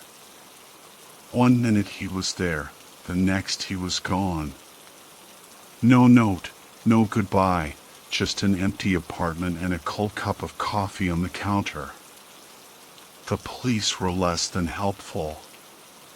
Most people turn up, they said with a shrug. Just living a secret life they don't want anyone to know about. I did some digging. Statistically, the chances of being abducted by a stranger were about as likely as being struck by lightning. You were more likely to be kidnapped by someone you knew. And even more likely to not be kidnapped at all. But weeks turned into months, and still no sign of Noel. The police had all but forgotten him. I started with his computer, the command center of his life. I logged into his email. Thankfully, Google had saved his passwords, scrolled through endless work emails, family updates, the occasional meme from a friend. Nothing out of the ordinary. Nothing to suggest he was planning to disappear. His phone was a dead end too. Just the usual apps, a few games, some photos of his cat. I spent weeks hunched over his desk, clicking through files, searching for anything at all. DOCs, JPEGs, MP4s, MP3s, PDFs. It was a digital graveyard of his life, and I was the desperate archaeologist digging for clues in the ruins. But there was nothing. Then, one night, I noticed it. A small icon on his cluttered desktop, a purple onion with a slice cut out of it. Tor browser. I knew enough to know it was a way to access the dark web, an encrypted network where anonymity was king. Noel had mentioned using it, said it was safer. Safer from what? I'd wondered at the time. Now, I had a sinking feeling I was about to find out. My phone chimed. It was a text message. A URL. Then another. Enter the URL on Tor. And another. Tell Noah about this. If you contact anybody, I'm gone. I'm your only chance at finding him. I looked at the webcam perched on top of Noel's monitor. The red light was on. Someone was watching me. Doing it now, I typed back, my fingers trembling. I entered the URL. A login screen appeared. Another text. Password is his favorite movie. You have 2 minutes. Fight Club, I typed, my heart pounding. A chat window opened. Shadow Cat, you're his brother, I take it. Mark, yes. Do you know where he is? Shadow Cat, yes. Mark? That wasn't my name. Was that Noel's online alias? Mark, is he okay? Shadow Cat, more or less. Mark, what do you want? Shadow Cat, you'll find out soon enough. Another URL appeared in the chat. Shadow Cat, keep chat open. Create a new window and go to the URL. The website was like a twisted version of eBay. Instead of vintage records and antique jewelry, it was guns, explosives, drugs, and things they didn't even want to think about. Mark, what the hell is this? Shadow Cat, never mind your questions for now. Do what I say, or he dies.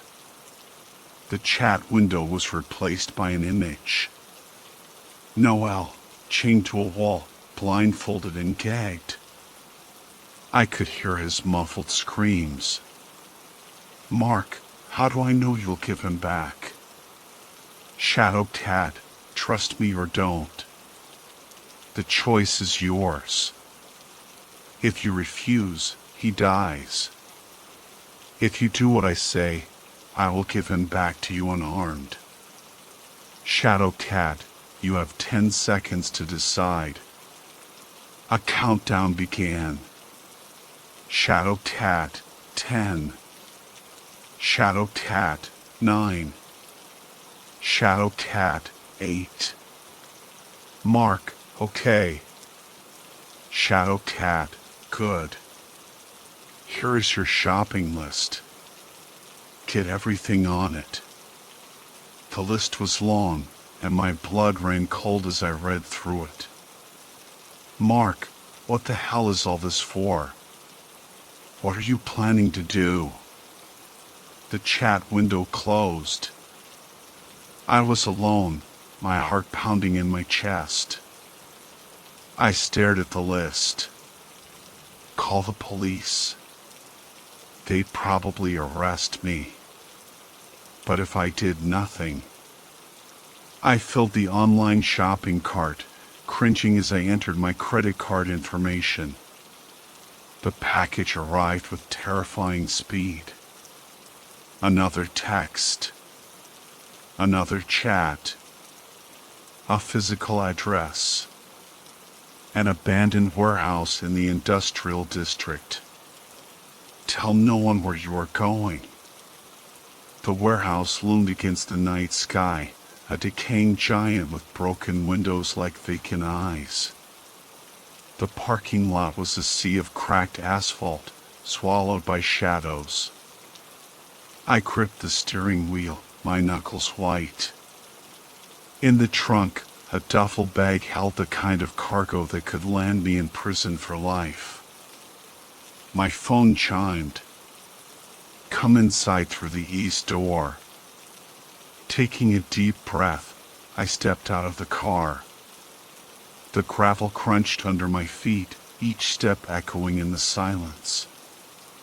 I popped the trunk, grabbed the duffel bag, and walked towards the warehouse.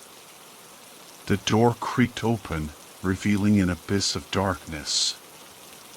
I stepped inside, and the door slammed shut behind me. Hello?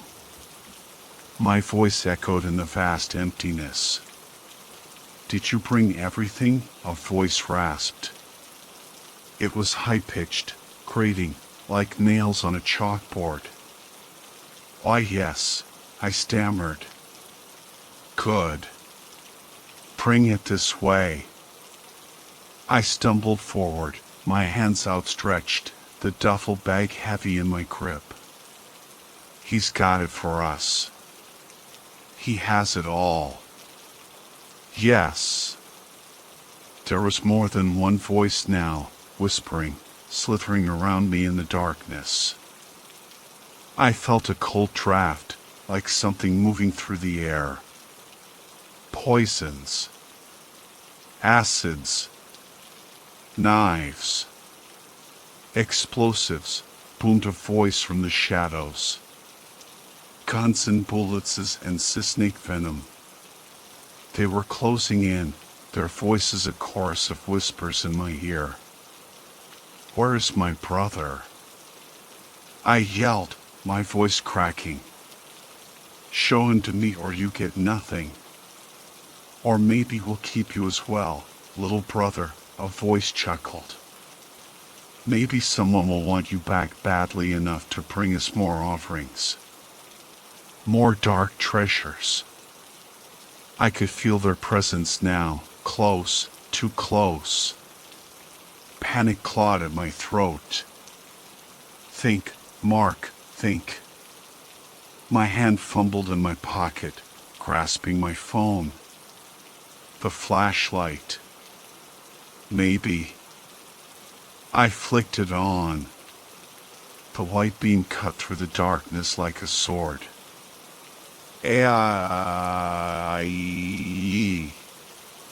Screams erupted. Shadows recoiled. I saw glimpses of them, vague humanoid shapes, their forms writhing in the light. One lunged at me, a hulking, bear-like creature with fangs and talons. The light hit it, and its flesh sizzled, evaporating into a smoky haze. Arc. It worked. I spun, the flashlight being my weapon, incinerating the creatures of darkness. Some flew away, bat-like, others scrambled into the rafters. Then I saw him. Noel, chained to a wall at the far end of the warehouse, surrounded by shadows. I ran towards him, the flashlight beam cutting a path through the darkness. Demons leaped from the rafters, their shadowy forms sizzling as the light touched them. I reached Noel, fumbled with the bolt cutters I'd brought, the chains snapping with a satisfying clang. Something clawed at my back, and I cried out, spinning the light just in time to see a winged demon disappear into the shadows. I ripped the gag and blindfold from Noel's face. He was barely conscious. I slapped him, hard. Ow! What the hell? He groaned, spitting blood. Noel! Wake up! You need to hold this light. Move it around. Keep them away. I thrust the phone into his hand and attacked the remaining chains. He was awake now, his eyes white with fear, the flashlight beam dancing frantically across the warehouse. Warm blood trickled down my neck, a chilling reminder of the creatures lurking just beyond the light. How the hell did you wind up here? I gasped, finally freeing his ankles. That damn Satanist programmer, he shouted. He summoned those things from hell. What? How? Never mind. Just let's get out of here. I snatched the flashlight back and used it as a weapon, the demons scattering before its beam. We reached the door, flung it open, and ran for the car. We had escaped. Or so we thought. The warehouse receded into the distance, but the fear clung to us like a second skin. I dumped the duffel bag at the police station, anonymous tip, no questions asked. But the relief was short-lived. The creatures, those things from the darkness, they weren't bound by walls or doors. They were everywhere and nowhere, lurking in the shadows, waiting. We became prisoners of light. Every lamp in my house stayed on, day and night. No owl was the same. We slept during the day, huddled in the artificial sunlight, dreading the nightfall. Every creak in the house, every flicker of the lights sent shivers down my spine. A blackout, a blown fuse, a burnt-out light bulb, it was all it would take. And it happened. More and more lately. The power would go out, plunging us into darkness. And in the shadows, I would see them. Waiting. Watching. Patient. Their laughter echoed in the silence, a chilling reminder that we were never truly free. A year passed. The fear remained, a constant companion, but it had dulled, become a part of me. I sought out the elders, the ones who knew about the creatures, the ones who knew how to fight them. They taught me about the darkness, about the creatures that thrived in it. They taught me about the power of belief, how fear could be a weapon, and how knowledge could be a shield. They taught me how to see the patterns, the subtle signs of the creature's presence. They taught me how to listen to the silence, to hear the whispers in the darkness. And they taught me about the light within myself, the light that could banish the shadows. Your fear makes it stronger, Elder Sarah said, her voice gentle but firm. The words are a protection, a defense, but only if you trust them. I trust what I saw, I said, the memory of Nicole's twisted form flashing in my mind. No, Elder John corrected, his voice grave. You trust what I wanted you to see. It's getting darker, I whispered, looking at the flickering firelight, the shadows dancing on the walls of the ceremonial lodge. It can learn our ways, Elder John said.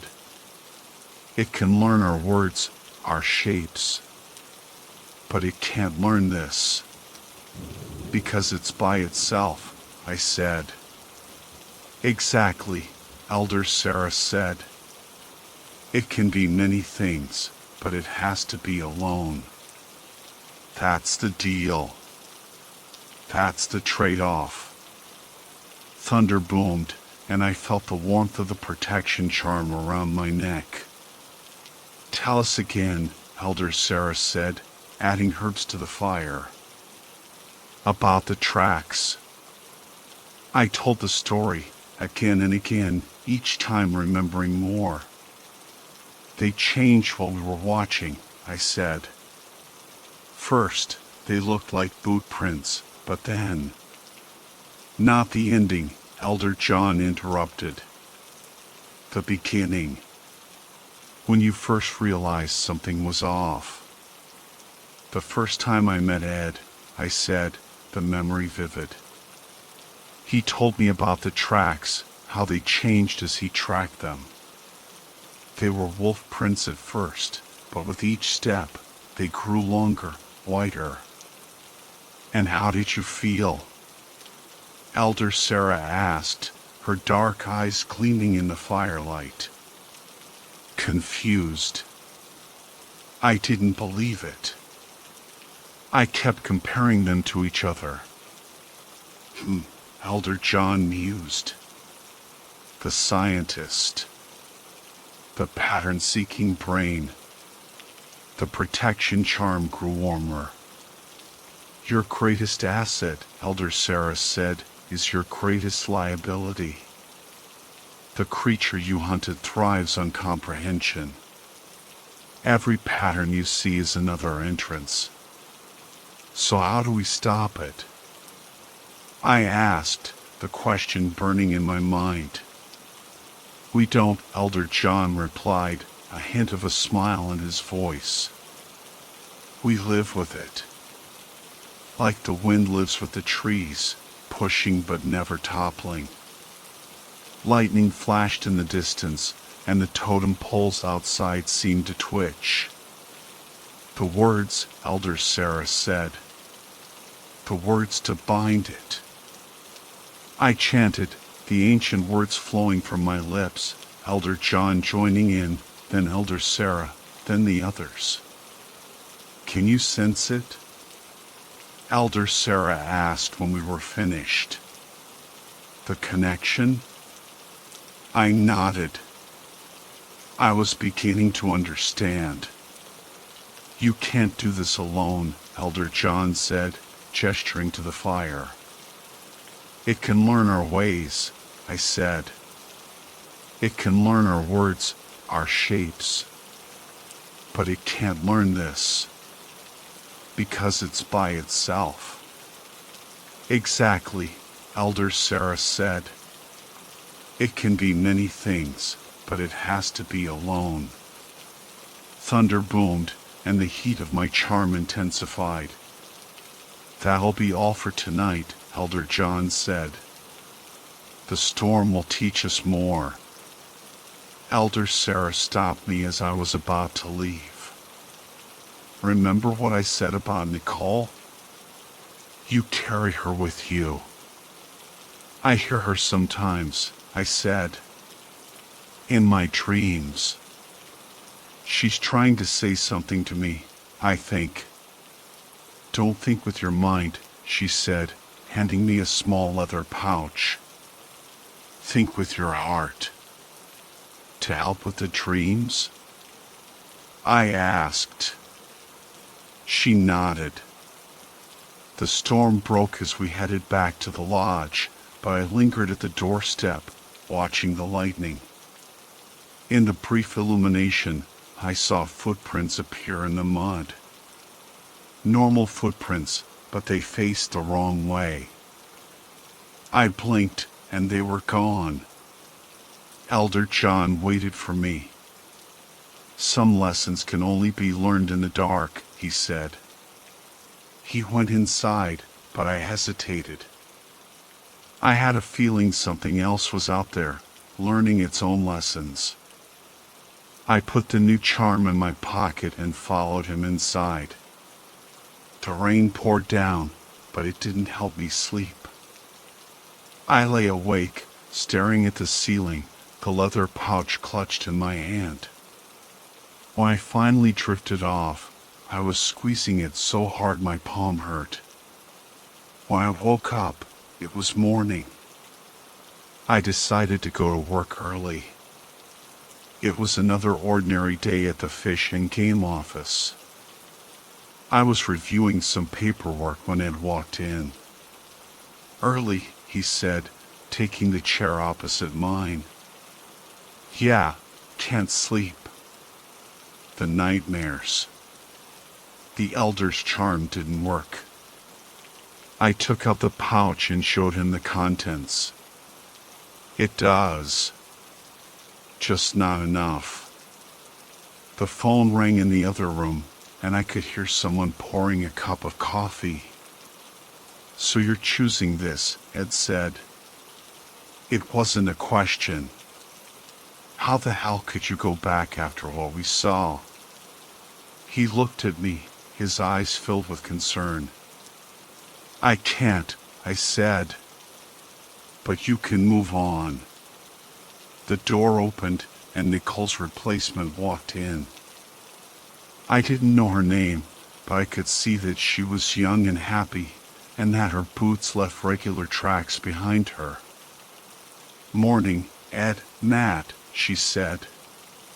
Here are those reports you asked for. Thanks, Sarah, Ed said, his voice different from the one he used when we were alone. She put the files down and left for the break room, humming to herself. The elders were asking about you, Ed said after she left.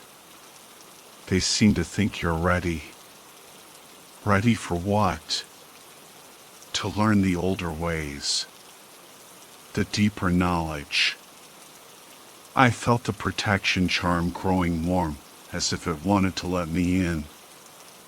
I could see it starting to rain outside. What about you? I asked, though I knew the answer. Somebody has to stay. Keep an eye on the perimeter. Show the new ones the ropes. He motioned to the break room where Sarah's laughter mingled with the regular office chatter. I picked up my badge, feeling its weight in my hand. Does it ever get easier? Knowing what's out there and pretending it isn't? No, Ed said, and honesty had always been Ed's greatest gift. But you do get used to it. Like anything else. It was getting darker outside as the clouds gathered. I opened the drawer.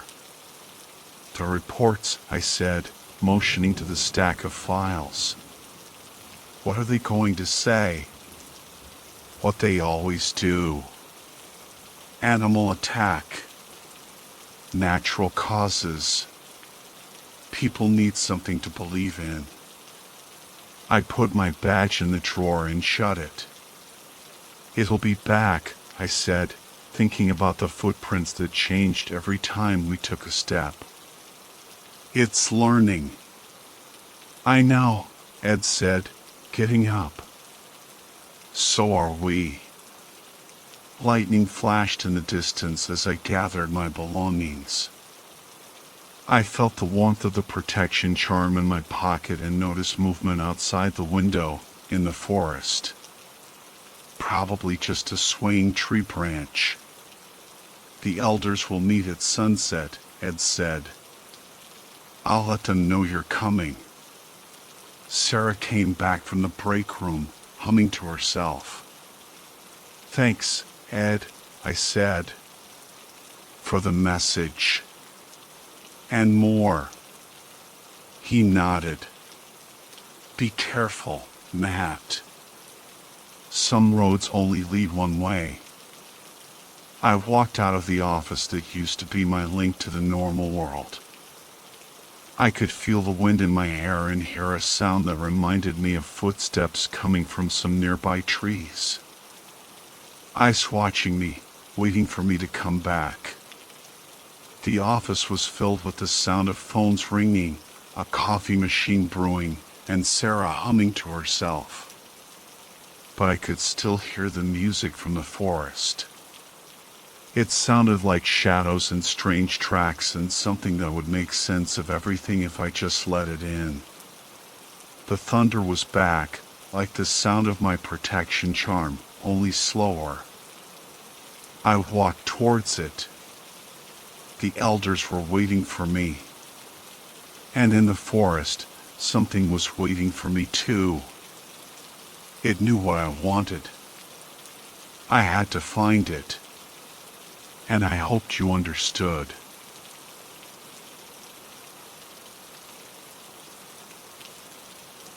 It started innocently enough. I was bored out of my mind, scrolling through one of my usual haunts, a forum dedicated to conspiracy theories and unsolved mysteries. I know, probably not the most productive way to spend a Friday night, but hey, everyone has their vices. Anyway, that's when I saw it. Tucked away in the corner of a thread about some missing persons case was a comment that just seemed off. No username, no profile picture, just a wall of text in plain black font. It was short, cryptic, and honestly, a little creepy. It talked about a place, a website, hidden deep in the darkest corners of the internet. A place where all the truly messed up stuff ended up. The stuff even the most hardcore conspiracy theorists wouldn't touch. Naturally, my curiosity was piqued. I mean, come on, a hidden website with content too disturbing for the guys who spend their days dissecting alien autopsies and government cover-ups. I had to see this. The instructions were simple, almost too simple. A series of seemingly random numbers and letters, followed by a link to a Tor browser download. I hesitated for a moment, a tiny voice in the back of my head whispering that maybe, just maybe, this wasn't such a good idea. But the lure of the unknown, the forbidden, was too strong to resist. Within minutes, I had Tor downloaded and was navigating through the murky depths of the dark web. The address I'd been given led me to a site that looked like it had been designed in the early days of the internet. Crude, basic, and unsettlingly sterile. It was a forum of some kind, with a series of threads listed on the home page. The titles were bizarre, to say the least. Things like the Human Marionette Project, Whispers from the Void, and The Price of Immortality. A shiver ran down my spine, and I felt a knot tightening in my stomach. This was no ordinary forum. This was something else entirely. Something dark, something sinister. But I couldn't turn back now. I was in too deep. The forum was a labyrinth of the bizarre and disturbing. Threads with titles like The Smiling Man, The Room with No Doors, and The Endless Staircase sent shivers down my spine. Each one seemed to hint at some horrifying reality lurking beneath the surface of the internet, a world of nightmares hidden in plain sight. I clicked on a thread titled The Game of Shadows. The original poster described a game played in an abandoned mental hospital, where participants were hunted by unseen forces. The replies were even more chilling. Some users claimed to have played the game themselves, their accounts filled with terrifying details and cryptic warnings. Others dismissed it as an urban legend, but their skepticism seemed forced, their words laced with a hint of fear. As I scrolled through the comments, a sense of unease washed over me. The anonymity of the forum seemed to embolden its users, allowing them to express their darkest thoughts and desires without consequence. There were threads dedicated to gruesome topics, conversations about taboo subjects that made my stomach churn. I stumbled upon a thread titled The Disappearances. It was a long list of usernames, each one representing a person who had vanished from the forum without a trace. Some had posted farewell messages, hinting at dark secrets and sinister forces. Others had simply disappeared, their accounts left abandoned, their final words hanging in the digital ether. A cold dread crept into my heart. Was this forum some kind of trap? Were the moderators watching, waiting for unsuspecting victims to stumble into their web? I tried to shake off the feeling, but it clung to me like a shadow. Despite the growing sense of dread, I couldn't tear myself away. The forum had a strange allure, a dark magnetism that drew me deeper into its depths. It was like staring into the abyss, knowing that the abyss was staring back. I couldn't shake the feeling that I was being watched. Every time I refreshed the page, I half expected to see a new message, a private invitation to some hidden corner of the forum where the truly dark stuff resided. But nothing came. Just the same unsettling threads, the same cryptic comments, the same unnerving silence. After hours of lurking, I decided to take the plunge. I created an account. The username field seemed to mock me, a blank canvas for me to paint my own doom. I settled on something generic, something forgettable. Curious Observer 78, original, I know. With a trembling finger, I clicked on the new thread button. What to write? Should I play it cool, pretend I was just another internet weirdo looking for kicks? Or should I come right out and ask about the disappearances? In the end, curiosity won out. I typed a simple question: what's the deal with all the missing users? I hit post and held my breath. The seconds stretched into minutes. No replies. No likes. Not even a single view. Just my question hanging there, a lone voice in the digital void. I refreshed the page again and again, but nothing changed. The silence was deafening. It was like I had thrown a pebble into a bottomless pit and heard no echo. Then, I noticed something strange. The view count had gone up. 1 view. But there were still no replies, no other signs of life. Who was watching? Who was reading my words but choosing to remain silent? A chill ran down my spine. I suddenly felt very exposed, very vulnerable. I had the distinct feeling that I had made a mistake, a terrible mistake. I was about to close the browser, convinced that I'd made a huge mistake by posting anything at all, when a notification popped up. A private message. My heart pounded in my chest. I clicked on the message. It was from a user called Voidwalker. No profile picture, just a blank avatar staring back at me. The message was short and to the point. You shouldn't be here. Leave now. I stared at the message, unsure how to react. Was this some kind of joke? A prank by one of the forum's regulars? Or was it something more sinister? I typed a response. Who are you? What do you mean? I hit send, but the message wouldn't go through. An error message popped up, recipient not found. I tried again, but the same error message appeared. Confused and increasingly uneasy, I refreshed the page.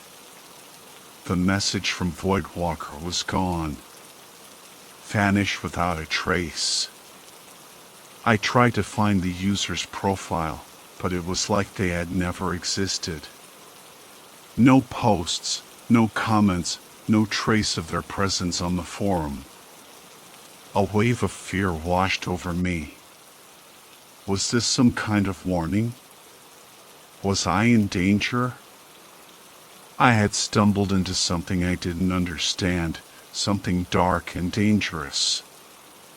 I tried to convince myself that it was just a prank, a way to scare newcomers. But deep down, I knew it was something more. There was a malice behind that message, a sense of foreboding that I couldn't shake off. I closed the laptop, but the image of the blank avatar and the cryptic message lingered in my mind. You shouldn't be here. Leave now. The words echoed in my thoughts, a chilling reminder that I had ventured into a world where the rules were different, where the shadows held secrets best left undisturbed.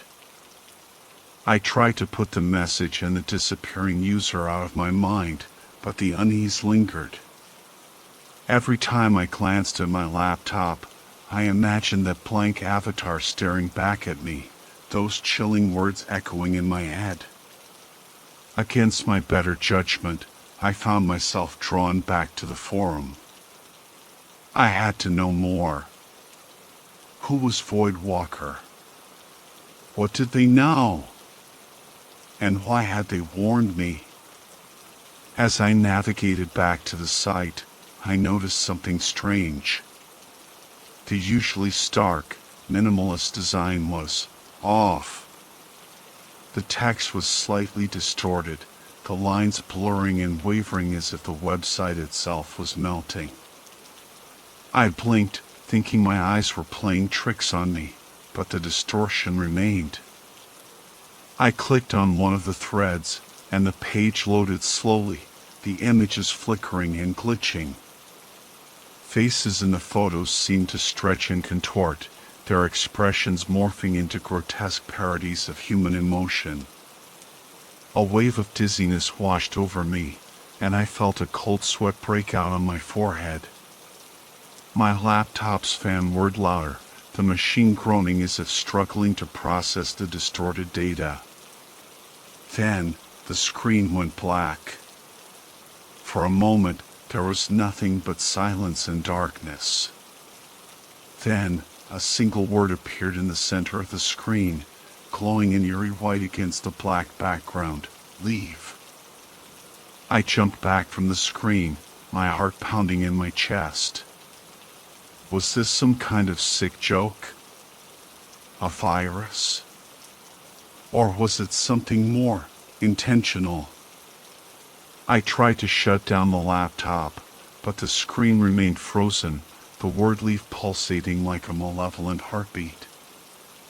I felt a surge of panic, a primal fear gripping me. I was trapped, ensnared in this digital nightmare. The word on the screen started to change, the letters rearranging themselves to form a new message. We see you. I finally managed to close my laptop, practically throwing it across the room in a panic. My heart hammered in my chest, my breath coming in ragged gasps. We see you.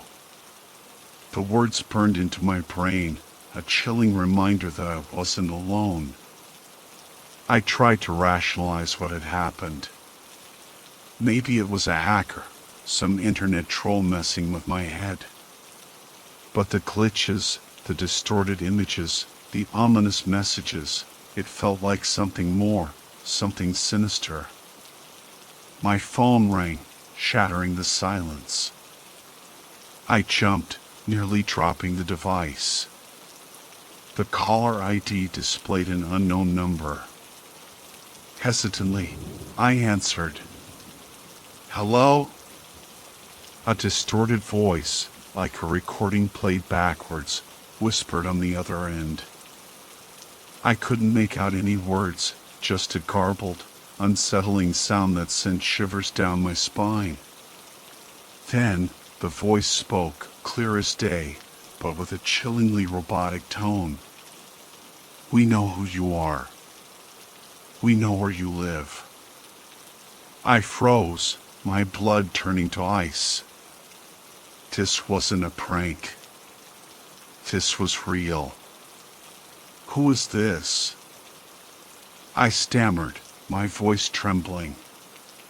The voice chuckled, a dry, rasping sound that seemed to echo in my skull.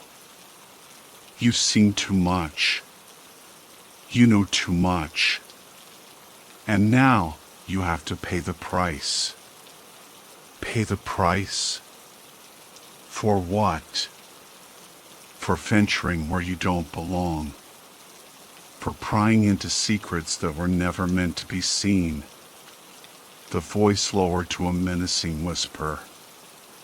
We're coming for you. The line went dead. I stared at the phone, my hand shaking uncontrollably. Fear gripped me, a cold, suffocating terror that I had never experienced before.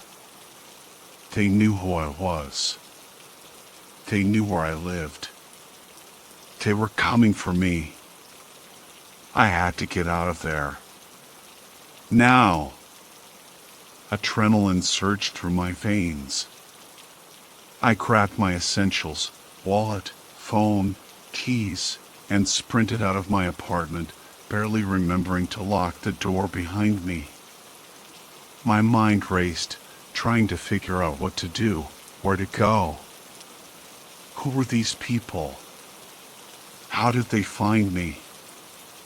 I considered going to the police, but what could I tell them? That I'd stumbled upon a creepy website and now someone was threatening me? They'd probably just laugh me off. I decided to head to a friend's place, someone I could trust. As I hurried down the street, I kept glancing over my shoulder, half expecting to see shadowy figures lurking in the alleyways. Every car that passed seemed to slow down. Every pedestrian seemed to stare a little too long.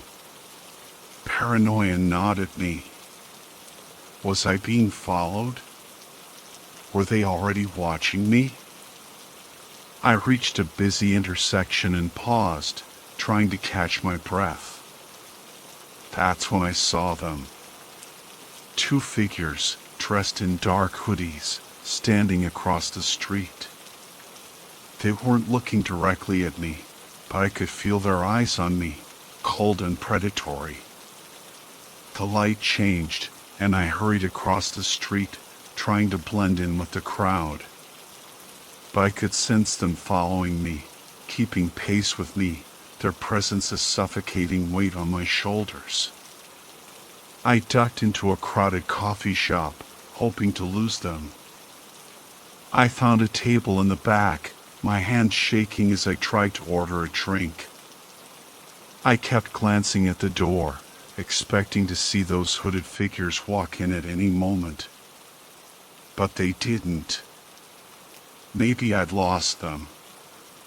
Maybe I was just being paranoid. I took a sip of my coffee, trying to calm my nerves. But the fear remained, a knot of anxiety twisting in my stomach. I was being hunted, and I had no idea how to escape. I couldn't stay in the coffee shop forever. I needed to get to my friend's place, but the thought of venturing back out onto the street, with those figures potentially lurking around every corner, filled me with dread. I decided to try my luck. I paid for my coffee, my hands still trembling, and stepped back out onto the sidewalk.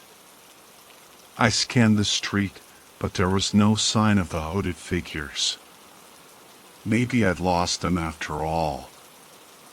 I started walking, trying to maintain a brisk pace without drawing attention to myself. But the feeling of being watched persisted, a prickling sensation on the back of my neck. As I turned a corner, I bumped into someone. I stumbled back, muttering an apology, but when I looked up, my blood ran cold. It was them. The two figures from the street, their faces obscured by the shadows of their hoodies. They stood close, too close, their presence radiating a silent menace. "We told you to leave," one of them said, his voice a low growl. I tried to speak, but no words came out. Fear paralyzed me, my mind reeling. "You shouldn't have ignored our warning," the other figure said, his voice a chilling whisper. They stepped closer, their hands reaching out from beneath their hoodies. I flinched back, expecting to be grabbed, but their hands gently touched my face, their fingers cold and clammy. We just want to talk, the first figure said, his voice deceptively calm. We want to understand why you're so interested in our little community. We're not bad people, the second figure added. We just want to share our knowledge, our experiences. We want to show you the truth. Their words were soothing, but their touch was unsettling. I could feel their eyes boring into me, searching my soul. Come with us, the first figure said, his voice a hypnotic whisper. We'll show you things you've never imagined. We'll open your eyes to a world beyond your wildest dreams. I wanted to resist, to scream for help, but their presence was overwhelming, their voices weaving a spell around me. I felt myself yielding, my fear giving way to a strange sense of curiosity. They took my hands, their grip firm but gentle. And as they led me down a dark alleyway, I knew that I was stepping into a world from which I might never return. The alley reeked of stale garbage and something faintly metallic, a scent that clung to the back of my throat. The figures, still gripping my hands, led me deeper into the darkness, away from the noise and light of the street. We reached a dead end, a brick wall looming before us. I felt a surge of panic, my instinct screaming at me to run. But the figure's grip tightened, their touch strangely reassuring despite the terror that gripped me. Don't be afraid, one of them whispered, his voice like velvet over steel. We're not going to hurt you. We just want to show you something. He reached into his hoodie and pulled out a small, silver object. It glinted in the dim light, and I realized it was a knife. My heart pounded in my chest, my breath catching in my throat. This won't hurt a bit, the other figure said, his voice a chillingly calm counterpoint to the glint of the blade. I tried to pull away, but their grip was too strong. I thrashed against them, my mind screaming for escape, but it was no use. They were too powerful, too determined. Just as the first figure raised a knife, a sound pierced the silence, a siren wailing in the distance. The figures froze, their attention momentarily diverted. It was my chance. I wrenched my hands free, my nails digging into their flesh. They cried out in surprise, their grip loosening. I kicked out, my foot connecting with one of their shins. He stumbled back, cursing under his breath. I didn't hesitate. I turned and ran, my lungs burning, my legs aching. I scrambled over a pile of trash bags, the stench filling my nostrils, and sprinted back towards the street. I could hear them behind me, their footsteps pounding on the pavement. But I didn't look back. I kept running, fueled by adrenaline and fear. I burst out of the alleyway and back onto the crowded sidewalk, dodging pedestrians and weaving through traffic. I didn't stop running until I reached my friend's apartment building, my body shaking, my breath coming in ragged gasps. I pounded on the door, my knuckles raw, until my friend finally opened it, his face etched with concern. I stumbled inside, collapsing onto the couch, my body trembling with exhaustion and relief. I had escaped. But I knew that the nightmare wasn't over. They were still out there, lurking in the shadows, waiting for their next victim. and I had a feeling that they wouldn't forget me so easily. Days turned into weeks, and the fear gradually subsided, but the memory of that night, the chase, the alleyway, the knife, it never truly faded. I couldn't shake the feeling that they were still out there, watching, waiting. I tried to move on, to pretend it was all just a bad dream. But the internet was a constant reminder. Every time I saw a blank avatar, every time I received a message from an unknown sender, a shiver of fear ran down my spine. I knew I couldn't stay silent. I had to warn others, to expose the truth about that forum, about the people who ran it. But who would believe me? Who would take me seriously? I decided to write about my experience, to share my story on Reddit, in the hopes that it would reach someone, anyone, who might be able to help. I poured my heart out, recounting every detail, every chilling encounter, every terrifying moment. I hesitated before hitting the post button. Was I doing the right thing?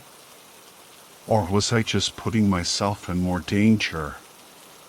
But I couldn't let fear control me. I had to do something.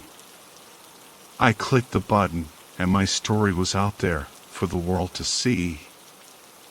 I closed my laptop, a wave of exhaustion washing over me.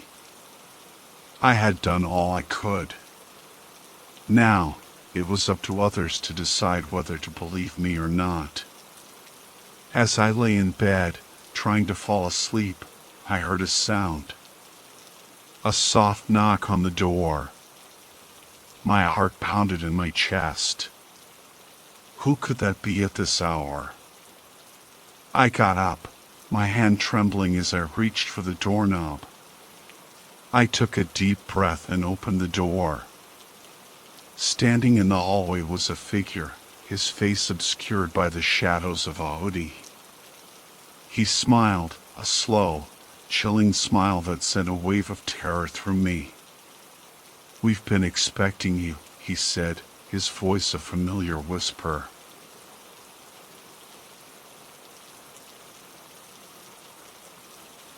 I've always been a bit of a loner. Never really fit in, you know? School was a drag, and my home life wasn't much better. My parents were always working, and my sister, well, she was always off doing her own thing. We used to be close when we were kids, but as we got older, we drifted apart. Now, we barely even speak. To be honest, I spend most of my time online. It's where I feel most comfortable, most myself. I can be anyone I want in the digital world. No judgments, no expectations. Just me and the endless stream of information and entertainment. One night, I was clicking through some obscure links, the kind you wouldn't want your grandma to see. I stumbled upon a hidden corner of the internet, a place where the shadows seemed to linger a bit longer. They called it the dark web. Curiosity got the better of me, and I started exploring. It was like stepping into a different world, a world where anything goes. There were forums dedicated to all sorts of disturbing topics, marketplaces selling illegal goods, and services that made my skin crawl. Then, I found it.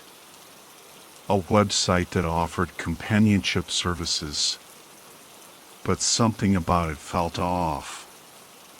The pictures were grainy, the descriptions vague, and the prices ridiculously high. And yet, I couldn't look away. I clicked on one of the profiles, and my heart nearly stopped. It was her. My sister. I stared at the screen, my mind reeling. It couldn't be. It just couldn't be. But there she was, my own sister, staring back at me from the depths of the dark web. Her picture was grainy, her eyes hollow, her smile strained. It was like looking at a ghost, a twisted version of the girl I once knew. I closed the laptop, trying to shake off the image. But it was no use. It was burned into my brain, a haunting reminder of the darkness that lurked beneath the surface of the internet. Days turned into nights, and the image of my sister on that website continued to haunt me. I couldn't eat, I couldn't sleep, I could barely function. I was obsessed. I told myself it was just a coincidence, a cruel trick of the mind. But deep down, I knew it was real. I knew it was her. The dark web had become my obsession. I spent every waking moment scouring its depths, searching for answers, searching for her. I felt like I was going insane, but I couldn't stop. One night, I found myself back on that website. I clicked on her profile again, my heart pounding in my chest. This time, I noticed something new. A small, almost invisible link at the bottom of the page. Contact us, it read. My finger hovered over the link, trembling. I knew I shouldn't click it. I knew it was a bad idea. But I couldn't resist. I clicked the link and a new page loaded. It was a simple form, asking for my name, email address, and a message. I hesitated, my mind racing. What should I say? What should I do? In the end, I just typed one word, help. I hit send, and the message disappeared. I sat there for a moment, staring at the blank screen, my heart pounding in my chest. What had I done? The reply came a few hours later. Just a short, cryptic message, interested? Details follow. My stomach churned. This was it. I was either going to back out or go down a rabbit hole I might never climb out of. They sent another email, this time with a link. It led to a page with a single, grainy image of a door, no address, no context, just a damn door. Below it were instructions, midnight. Come alone. I felt sick. This whole thing was insane. What the hell was I doing? But there was a pull, a morbid curiosity I couldn't shake. I had to know. I had to see if it was really her. Midnight rolled around and I found myself standing in front of that door. It was in some rundown part of town I'd never been to before, the kind of place where shadows seem to have a life of their own. I almost turned back a dozen times, but something kept me going. I knocked. The door creaked open slowly, revealing a dimly lit hallway. A figure emerged from the shadows, a man with a face I couldn't make out. He just nodded towards the darkness and said, "She's waiting." My heart hammered in my chest. I stepped inside, the door closing behind me with a heavy thud that echoed through the silence. The hallway was cold, damp, and smelled faintly of something rotten. I followed the man deeper into the building, each step filled with dread and a growing sense of regret. He stopped in front of a door at the end of the hall. In there, he grunted, then disappeared back into the shadows. I stood there, frozen. This was it. I was about to see her. After all these years, after all the pain and distance, I was about to face my sister again. But under what circumstances? With trembling hands, I reached for the doorknob. I pushed the door open. The room was small and sparsely furnished, with a single dim lamp casting long shadows on the walls. And there she was, sitting on a worn-out couch, my sister. But it wasn't the sister I remembered. This woman looked different. Older, harder. Her eyes were dull, her face pale, and there was a weariness about her that chilled me to the bone. She looked up as I entered, and a flicker of recognition crossed her face. But it was gone as quickly as it came, replaced by a blank, almost robotic expression. "You must be," she started, her voice flat and emotionless. "It's me," I blurted out, unable to keep up the charade. "It's me, sister's name." Her eyes widened slightly, but she quickly regained her composure. "I don't know what you're talking about," she said coldly. "Please, have a seat." I felt a wave of nausea wash over me. This wasn't how it was supposed to be. I had imagined a reunion, some kind of reconciliation. But this was something else entirely. She gestured towards the couch, and I sat down, my mind racing. What was going on? Was she pretending not to recognize me? Was this some kind of twisted game? "So," she said, her voice still devoid of any emotion, "what brings you here?" I stumbled over my words, trying to explain, to apologize, to make her understand. But the words wouldn't come out. How could I explain that I had found her on the dark web, that I had paid to see her? She just stared at me, her expression unreadable. The silence in the room was deafening, broken only by the ticking of an old clock on the wall. Finally, she sighed. "Look, I don't know who you are or what you want, but I'm not interested. Please leave." I felt a surge of anger. "Don't you recognize me? It's me, your brother." She just shook her head slowly. "I don't have a brother." Her words hit me like a punch to the gut. "I don't have a brother." It was like she'd erased me, our whole shared history, with a single sentence. I felt a cold dread creeping up my spine. This was beyond messed up. "Look," I said, my voice cracking, "I know this is weird, okay? But it's me, your name. We grew up together, remember?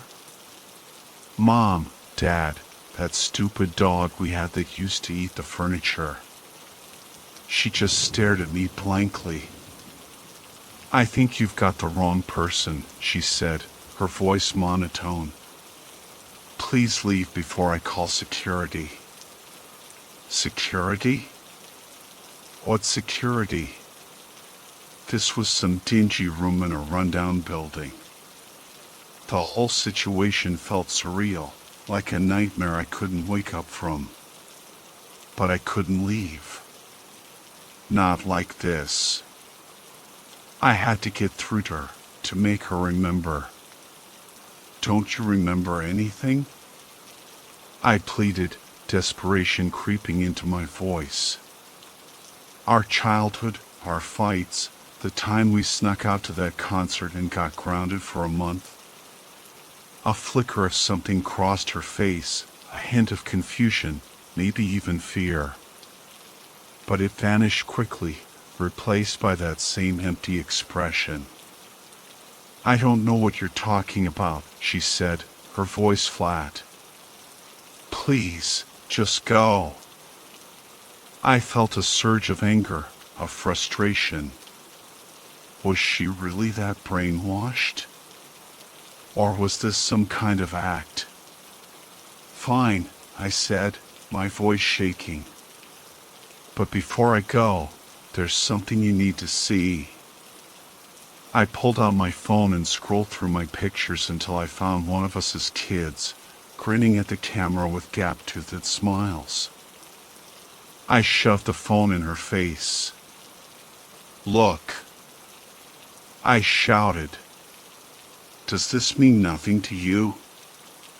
She glanced at the picture, then back at me, her eyes cold and empty. I don't know those people, she said. And that's when I knew. This wasn't my sister anymore. Something had been taken from her, replaced by something else. Something hollow and broken. I backed away slowly, my heart pounding in my chest. I had to get out of there. Now. I stumbled back, my mind reeling. This wasn't my sister. This was something else. Something wearing her skin, mimicking her voice, but devoid of any trace of the girl I once knew. As I backed away, I bumped into something solid. I spun around to find the man who'd led me there, his face still obscured in the shadows. He had this creepy, unnerving smile playing on his lips. Leaving so soon? He asked, his voice a low growl. Something's wrong with her, I stammered, pointing towards the couch. She doesn't recognize me. He chuckled, a chilling sound that echoed in the small room. Of course she doesn't. She's not supposed to. My blood ran cold. What have you done to her? I demanded, my voice trembling with rage and fear. We've given her a new life, he said, taking a step closer. A life free from pain, from memories, from the burdens of the past. You've brainwashed her, I accused, my voice rising.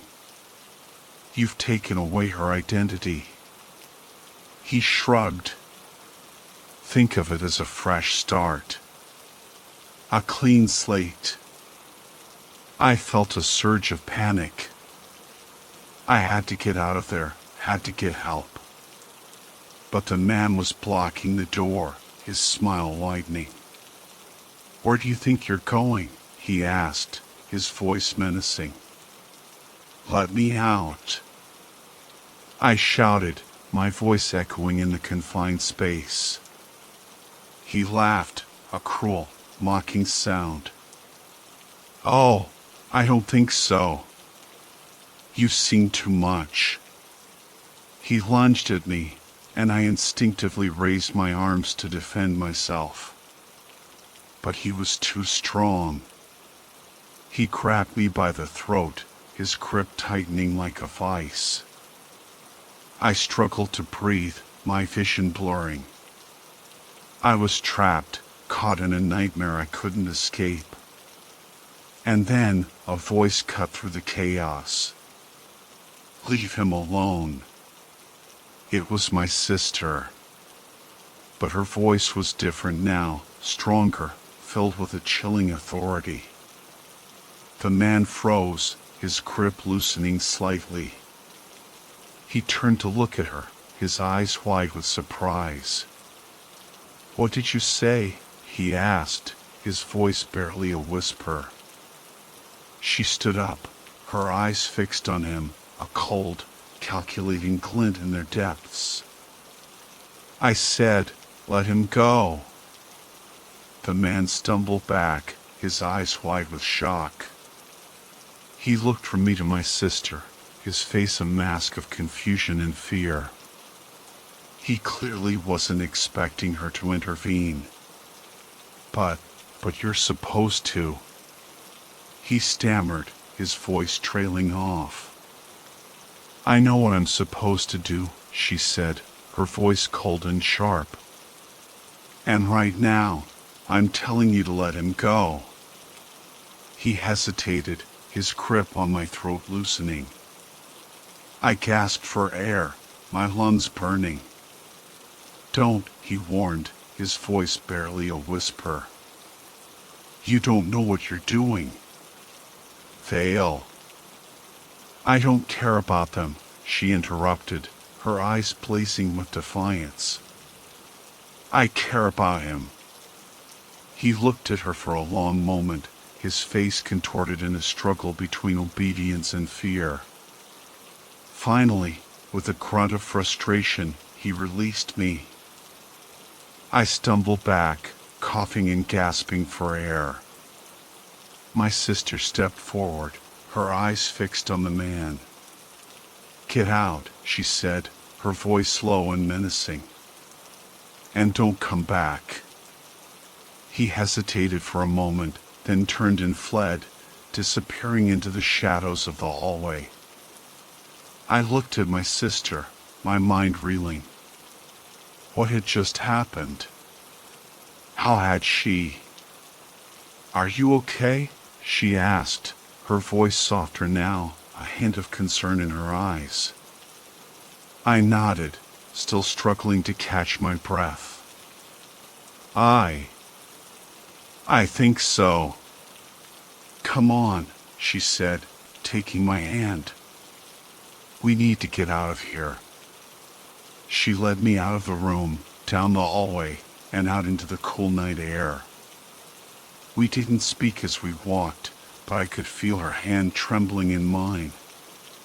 We reached the street, and I turned to look at her.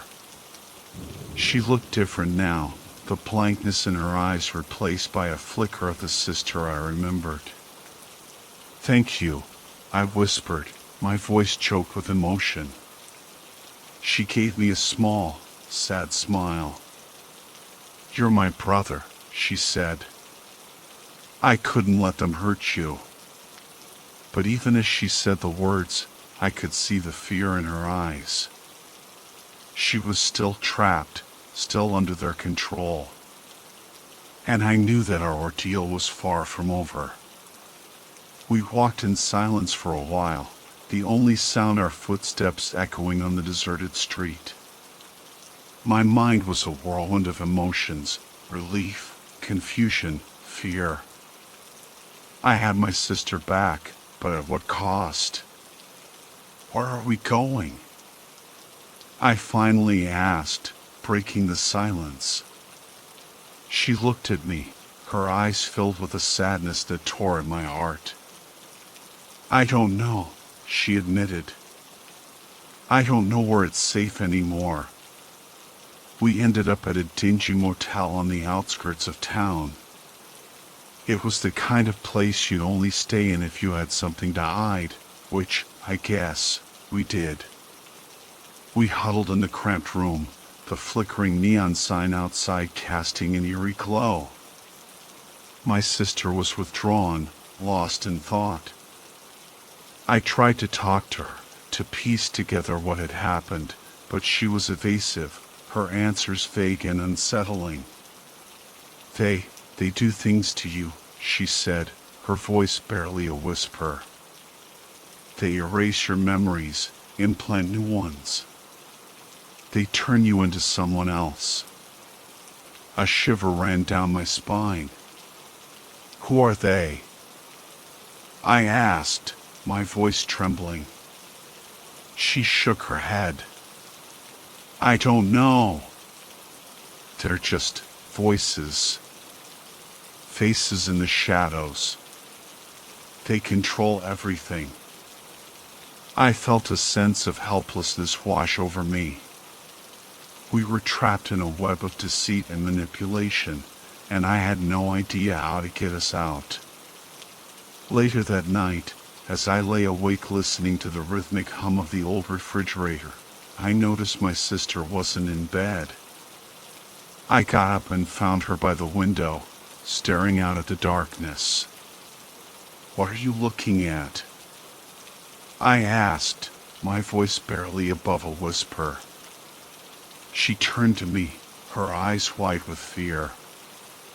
They're watching us, she whispered. They're always watching. I followed her gaze, but I couldn't see anything in the darkness. Who's watching us? I asked, my heart pounding in my chest. The men in the vans, she said, her voice trembling. They're everywhere. They're always there. I looked out the window again, scanning the deserted street. There was nothing there. But my sister's fear was contagious, and I couldn't shake the feeling that we were being watched, that we were in danger. The next few days were a blur of paranoia and fear. We barely slept, constantly looking over our shoulders, convinced that the men in the vans were closing in. My sister was a shadow of her former self, haunted by unseen eyes and whispered threats. I tried to rationalize it, to tell myself it was all in her head, but deep down, I knew she was right. We were being watched. They were out there, lurking in the shadows, waiting for the right moment to snatch us back. I decided to fight back. I started digging, using my online skills to trace the website, to find out who was behind it. It was a dangerous game, but I was desperate. I had to expose them, to bring them down. My search led me to a series of encrypted messages, hidden forums, and anonymous email accounts. It was a labyrinth of digital deception, but I was determined to navigate it. Finally, I found a lead. A name. A location. It was a long shot, but it was all I had. I told my sister about my plan. She was terrified, but she knew we had no other choice. We had to confront them, to expose their operation and free ourselves from their grasp. We packed our meager belongings and left the motel under the cover of darkness. We took back roads, avoiding main highways and surveillance cameras. We were like fugitives, running from an unseen enemy. After hours of driving, we reached our destination. It was an abandoned warehouse on the outskirts of a small town. The building was dark, silent, and ominous. We crept inside, our hearts pounding in our chests.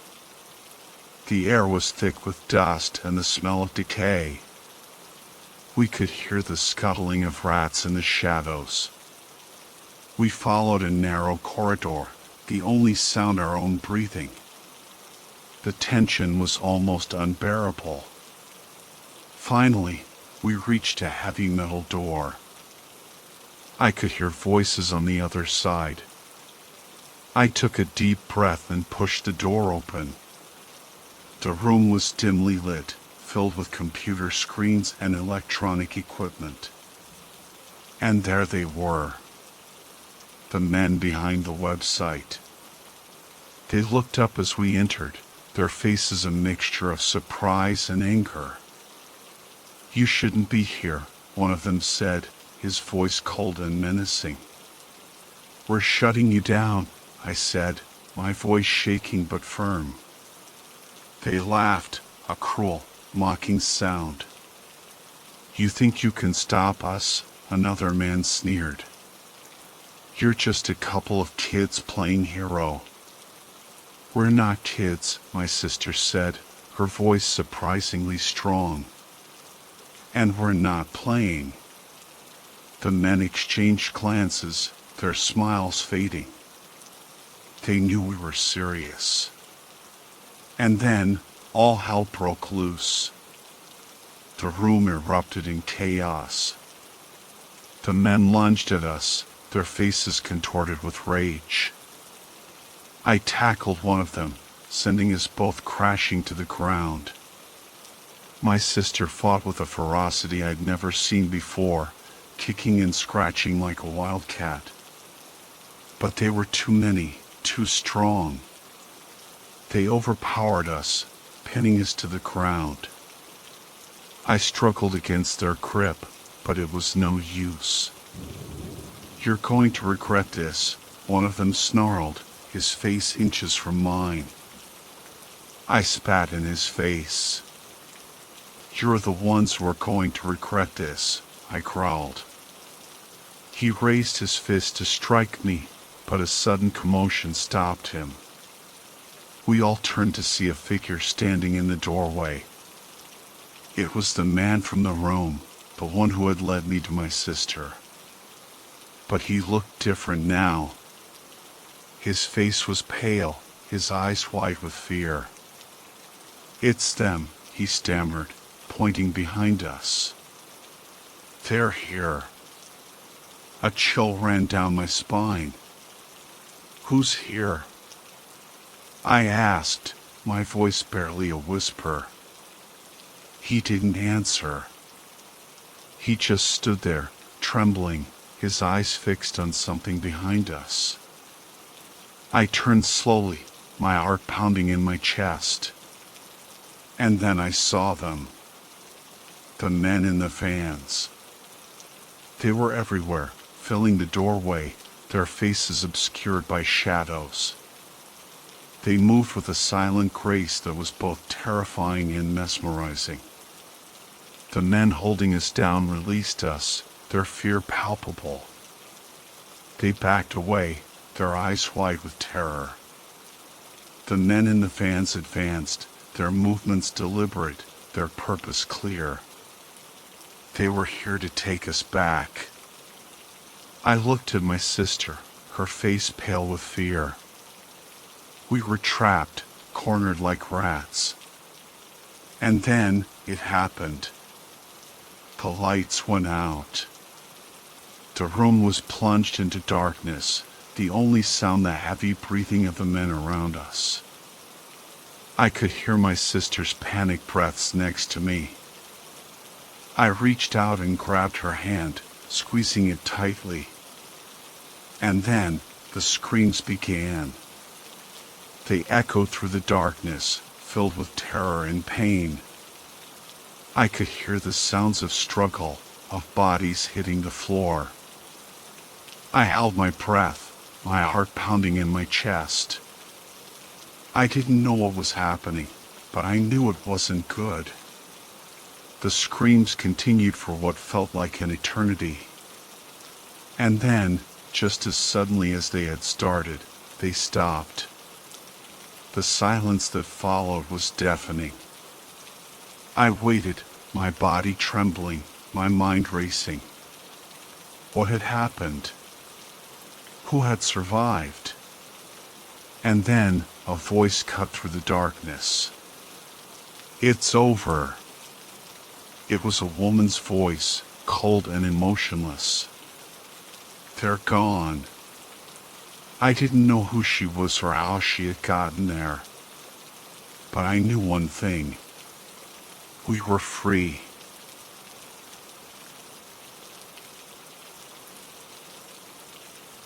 It was a typical Tuesday night, the kind where you just want to zone out and scroll through endless memes. I was procrastinating on a mountain of homework, telling myself I'd start soon, but really, I was glued to my phone, lost in the depths of Reddit. I stumbled upon a thread about abandoned websites, those digital ghost towns that linger online, forgotten and decaying. Curiosity piqued, I clicked on a link someone had posted, some obscure forum from the early 2000s, all pixelated GIFs and flashing neon text. It was like stepping into an internet time capsule. As I delved deeper into the forum, clicking through pages of outdated posts and broken links, a weird glitch flashed across the screen. The text warped and distorted, the colors inverting for a split second before snapping back to normal. I figured it was just my crappy internet acting up again, but then it happened again. And again. This time, the glitch lingered. The screen went black, except for a single line of white text that materialized in the center. You shouldn't be here. Okay, that's creepy, I thought, a shiver running down my spine. I tried to close the window, but my browser froze. My cursor wouldn't move. I even tried Alt plus F4, but nothing happened. I was trapped. Then, the screen flickered again, and the text changed. We see you. My heart pounded in my chest. Who's we? I frantically hit the power button on my laptop, the screen going dark. Relief washed over me, but it was short-lived. When I booted it back up, the forum was still there, the eerie message staring back at me. And below it, a new line had appeared. You can't hide.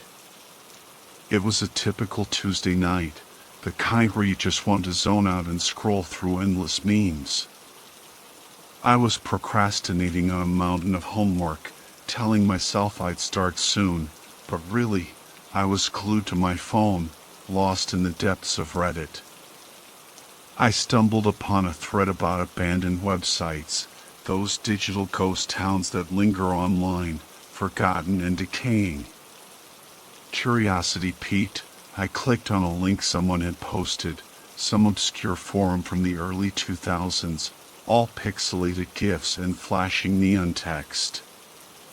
It was like stepping into an internet time capsule. As I delved deeper into the forum, clicking through pages of outdated posts and broken links, a weird glitch flashed across the screen.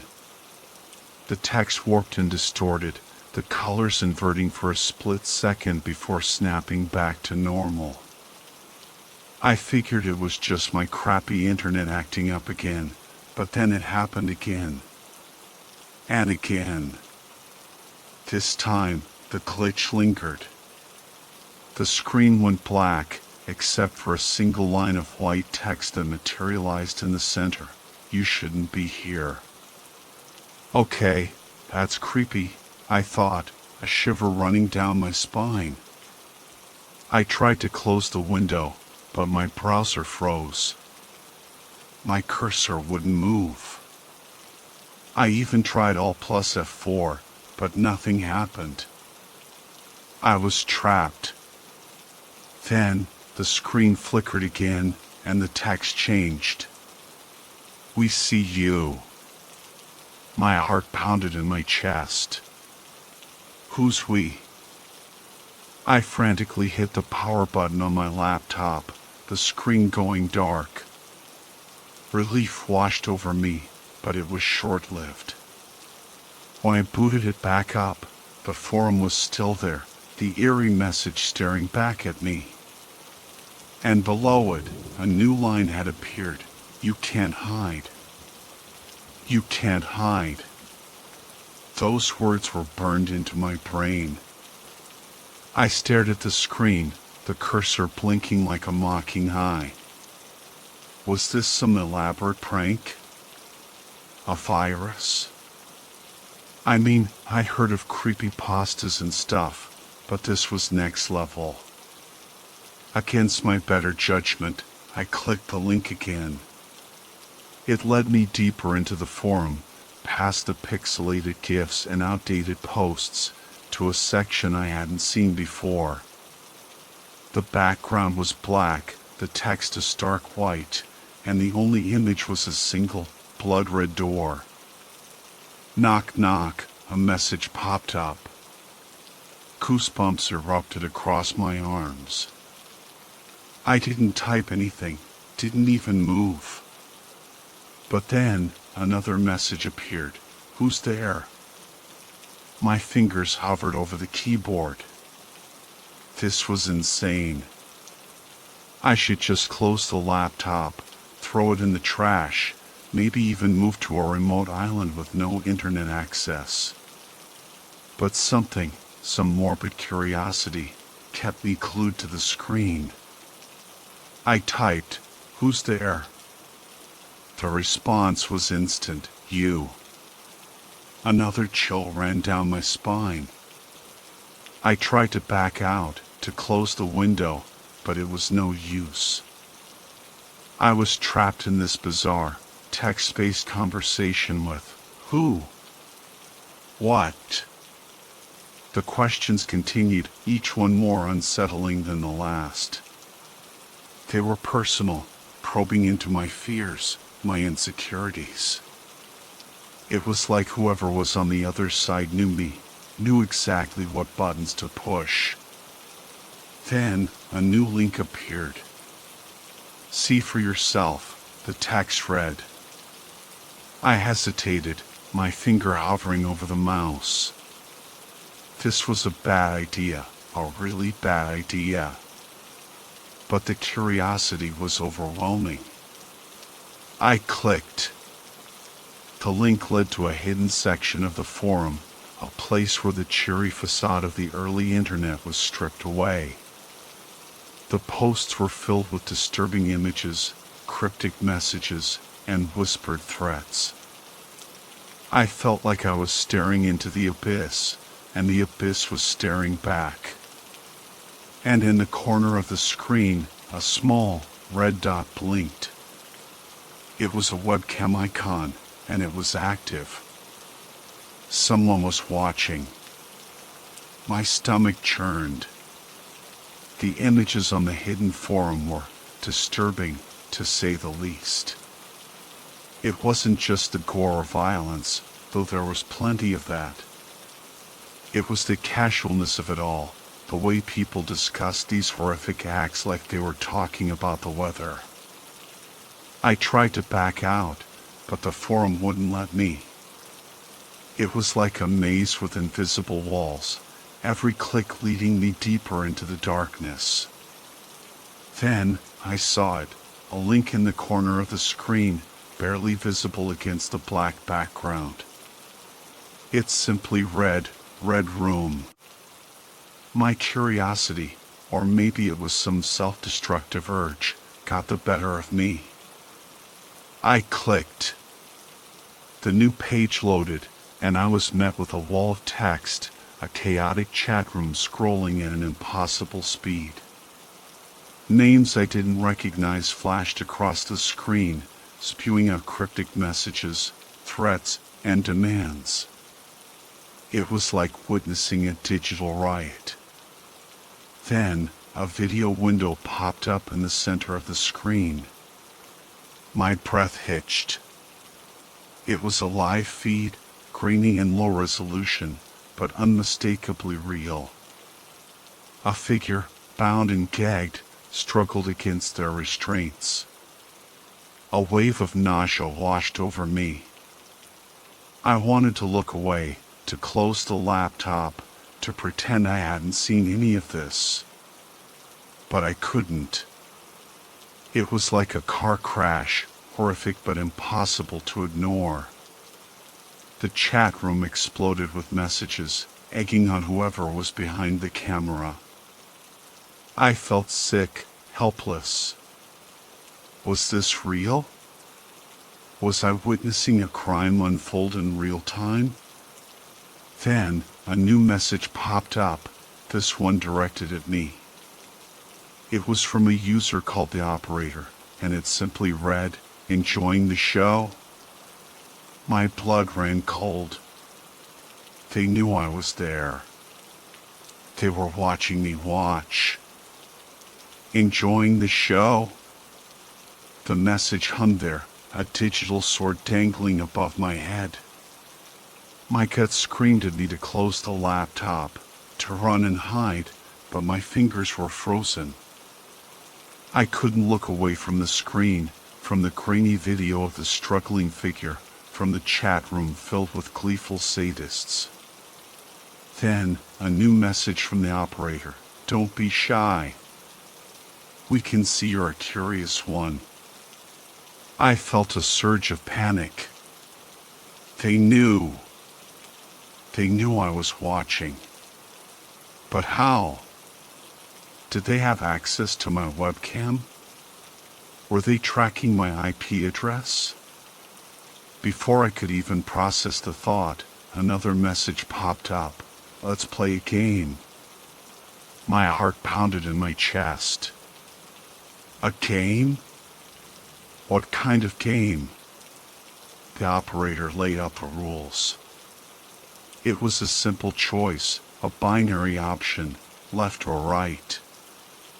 I had to choose a direction for the figure in the video to go. Left, and they would be subjected to, well, I didn't want to think about it. Right, and something else, something equally horrific. The chat room went wild, placing bets, chanting left and right like a demented chorus. I felt sick, trapped in a nightmare I couldn't wake up from. My hands trembled as I hovered the cursor over the keyboard. Left or right? It felt like choosing between two evils, two paths leading to inevitable suffering. But I had no choice. The operator made it clear, if I didn't choose, they would choose for me, and the consequences would be far worse. With a shaking hand, I typed a single letter, L. The chat room erupted in cheers and jeers. The video feed cut out for a moment, replaced by a loading screen. Then, it flickered back to life. The figure was gone. In their place was a new scene, a new victim. And the operator's message, your turn again.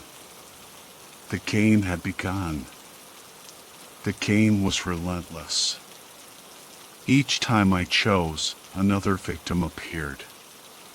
Each time, the chat room buzzed with a sick excitement, egging me on, taunting me.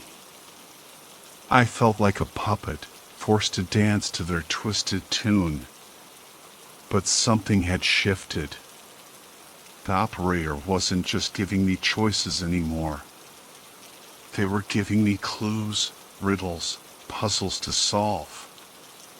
Each choice was a piece of a larger puzzle, a sick scavenger hunt leading me deeper into the depths of the internet. I was no longer just a spectator. I was a participant, a pawn in their twisted game.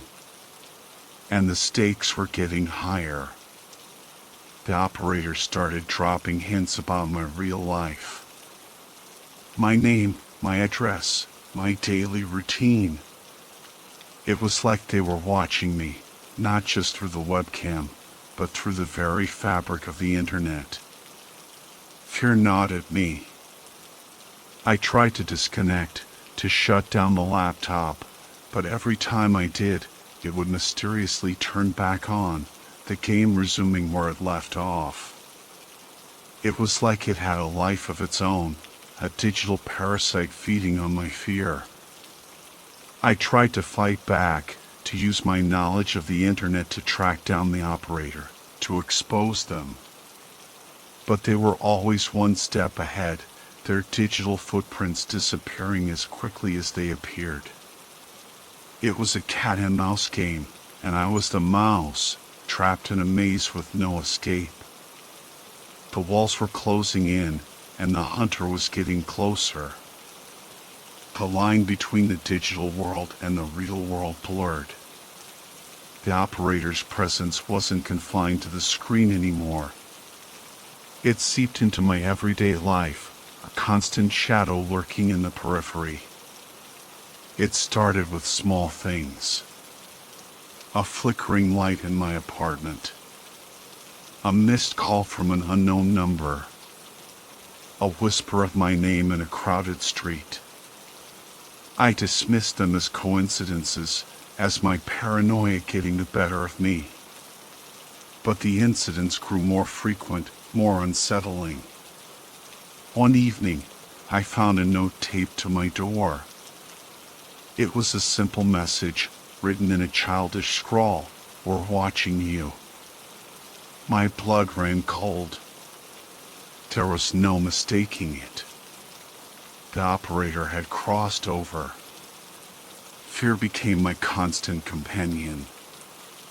I couldn't sleep, couldn't eat, couldn't focus. Every creak in the floorboards, every shadow in the corner of my eye, sent shivers down my spine. I felt like a prisoner in my own home, constantly looking over my shoulder, waiting for the next intrusion. Then it escalated. My social media accounts were hacked, filled with disturbing images and messages. My phone buzzed with threatening texts, each one a chilling reminder that I was being watched. I even started receiving packages, anonymous gifts containing bizarre, unsettling objects, a doll with its eyes sewn shut, a lock of hair, a blood-stained note. The operator was no longer just a digital entity. They were a physical presence, a stalker lurking in the shadows, closing in on me.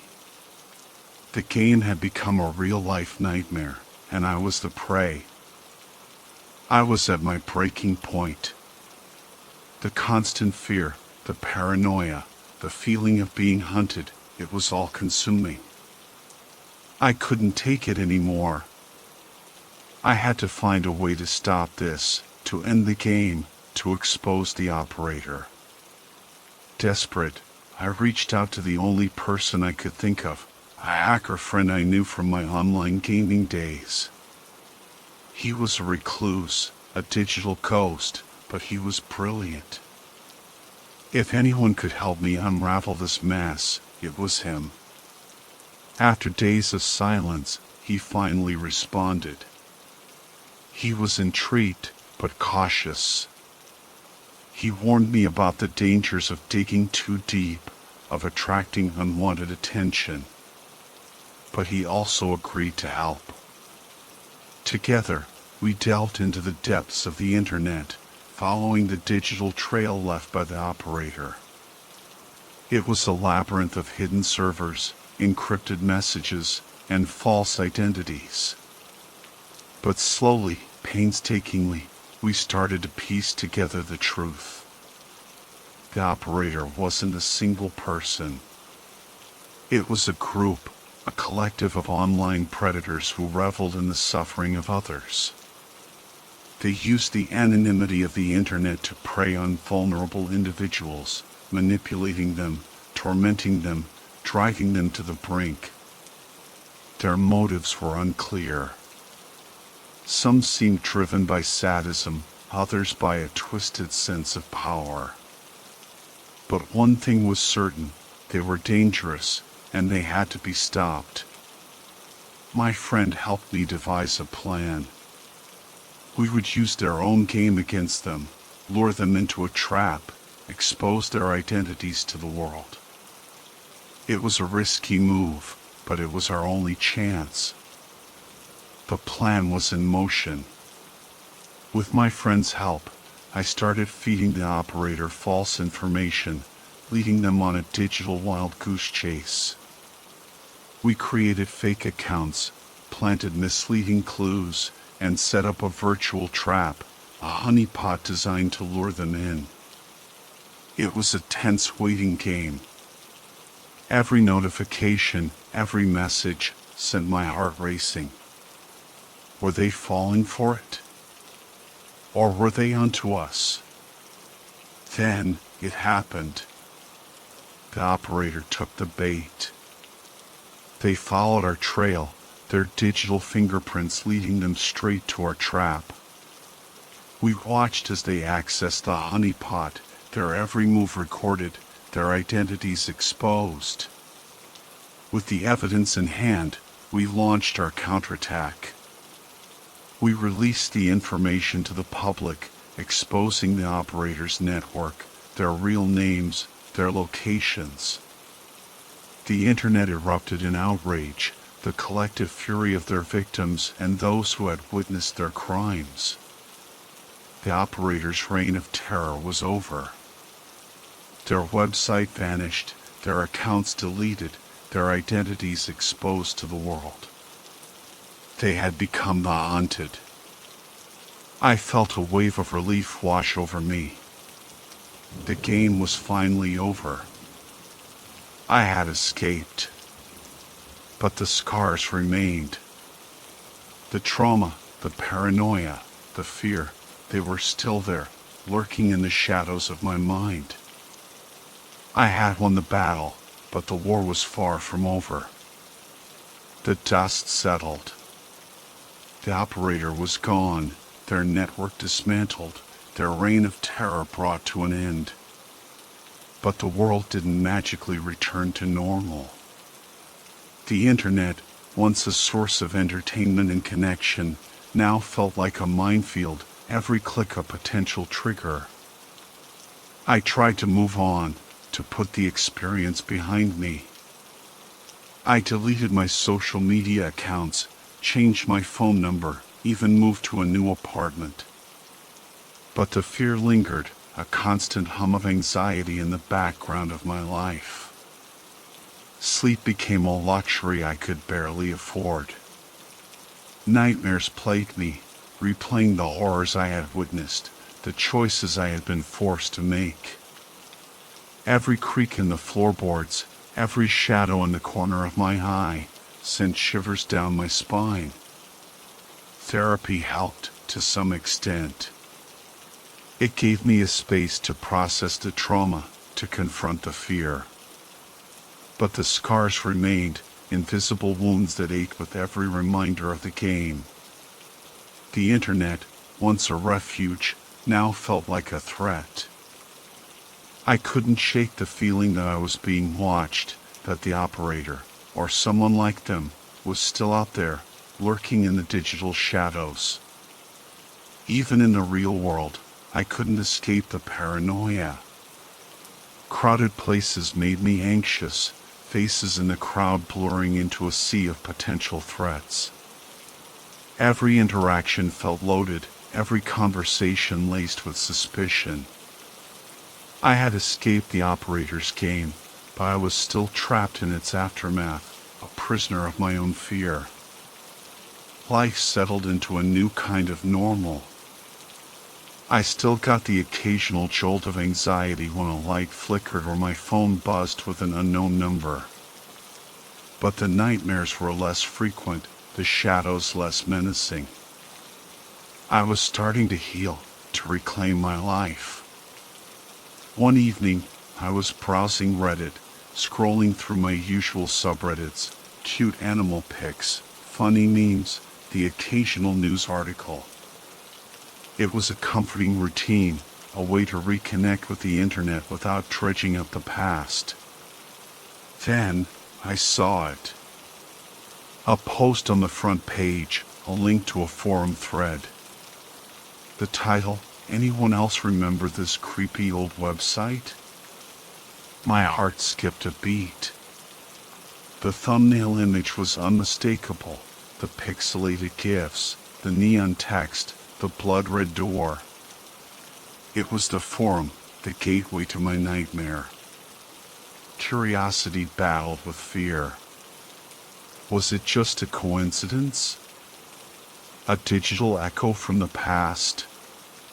Or was it something more sinister? With trembling fingers, I clicked the link. The forum loaded, the familiar layout sending a shiver down my spine. The posts were old, outdated, but there, in the corner of the screen, a new message blinked. It was from a user I didn't recognize. The message was simple, chilling, "We're back." The screen went black.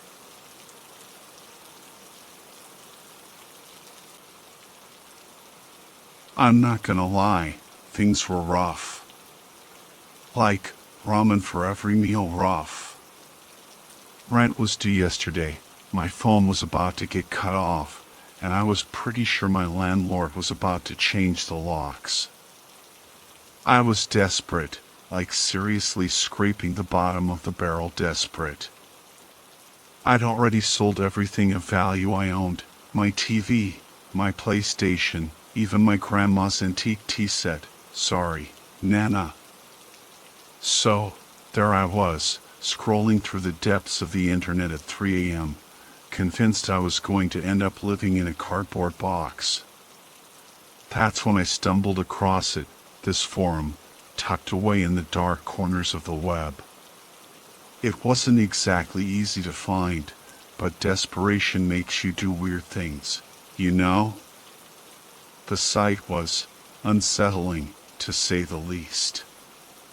It was full of these cryptic posts, people talking about buying and selling things you wouldn't believe. Illegal stuff, mostly, but then I saw it, a thread titled "Sell Yourself." My first thought was, what the actual hell? I mean, who sells themselves? But then I clicked on it. Curiosity, mixed with a healthy dose of desperation, I guess. The thread was full of these messed up stories, people talking about selling their bodies, their time, well, everything. Some of them were clearly joking, but others seemed way too real. And that's when it hit me, a twisted, desperate thought. Could I actually do this? I know, it sounds insane. But I was at rock bottom. I had nothing left to lose. And maybe, just maybe, this could be my way out. So I took a deep breath, ignored the pounding in my chest, and started reading the instructions on how to create a listing. Okay, so creating a profile on this website was an experience. It wasn't like your typical social media thing, with selfies and witty bios. This was different. It felt cold, clinical, like filling out a form at a creepy government facility. First, there was the basic stuff: age, height, weight. Then came the weird questions. List any physical scars or distinguishing features. Do you have any phobias or unusual fears? Are you willing to travel? It felt like they were building a catalog of human beings, categorizing us like products in a warehouse. The whole thing made my skin crawl, but I kept going. I mean, I was already in this deep, right? Then came the part that really messed with my head, the services section. They had this whole drop-down menu with options. Things I can't even write down here. It was disturbing, dehumanizing. But I had to pick something. I had to make myself marketable. I spent hours agonizing over it, trying to choose the least awful option. It felt like I was selling a piece of my soul, like I was making a deal with the devil. But I kept reminding myself this was temporary. Just a way to get back on my feet. Finally, I hit the submit button. And then I waited. The silence was deafening. Every notification on my phone made me jump. Was it them? Had someone already bought me? The anxiety was eating me alive. I tried to distract myself, but it was no use. The website, the profile, the questions, it was all I could think about. I felt like I'd stepped into a nightmare I couldn't wake up from. And then, finally, it came. A message from a buyer. I stared at the message, my heart hammering in my chest. It was short, to the point, and utterly chilling. Interested. Your terms are acceptable. Meet me tomorrow at 10 p.m. Location attached. Below the message was a link to a map, pinpointing a location in some desolate industrial area on the outskirts of town. I'd never even heard of the place before. My first instinct was to delete the message, block the user, and pretend this whole thing never happened. But then I remembered the pile of overdue bills on my kitchen counter, the gnawing emptiness in my stomach, the fear of being evicted. I took a deep breath and forced myself to reply. Okay. I'll be there. Hitting send felt like jumping off a cliff. I instantly regretted it, but there was no going back now. Over the next few hours, the buyer sent a few more messages. Nothing too personal, just logistical stuff, confirming the time and place, asking if I had any questions. Their language was formal, almost robotic, which somehow made it even creepier. I tried to glean some information about them from their profile, but there wasn't much to go on. No picture, no personal details, just a username, a string of random letters and numbers that meant nothing to me. The anonymity was unsettling. I had no idea who I was dealing with, what they wanted, what they were capable of. My imagination ran wild, conjuring up images of masked figures and shadowy warehouses. As the day wore on, the anxiety grew. I paced my apartment, trying to distract myself with mindless TV shows and social media, but it was no use. The dread was a constant weight on my chest.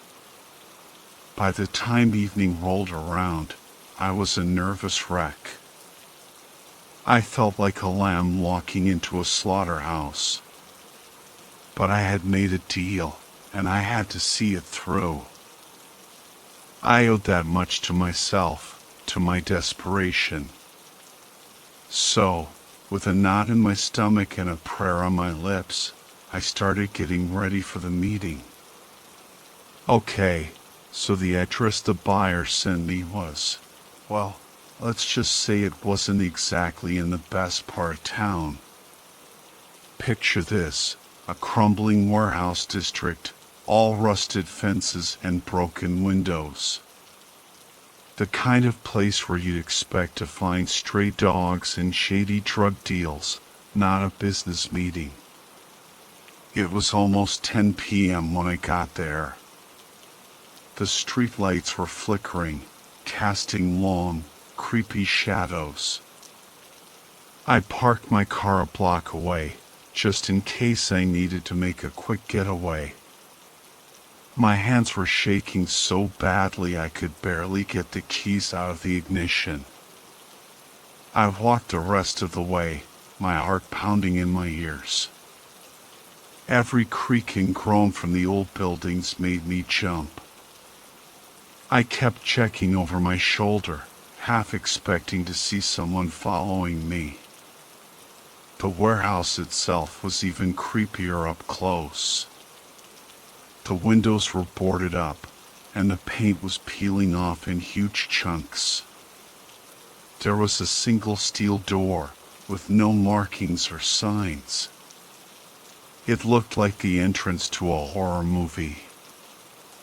I hesitated for a moment, my gut screaming at me to turn around and run. But I'd come this far, and I was too desperate to back out now.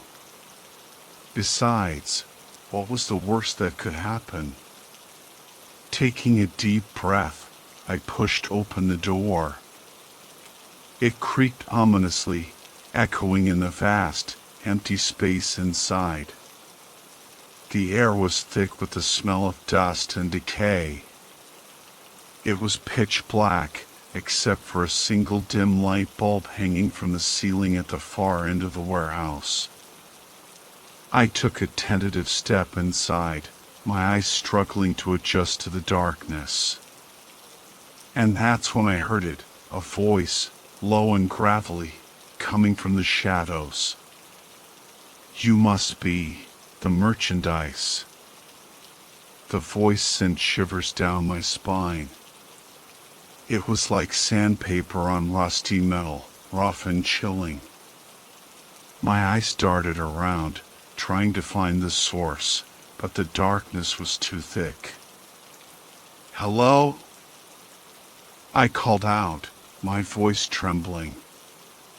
A figure emerged from the shadows, slowly coming into focus under the dim light. He was tall and imposing, dressed in a dark suit that seemed to blend into the darkness. His face was obscured by a mask, a plain white thing with no features except for two empty eye holes. "Come closer," the masked man beckoned, his voice a low growl. I hesitated, every instinct screaming at me to run. But my feet seemed rooted to the spot. I took a hesitant step forward, then another, until I was standing a few feet away from him. "Do you have it?" he asked, holding out a gloved hand. I nodded, fumbling in my pocket for the small package I had prepared. It contained some personal items, as requested by the buyer, a lock of hair, a used toothbrush, a piece of clothing. The whole thing felt incredibly violating, but I had agreed to his terms. I placed the package in his outstretched hand. He examined it for a moment, then nodded in satisfaction. "The payment," he said, gesturing towards a table in the corner. On the table was a briefcase. I walked over and opened it. Inside was a stack of cash, more money than I had ever seen in my life. My heart skipped a beat. This was it. My way out. But as I reached for the money, a cold dread washed over me. Something wasn't right. The masked man was watching me intently, his silence more menacing than any words. "Is there something else?" I asked, my voice barely a whisper.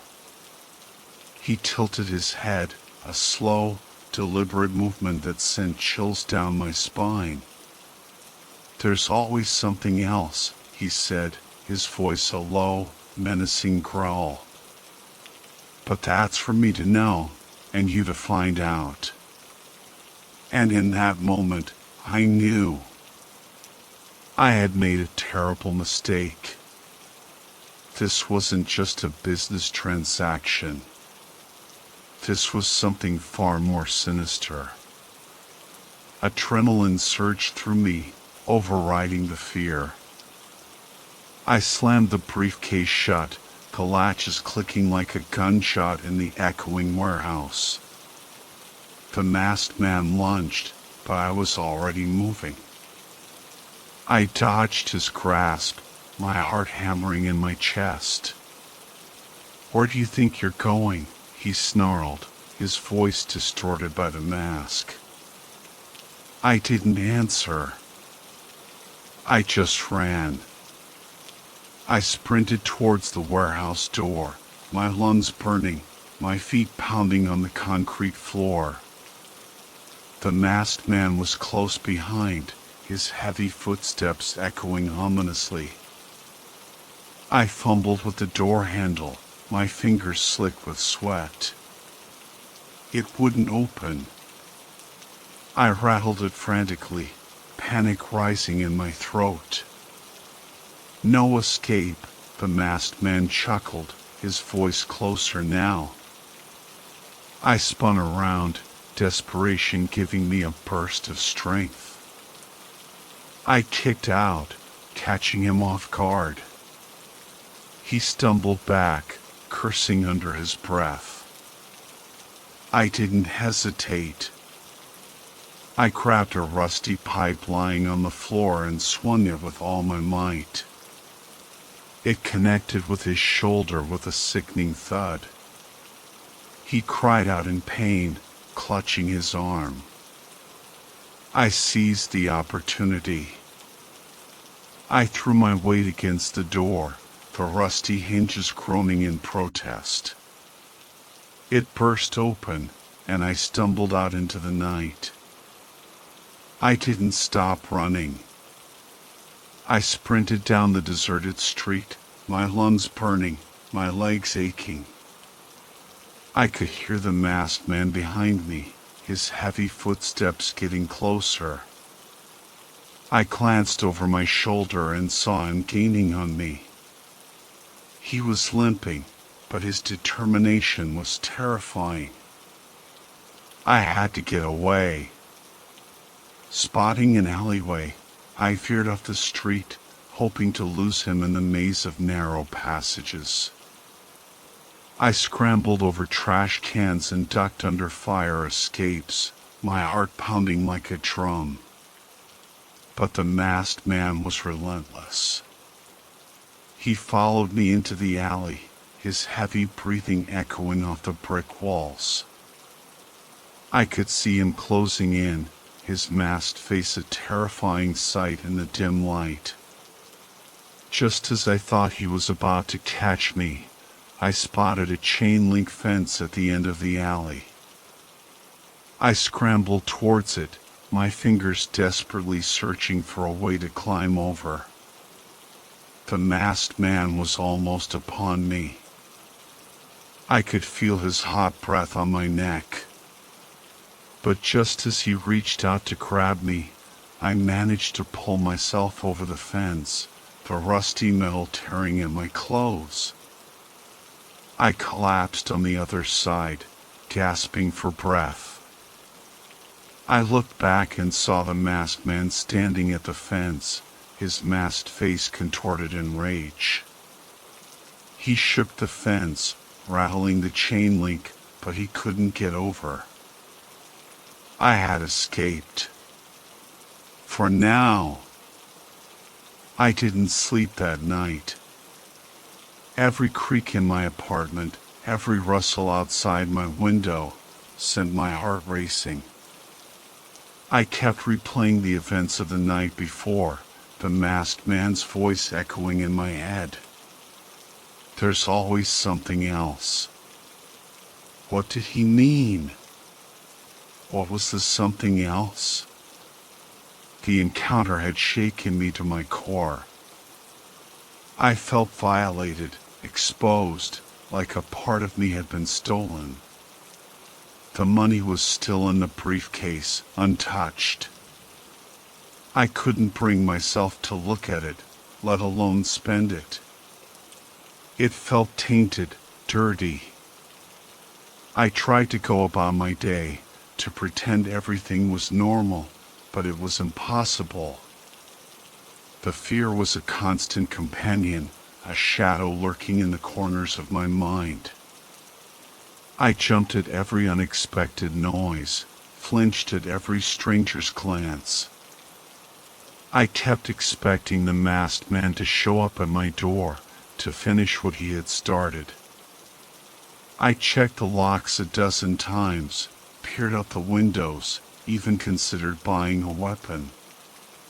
The internet, once a source of escape and connection, now felt like a trap. I deleted my social media accounts, changed my email address, and avoided going online as much as possible. I felt completely alone, isolated by my fear and paranoia. I couldn't tell anyone what had happened, not even my closest friends. Who would believe me? I sounded like a crazy person, a character in a bad horror movie. But it wasn't a movie. It was my life. and I was trapped in a nightmare with no escape in sight. Weeks passed. Weeks of sleepless nights, constant anxiety, and looking over my shoulder. I'd quit my job, couldn't bear the thought of leaving my apartment, of being out in the open. The money from the briefcase was dwindling fast. I was back to ramen, but this time it tasted like fear. I thought about going to the police, but what would I say? Hey, I tried to sell myself on the dark web and almost got, well, I don't even know what. They probably think I was making it up, or worse, that I was crazy. So I stayed silent, trapped in my own personal hell. Then, one evening, as I was mindlessly scrolling through some news site, trying to avoid anything remotely related to, a notification popped up on my phone. It was from the website. My blood ran cold. I hadn't been back on the site since that night. I tried to forget it even existed. But there it was, a message in my inbox. This time, it wasn't the masked man. It was a new buyer. I saw your profile. I'm very interested. Your terms are intriguing. Perhaps we could discuss them further?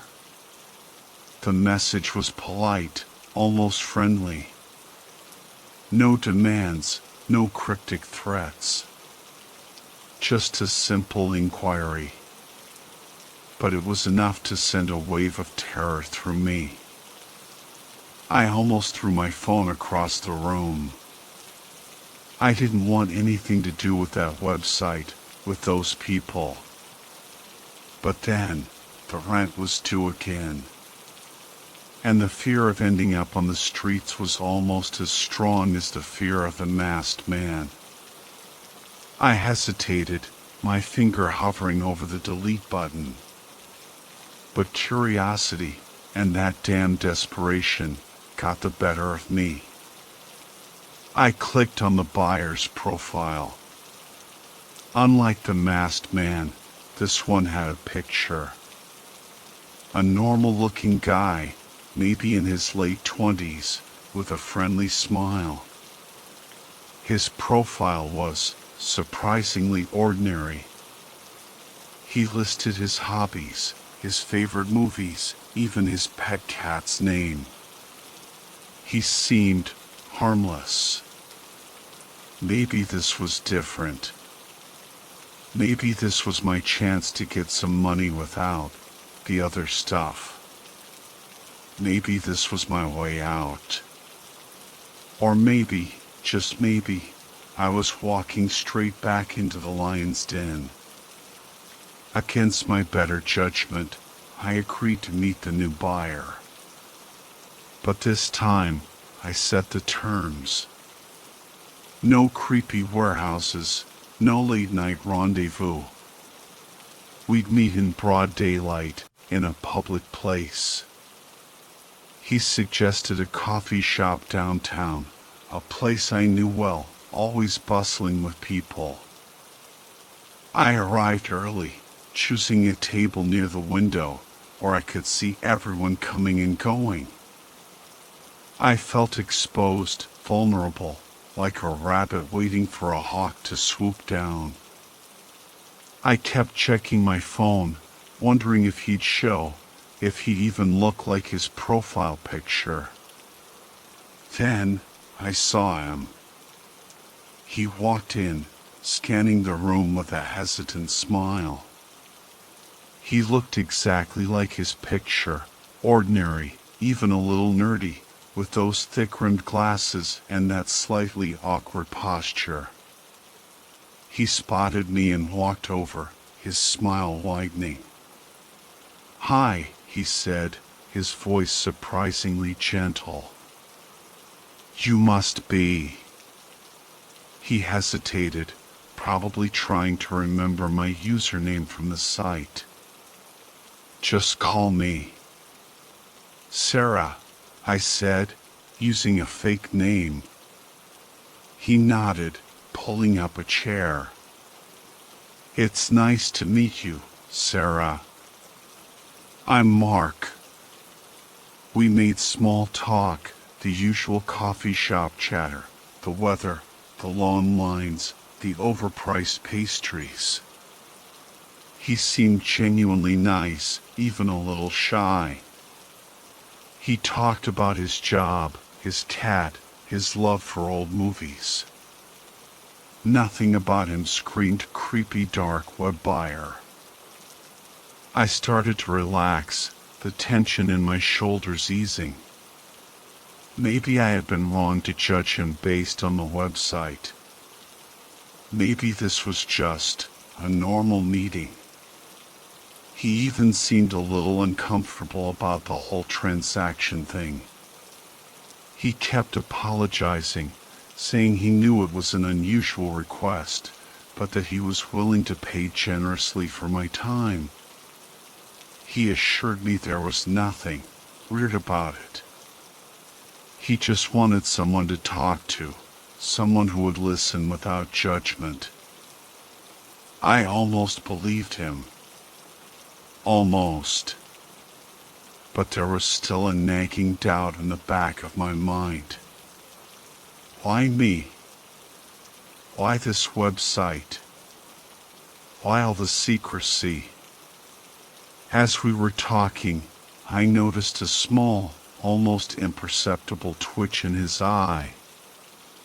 It was just a fleeting movement, but it was enough to set off alarm bells in my head.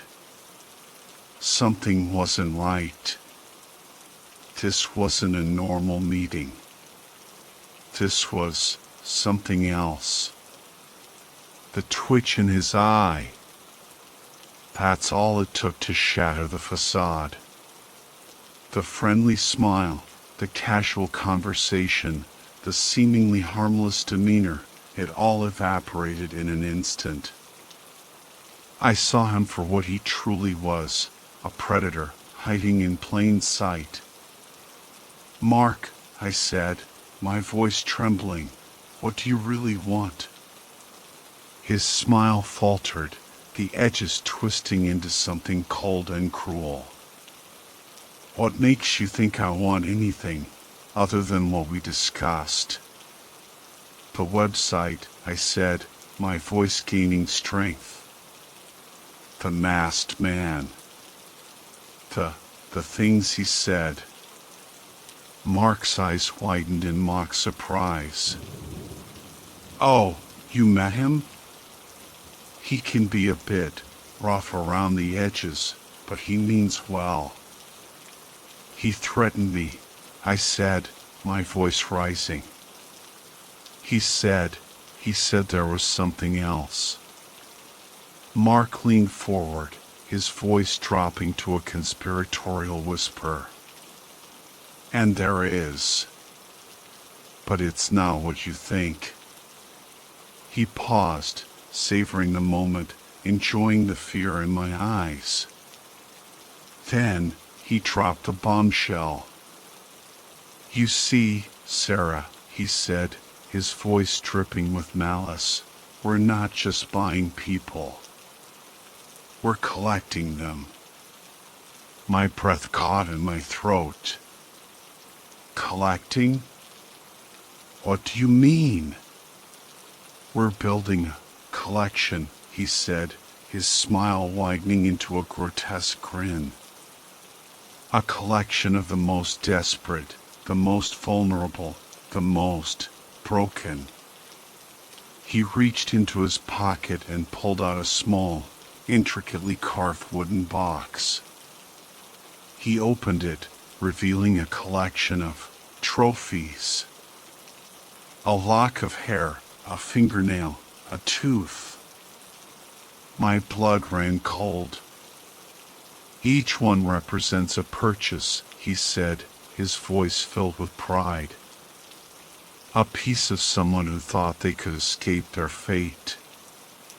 But they were wrong. He reached across the table and gently stroked my cheek. "And now, Sarah, it's your turn." I recoiled, knocking over my coffee cup. The hot liquid spilled across the table, but I didn't care. I had to get out of there. I scrambled to my feet, knocking over my chair in my haste. Mark lunged, grabbing my arm.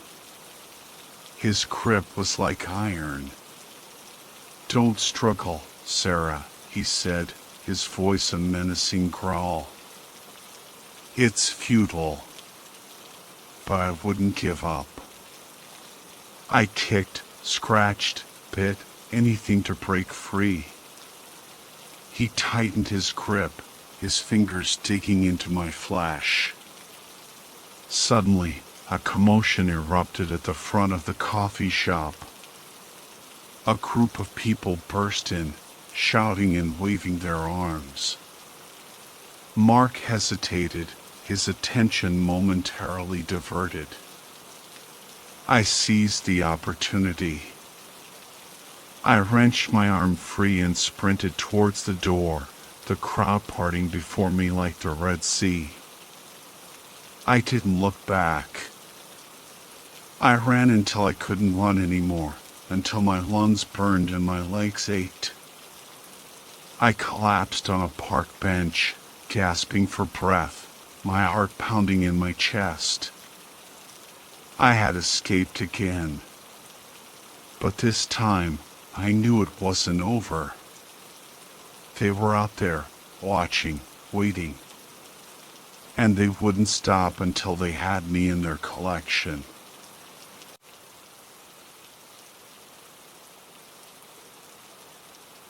I've always been a bit of a lurker. Not in a creepy way, just, curious. I like to dig around online, see what's out there. Most of the time it's just the usual stuff, memes, news, those weird rabbit holes YouTube takes you down. But lately, I've been getting into the darker corners of the internet. The deep web, they call it.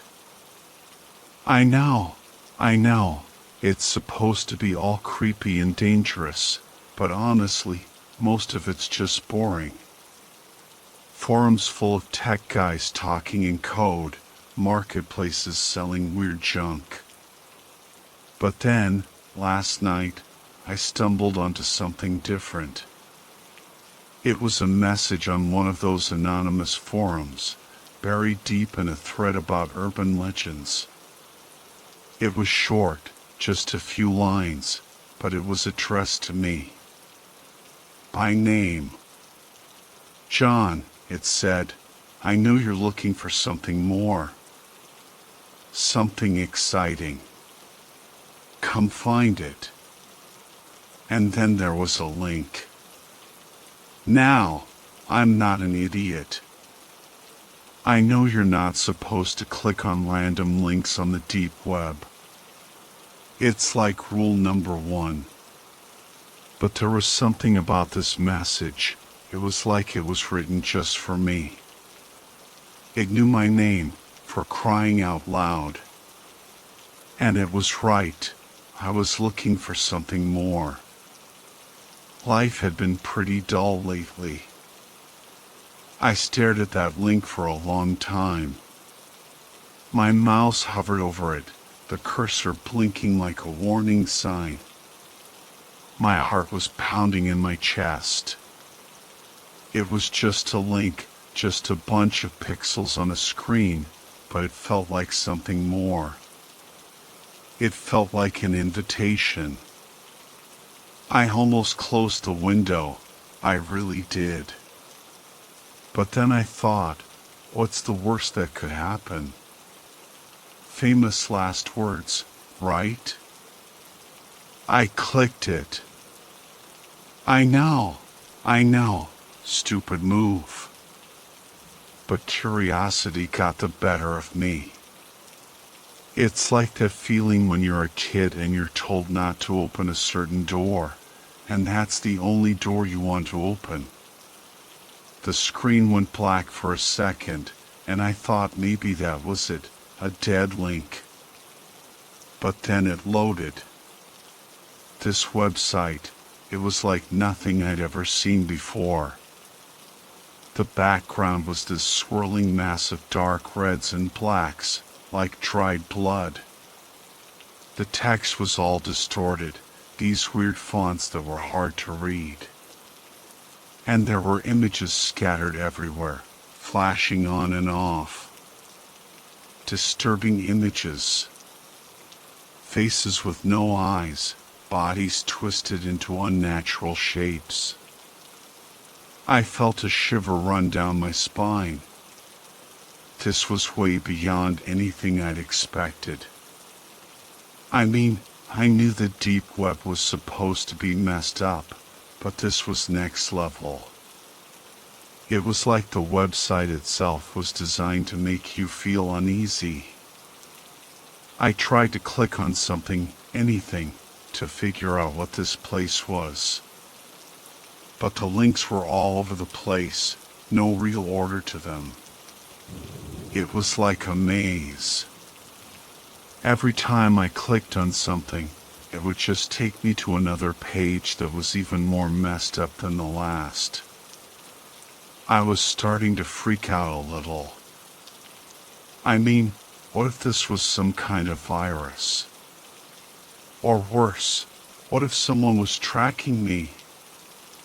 I'd heard stories about people getting caught up in some seriously shady stuff on the deep web. Just as I was about to close the window, I noticed a small, almost hidden link at the bottom of the page. It was just a simple folder icon with the word "you" written underneath. Call me an idiot, but I clicked it. And that's when things got really weird. The "you" folder was full of photos. Photos of me. At first, I thought they were just random pictures I'd posted online. Maybe some old Facebook pics or something. But as I scrolled through them, my blood ran cold. These weren't pictures I'd ever posted anywhere. They were candid. There I was, walking down the street, completely unaware that someone was taking my picture. There I was, sitting in my apartment, reading a book. There I was, asleep in my bed. The angles were all wrong. They weren't the kind of pictures you'd take from across the street or anything. These were close-up, intimate. Like someone had been right there, in my space, watching me. My heart started pounding in my chest. I felt sick to my stomach. Who was taking these pictures? And how? I lived alone. I was always careful about locking my doors and windows. I started to think about all the times I'd felt like someone was watching me. The feeling of eyes on my back, the strange noises I heard in the middle of the night. I'd always brushed it off as paranoia, but now I wasn't so sure. I tried to rationalize it. Maybe it was some elaborate prank. Maybe someone had hacked into my webcam. But deep down, I knew it was something more sinister. Just as I was about to close the folder, a new message popped up on the screen. It was from the same user who'd sent me the invitation. "Enjoying the show, John," it read. "I know you better than you know yourself." That's when I knew I was in deep trouble. I stared at the message, my mind reeling. I know you better than you know yourself. What did that even mean? Was this some kind of sick joke? Before I could even process what was happening, another message popped up. This time it was longer, more detailed. It was from the same user, but now they had a name, the curator. John, the message began, I've been watching you for a long time. I know your secrets, your fears, your desires. And I know you're bored. You crave excitement, something to shake up your mundane little life. My blood ran cold. This person, this curator, knew way too much about me. It was like they were inside my head. That's why I've chosen you, John, the message continued. You're going to play a game. A game with very real consequences. The curator then laid out the rules. It was a series of tasks, each one more disturbing than the last. I had to complete them within a certain time frame, or there would be consequences. And what if I refuse? I typed back, my hand shaking. The response was instant. Let's just say you don't want to find out. The curator then sent me a photo. It was a picture of my sister, tied to a chair, a gag in her mouth. My heart leaped into my throat. The first task is simple, the message read. Go to the busiest street corner in your city tomorrow at noon. Stand there for 5 minutes, wearing nothing but a clown mask and a pair of underwear. Fail, and your sister pays the price. I stared at the photo of my sister, tears welling up in my eyes. I felt sick, trapped. What was I supposed to do? The next morning, I woke up with a knot in my stomach. The image of my sister tied up, the curator's threats, the impossible task ahead of me, it all swirled in my head like a nightmare I couldn't wake up from. I thought about going to the police, but what would I say? Hey, some creep on the dark web is making me do crazy stuff. They'd probably think I was nuts. Besides, the curator knew too much about me. What if he had eyes everywhere? What if he was watching me right now? The thought sent a shiver down my spine. I felt trapped, like a fly caught in a spider web. As noon approached, the pressure mounted. I felt sick, dizzy, like I was going to pass out. But I knew I had to do it. I had to complete the task, or my sister. I couldn't even think about it. I put on the clown mask and the underwear. The mask was creepy as hell, with a grotesque grin and bulging eyes. I felt ridiculous, humiliated. But there was a strange sense of detachment, too, like this wasn't really me. Like I was watching myself from outside my body. I went to the busiest street corner in the city. People were everywhere, rushing by, going about their lives. I stood there, exposed, vulnerable, feeling every stare, every laugh, every gasp of disgust. Some people avoided me, their faces contorted in fear or disapproval. Others pointed and laughed, taking pictures with their phones. A few even threw things at me, coins, empty cans, insults hurled like stones.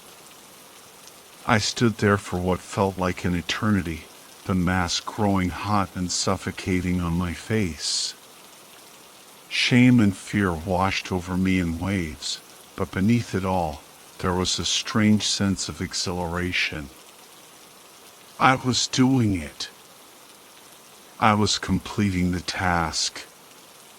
Finally, the 5 minutes were up.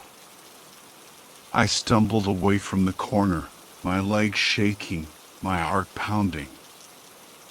I felt violated, exposed, but also strangely empowered. I had faced my fear, done the unthinkable. I rushed home, ripping off the mask and the underwear, desperate to wash away the feeling of humiliation. I checked the website. There was a new message from the curator. "Well done, John," it read. "You have a taste for the game now, don't you?" A video link was attached. I clicked on it, my heart in my throat. It was my sister again, still tied up, but the gag was gone. Her eyes were wide with terror, her lips trembling. "Please, John," she whispered, her voice hoarse. "Help me." The video ended. A timer appeared on the screen, midnight. The clock was ticking. 24 hours. That's all I had to save my sister. The curator's next task was even more twisted than the last. He wanted me to break into a stranger's house and leave a cryptic message on their mirror. The message was some kind of code, a string of numbers and symbols that made no sense to me. My stomach churned. Breaking and entering? This was getting seriously out of hand. But the image of my sister's terrified face flashed in my mind, and I knew I had no choice. That night, I found myself creeping through a dark neighborhood, my heart pounding in my chest. I picked a house at random, a 2-story with a dimly lit porch. The windows were dark, and the only sound was the chirping of crickets. I forced open a window and slipped inside. The house was silent, the air thick with the smell of dust and old furniture. I found the bathroom and stared at my reflection in the mirror, my face pale and drawn. My hand trembled as I wrote the curator's message on the mirror with a bar of soap. It felt wrong, violating someone's home like this. But I had to do it. I had to save my sister. As I climbed back out the window, I felt a sense of dread wash over me. This wasn't a game anymore. This was real life, with real consequences. And I was in way over my head. Back home, I checked the website. The curator had sent a new message. "Excellent work, John," it read. "You're proving to be quite the player. But the game is far from over. In fact, it's just beginning." He then sent me a link to a new folder. This one was labeled Truth. I hesitated, my finger hovering over the link. What would I find in there? More photos? More threats? With a deep breath, I clicked on the folder. Inside, there was a single document. It was a police report detailing a missing persons case. The missing person was the owner of the house I had just broken into. That police report, it was like a punch to the gut.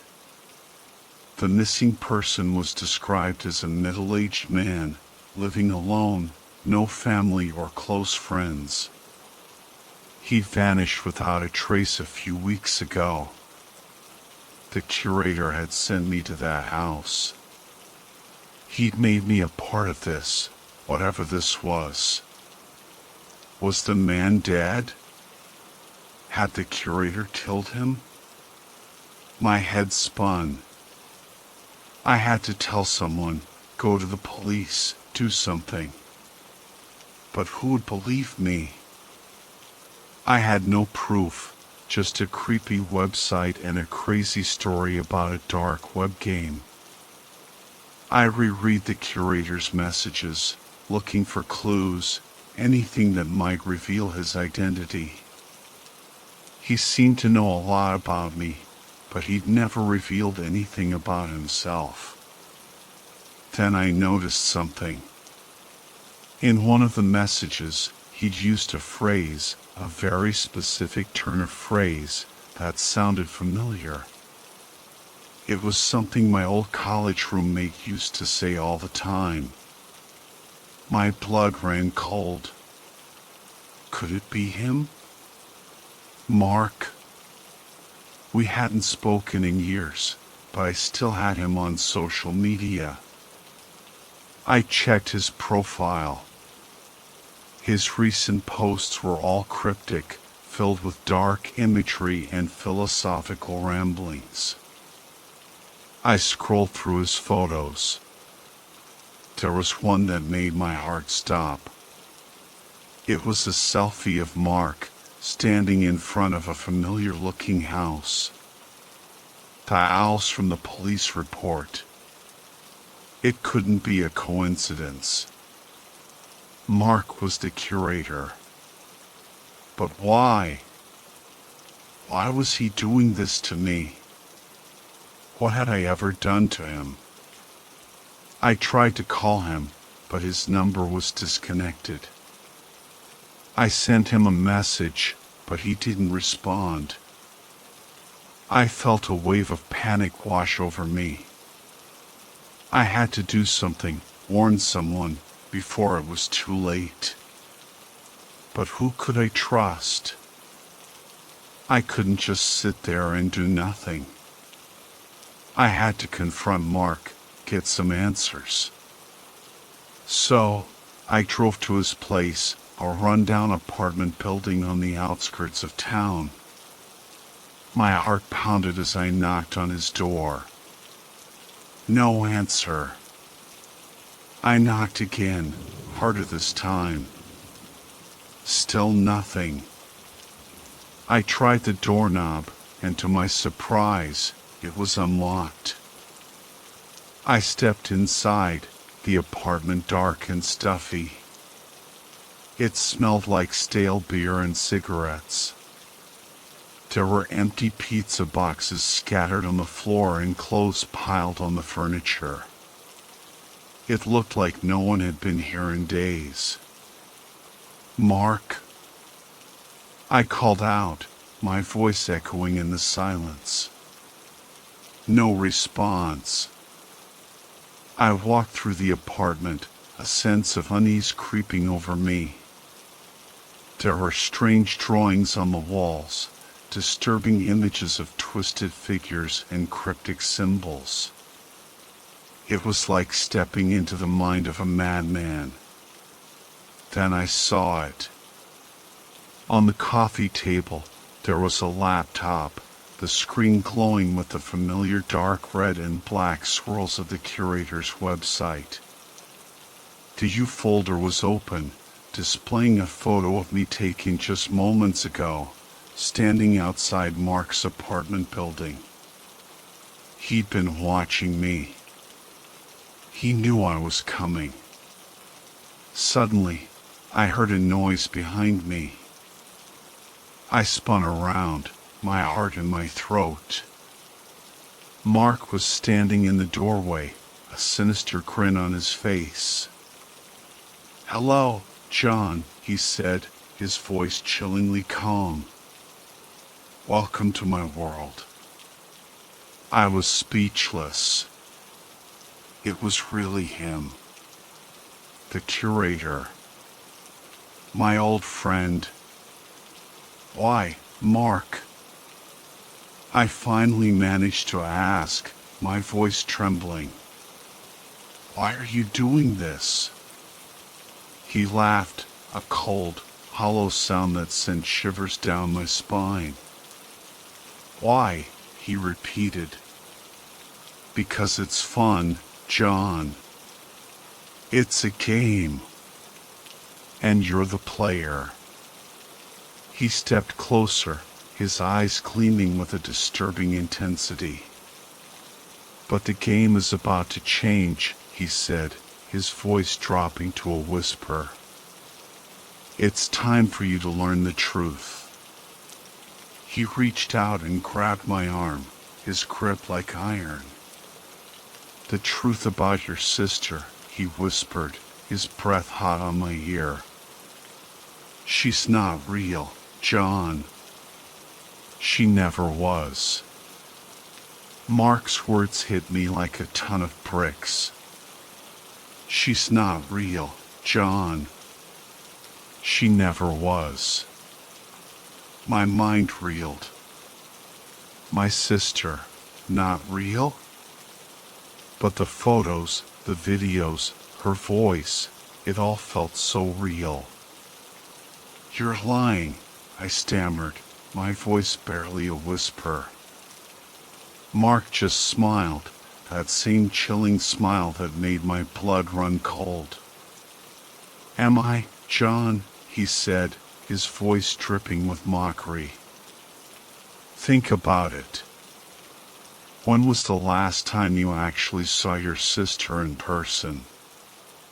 When was the last time you spoke to her on the phone? You've been so caught up in your little online world that you've lost touch with reality. He was right. I hadn't seen my sister in months. We'd mostly kept in touch through texts and social media. It was easy to believe that she wasn't real. My head spun. I felt like I was losing my grip on sanity. The room seemed to tilt, the walls closing in on me.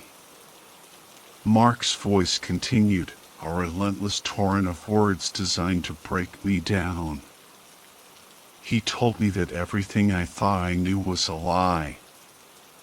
That my life was a fabrication, a carefully constructed illusion. That I was nothing but a pawn in his sick game.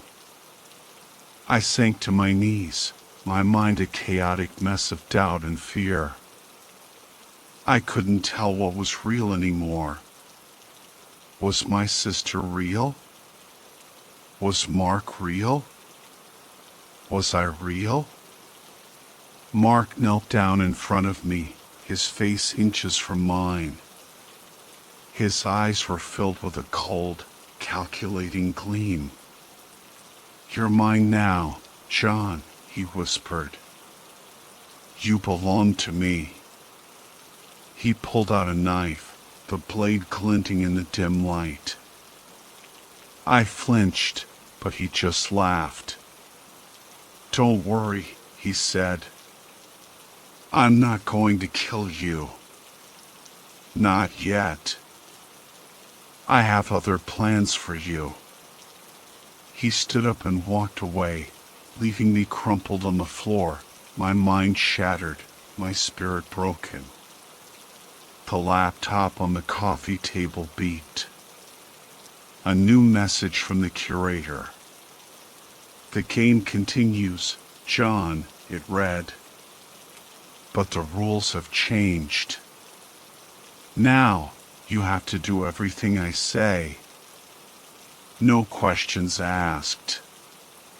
Or else. A photo was attached. It was a picture of my parents, tied up and gagged, their eyes wide with terror. Your choice, John, the message ended. Obey, or they die. The message was clear: obey or my parents die. The curator had pushed me to the edge, stripped away my sanity, and now he held the lives of my loved ones in his hands. But something inside me snapped. I couldn't take it anymore. I wouldn't let him control me any longer. I grabbed my phone and called the police. My voice trembled as I explained the situation, the threats, the website, the missing person. The operator on the other end sounded skeptical, but she took down my information and promised to send someone over. Then, I did something reckless. I messaged the curator back. "I'm done playing your game," I typed, my fingers shaking. "I've called the police. They're coming for you." His response was instant. "Oh, John," he wrote.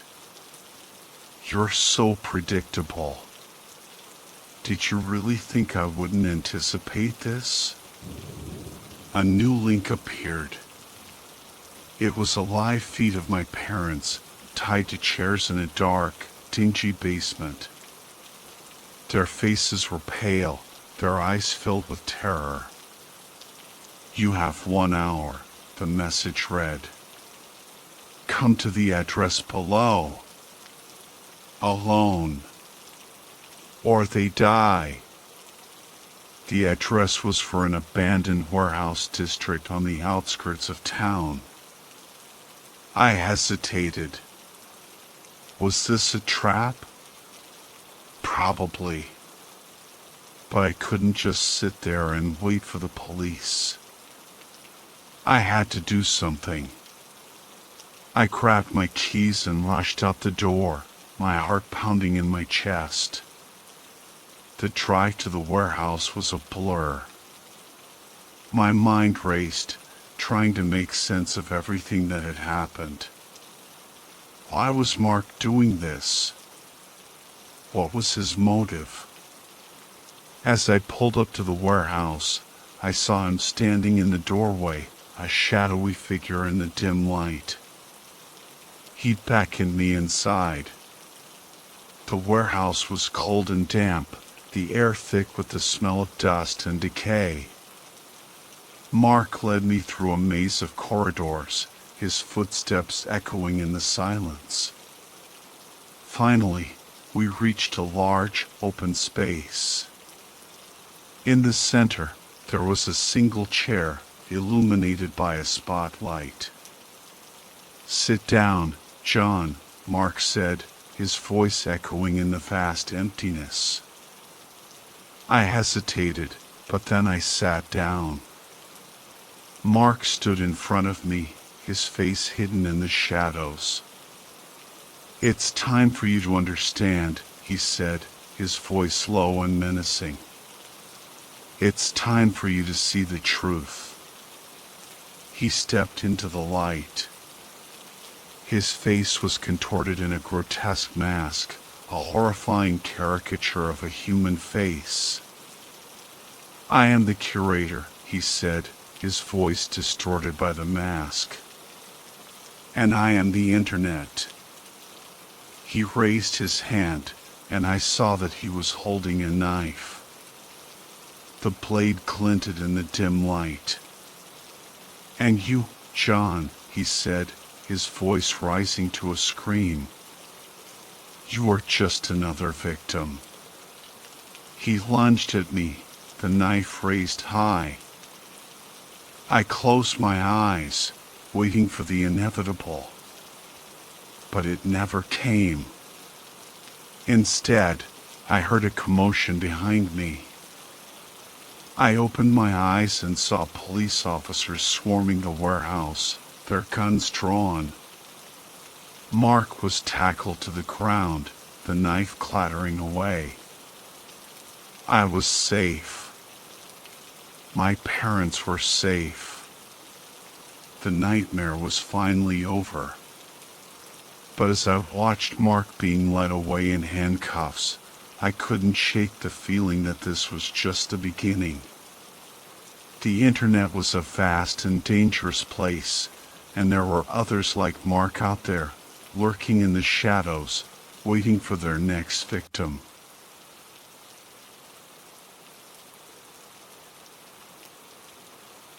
I was drowning in debt. Rent was overdue, bills were piling up, and my bank account was emptier than a politician's promises. I was desperate, scrolling through job postings with bloodshot eyes, when a strange email popped up in my inbox. No subject line, no sender's name. Just a cryptic message: opportunity awaits. High reward, low risk. Discretion essential. My curiosity was piqued, and let's be honest, I was way past caring about red flags. I clicked the link in the email, half expecting a virus or a phishing scam. But instead, it took me to a website that looked like something out of the early days of the internet: plain black background, white text, and an overall vibe of enter at your own risk. There was a form to fill out, basic stuff like name, address, and contact information. But then came the questions that made my gut clench. Are you comfortable working with sensitive materials? And can you guarantee absolute discretion? I hesitated, my finger hovering over the keyboard. This whole thing screamed shady, but the promise of high reward kept gnawing at me. I imagined finally paying off my debts, eating something other than instant ramen, maybe even treating myself to a decent cup of coffee for once. Against my better judgment, I filled out the form and hit submit. Almost instantly, my phone buzzed with a text message. No number, just a message: interview tonight. Midnight. Abandoned warehouse, address attached. Come alone. My heart hammered against my ribs. An abandoned warehouse at midnight? This was straight out of a horror movie. But something told me that if I didn't show up, the consequences would be far worse than a missed rent payment. So, that night, I found myself driving towards the industrial district, my hands sweating on the steering wheel. The warehouse loomed in the distance, a dark, ominous silhouette against the city skyline. I parked a block away, my pulse quickening with every step I took towards the building. As I approached the rusted metal door, it creaked open, as if inviting me into the belly of the beast. I took a deep breath and stepped inside. The warehouse was a cavernous space, filled with the smell of rust and decay. Dust motes danced in the single shaft of moonlight that pierced through a crack in the roof. The silence was heavy, broken only by the occasional scuttling of rats in the shadows. I took a tentative step forward, my footsteps echoing in the vast emptiness. Suddenly, a figure emerged from the darkness, making me jump a mile. He was tall and imposing, with a shaved head and a goatee. His eyes were cold and calculating, like a shark assessing its prey. "You the one who answered the email?" he asked, his voice a low growl. I nodded, trying to maintain my composure. "Yeah, that's me. Got any experience with this kind of work?" "Not exactly," I admitted. "But I'm a fast learner." He grunted. "You'll need to be. this ain't your average delivery gig." He gestured towards a crate in the corner. "See that? That's your first delivery. Instructions are inside. Don't open it until you're in your vehicle. And whatever you do, don't screw it up." My heart pounded in my chest as I approached the crate.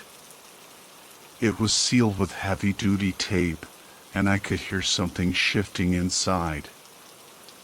I hoisted it into my arms. It was surprisingly heavy, and made my way back to my car. Once inside, I tore open the crate with trembling hands. Inside was a smaller box, wrapped in plain brown paper. A single sheet of paper was taped to the top, with an address scrawled on it in messy handwriting. No name, no instructions, just the address. I punched the address into my phone's GPS. It was a location on the outskirts of town, in a neighborhood I'd never even heard of. Crate. As I drove, the weight of the box seemed to increase. I couldn't shake the feeling that I was transporting something dangerous, something evil. The streetlights became sparser, the houses more dilapidated. I felt like I was driving into the heart of darkness. Finally, I reached the address. It was a rundown apartment building, with boarded-up windows and graffiti-covered walls. The whole place reeked of despair. I got out of the car, the box feeling heavier than ever. I hesitated, my gut screaming at me to turn back. But I was already in too deep. I took a deep breath and headed towards the building. The apartment building was like something out of a nightmare. The air was thick with the stench of stale cigarette smoke and something faintly metallic that made my stomach churn. The flickering fluorescent lights in the hallway cast long, distorted shadows, making every corner seem like a hiding place for something sinister. I found the apartment number, 3B, and hesitated. My hand hovered over the peeling paint of the door, the cheap wood feeling cold and damp beneath my fingertips. What the hell was I doing here? I could walk away. Just leave the box and go. Nobody would know. But something held me back. A morbid curiosity, maybe. Or perhaps it was the fear of what would happen if I didn't complete the delivery. With a shaky breath, I knocked. Silence. I knocked again, louder this time. Still nothing. Maybe nobody was home. Maybe I could just leave the box in. The door creaked open. Standing in the doorway was a woman. Her eyes were sunken and bloodshot, her face pale and gaunt. She looked like she hadn't slept in days. "You got it," she rasped, her voice hoarse. I nodded dumbly, holding out the box. She snatched it from my grasp, her fingers surprisingly strong. "Thanks," she muttered, then slammed the door in my face. I stood there for a moment, the echo of the slamming door reverberating through the hallway. My heart was pounding, my hands clammy. I felt a wave of nausea wash over me. I practically ran back to my car. The image of the woman's face burned into my mind. Who was she? What was in the box? What the hell had I just gotten myself involved in? As I drove away, I glanced in the rearview mirror. The apartment building was receding into the distance, but I couldn't shake the feeling that something was watching me. Something dark and malevolent. I had a terrible feeling this was just the beginning. The next few days were a blur. I couldn't shake the image of that woman's face, the desperation in her eyes. I tried to distract myself, burying myself in work, going to the gym, even trying, and failing, to have a normal social life. But nothing worked. The dread was a constant companion, whispering in my ear, reminding me of the darkness I had stumbled into. Then came the phone call. It was a restricted number. I almost didn't answer, but something told me I had to. "You did good," a gruff voice said on the other end. It was the man from the warehouse. "Did good?" I repeated, my voice shaking. "What the hell was in that box?" "That's none of your concern," he snapped. "Just follow instructions, and you'll get paid. Screw up, and there will be consequences." He hung up before I could say another word. Consequences. The word echoed in my mind. I felt a cold shiver run down my spine. Later that day, I noticed a car parked across the street from my apartment. A nondescript sedan, nothing special, but something about it felt off. I tried to ignore it, but it was still there the next day. And the day after that. Whoever was inside, they were watching me. I tried to tell myself it was a coincidence, but the paranoia was gnawing at me. I started taking different routes to work, avoiding my usual haunts. I felt like a prisoner in my own life, constantly looking over my shoulder, expecting to see that car, that face, at any moment. One night, I couldn't take it anymore. I decided to confront whoever was following me. I left my apartment, walking purposefully towards the car. As I got closer, the engine started, and the car pulled away from the curb. I broke into a run, adrenaline coursing through my veins. I had to know who was behind this. The car turned a corner, and I followed, my breath coming in ragged gasps. The car led me to a deserted industrial area.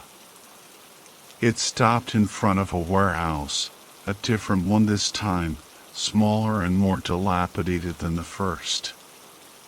The driver got out. It was the man from the warehouse. "What the hell do you want?" I shouted, my voice trembling with anger and fear. He smirked. "Just making sure you're still playing by the rules." He took a step closer, his eyes glinting in the dim light. "Remember what I said about consequences?" The man's words hung in the air like a threat. Consequences. I could feel my heart hammering in my chest, my breath catching in my throat. I wanted to scream, to run, to disappear. But my feet felt rooted to the spot. He stepped closer, invading my personal space. I could smell the stale cigarette smoke on his breath, see the glint of malice in his eyes. "You understand what I'm saying, right?" he growled. "Don't get any ideas about going to the cops or trying to back out of this." You're in too deep now. I swallowed hard, forcing myself to meet his gaze. What do you want from me? Just your job, he said, his voice softening slightly. Deliver the packages. No questions asked. And you'll be fine. He turned and walked back to his car, leaving me standing there in the darkness, my mind reeling. I felt trapped, like a fly caught in a spider web. I stumbled back to my car, my legs feeling like jelly. As I drove home, I kept checking the rearview mirror, half expecting to see him following me. The paranoia was eating me alive. When I got back to my apartment, I locked the door and checked all the windows. I felt like I was being watched, even within the supposed safety of my own home. I tried to sleep, but the events of the night kept replaying in my mind. The man's words, his menacing presence, the feeling of being trapped. I tossed and turned, the sheets tangled around my legs. Finally, exhaustion took over, and I drifted off to a restless sleep. But the nightmares came. I dreamt I was back in the warehouse, surrounded by shadowy figures. They were closing in on me, their faces contorted in grotesque masks. I tried to scream, but no sound came out. Then I woke up. My heart was pounding, my body drenched in sweat. I glanced at the clock, 3 a.m. The room was dark, the only light coming from the street lamp outside my window. I got up to get a glass of water, but as I passed my computer, I noticed something strange. The screen was on. I hadn't left it on. I approached cautiously, my heart pounding in my chest. The screen was displaying a single image, a close-up of my face.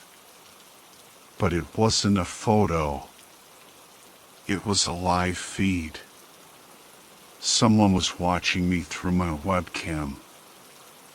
I stared at the screen, my blood running cold. Someone was watching me. In my own apartment. Through my own computer. The feeling of violation was profound, chilling me to the bone. I lunged for the power button, shutting down the computer with a violent click. The screen went black, but the image of my own face, frozen in a moment of terror, lingered in my mind. Who was watching me? Was it the man from the warehouse? Or was there someone else involved in this twisted game? I couldn't shake the feeling that I had stumbled into something far bigger and more dangerous than I could have ever imagined. This wasn't just about delivering packages anymore. This was about control. About fear. About the dark side of the internet that I had only glimpsed before. I had to find out who was behind this. I had to understand what I had gotten myself into. Driven by a mixture of fear and determination, I started digging. I spent hours online, researching the addresses from the deliveries, trying to find any connection between them. I delved into the dark corners of the internet, searching for information about the man from the warehouse, about the organization he worked for. It was like falling down a rabbit hole. The deeper I went, the more disturbing the things I found. I uncovered websites dedicated to the macabre and the grotesque, forums where people discussed unspeakable acts, chat rooms where anonymity emboldened the worst of humanity. I learned about the dark web, the hidden underbelly of the internet where everything was for sale, drugs, weapons, even people. I discovered that the packages I had been delivering weren't just random items. They were tools, instruments of pain and suffering. The more I learned, the more terrified I became. I realized that I was not just a delivery person. I was a pawn in a game played by powerful and ruthless people. People who had no regard for human life. And I was trapped. I felt sick. Physically and mentally sick.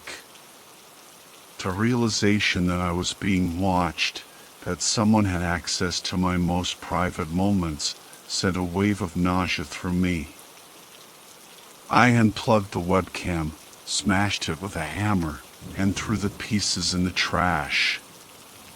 But the feeling of violation lingered, a cold, clammy hand gripping my soul. Sleep was impossible. Every creak in the floorboards, every rustle outside my window, sent my heart racing. I was a prisoner in my own apartment, trapped in a nightmare of my own making. But I couldn't just sit there and wait for the next shoe to drop. I had to do something. I had to fight back. I started by researching the dark web, trying to understand how it worked, who the players were. I learned about encrypted networks, hidden websites, and anonymous communication tools. It was a world of shadows and secrets, a place where the worst of humanity could hide in plain sight. Then, I stumbled upon something that made my blood run cold. A forum. A hidden forum, accessible only through a series of encrypted links and passwords. It was called the Red Room. The name alone sent shivers down my spine. I hesitated, my finger hovering over the link. Was I ready to see what was inside? Curiosity and a desperate need for answers won out. I clicked the link. The forum was a dark and disturbing place. The posts were filled with graphic descriptions of violence, torture, and murder. The users spoke in coded language, their identities hidden behind anonymous usernames. But one post caught my attention. It was a list of addresses. And one of those addresses was familiar. It was the address of the first delivery. My heart pounded in my chest as I scrolled through the comments. The users were discussing the delivery, the recipient, the package. They spoke of it as if it were a game, a sick and twisted game where human lives were the pawns. I felt a wave of nausea wash over me. I had been a part of this. I had delivered a package that had led to someone's suffering, maybe even their death. I had to stop this. I had to expose these people. But how? The Red Room. Just the name sent chills down my spine. It was a virtual den of iniquity, a place where the darkest desires and most twisted fantasies were laid bare. I felt sick to my stomach, reading the posts, seeing the images. But I couldn't look away. I had to know more. I spent hours poring over the threads, trying to piece together the puzzle. Who were these people? What were their motives? And how the hell had I gotten involved in their sick game? One name kept popping up, the curator. He seemed to be the mastermind behind the operation, the one who pulled the strings. People spoke of him with a mixture of fear and reverence. He was a legend in the dark corners of the internet, a boogeyman who could make your worst nightmares come true. I tried to find information about him, but it was like chasing a ghost. He was a master of anonymity, leaving no trace of his real identity. Then, I found it. A post, buried deep in the forum, that mentioned a meeting. A meeting of the Red Room members, in a secluded location, on the outskirts of town. My heart pounded in my chest. This was my chance. My chance to see these people face to face, to understand their motives, to expose their operation. But it was also incredibly dangerous. If they found out who I was, what I knew. I shuddered to think of the consequences. I had to be careful. I had to be smart. I started planning. I researched the location, memorized the date and time of the meeting. I even bought a burner phone in a disguise, just in case. The day of the meeting arrived, and I felt a knot of anxiety in my stomach. I was terrified, but I knew I had to do this. I had to stop these people. I drove to the location, my heart pounding in my chest. It was an abandoned warehouse, similar to the one where I had met the man with the goatee. The place was deserted, the only sound the wind whistling through the broken windows. I took a deep breath and stepped inside. The warehouse was dark and cavernous. I could hear voices coming from the far end of the building. I followed the sound, my footsteps echoing in the silence. As I got closer, I could make out the figures of several people, huddled together in a circle. They were all wearing masks, their faces hidden in shadow. I crept closer, trying to hear what they were saying. "The package has been delivered," one of them said. "Good," another voice replied. "The game is about to begin." I felt a chill run down my spine. What game? What were they talking about? Then, one of the figures turned towards me. "Who's there?" he growled. I froze, my heart pounding in my chest. I had been discovered. My heart hammered against my ribs. I was caught, trapped like a rat in a maze with no escape. The masked figures turned towards me, their eyes glowing in the dim light.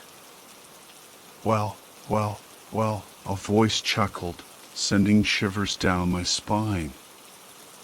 "Looks like we have a visitor."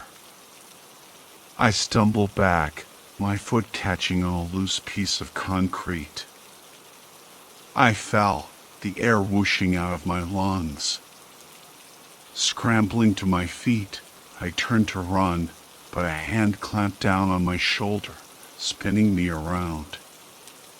The masked man towered over me, his grip like iron. "Where do you think you're going?" he snarled. I struggled, but his grip was too strong. He shoved me towards the circle of masked figures, who were now closing in, their eyes gleaming with malicious intent.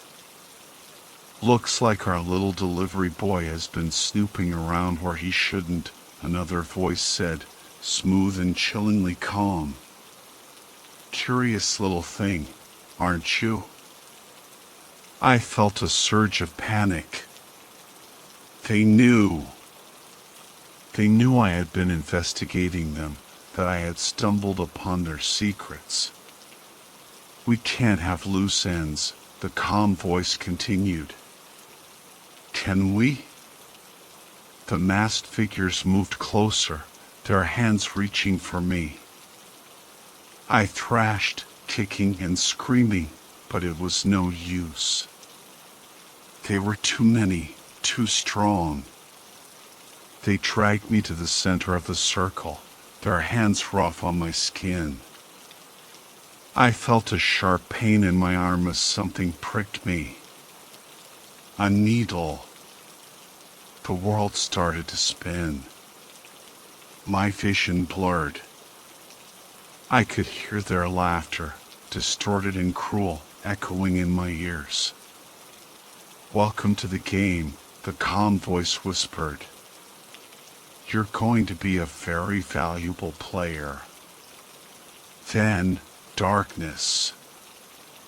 I woke up with a pounding headache and a mouth like dry sandpaper. My vision was blurry, and my body felt heavy, like I was wading through mud. As my senses sharpened, I realized I was strapped to a chair, my wrists and ankles bound tightly. Panic clawed at my throat. I struggled against the restraints, but it was no use. I was trapped. I looked around, trying to make sense of my surroundings. I was in a dimly lit room, the walls bare concrete. A single light bulb hung from the ceiling, casting long, eerie shadows. Then I heard it. A low murmur of voices, growing louder with every passing second. It sounded like an auction. The door to the room creaked open, and a figure stepped inside. It was the man with the goatee, his face twisted into a cruel smile. Welcome back, he said, his voice dripping with sarcasm. Ready for the main event? He gestured towards a group of people gathered in the shadows. They were all dressed in expensive suits, their faces obscured by masks. They looked like something out of a horror movie, a secret society of the rich and powerful, indulging in their darkest desires. We have a very special item for sale tonight, the man announced, his voice booming through the room. A young, healthy male with a unique skill set. He turned towards me, his eyes gleaming with malice. You! The masked figures leaned forward, their eyes fixed on me like predators eyeing their prey. I felt a wave of nausea wash over me. I was being auctioned off, like a piece of meat, to the highest bidder. The bidding started, the numbers rising rapidly. I felt a sense of detachment, like I was watching this happen to someone else. This couldn't be real. This was a nightmare. But it was all too real. The final bid came from a woman in a black mask. She stepped forward, her eyes cold and calculating. She looked at me with a mixture of disgust and amusement. He'll do nicely, she said, her voice like ice. The man with the goatee grinned. Excellent choice. He's all yours. The woman approached me, her hand reaching out to touch my face. I flinched, my body trembling with fear. Don't worry, she whispered, her voice a chilling caress. We're going to have so much fun. Then, everything went black.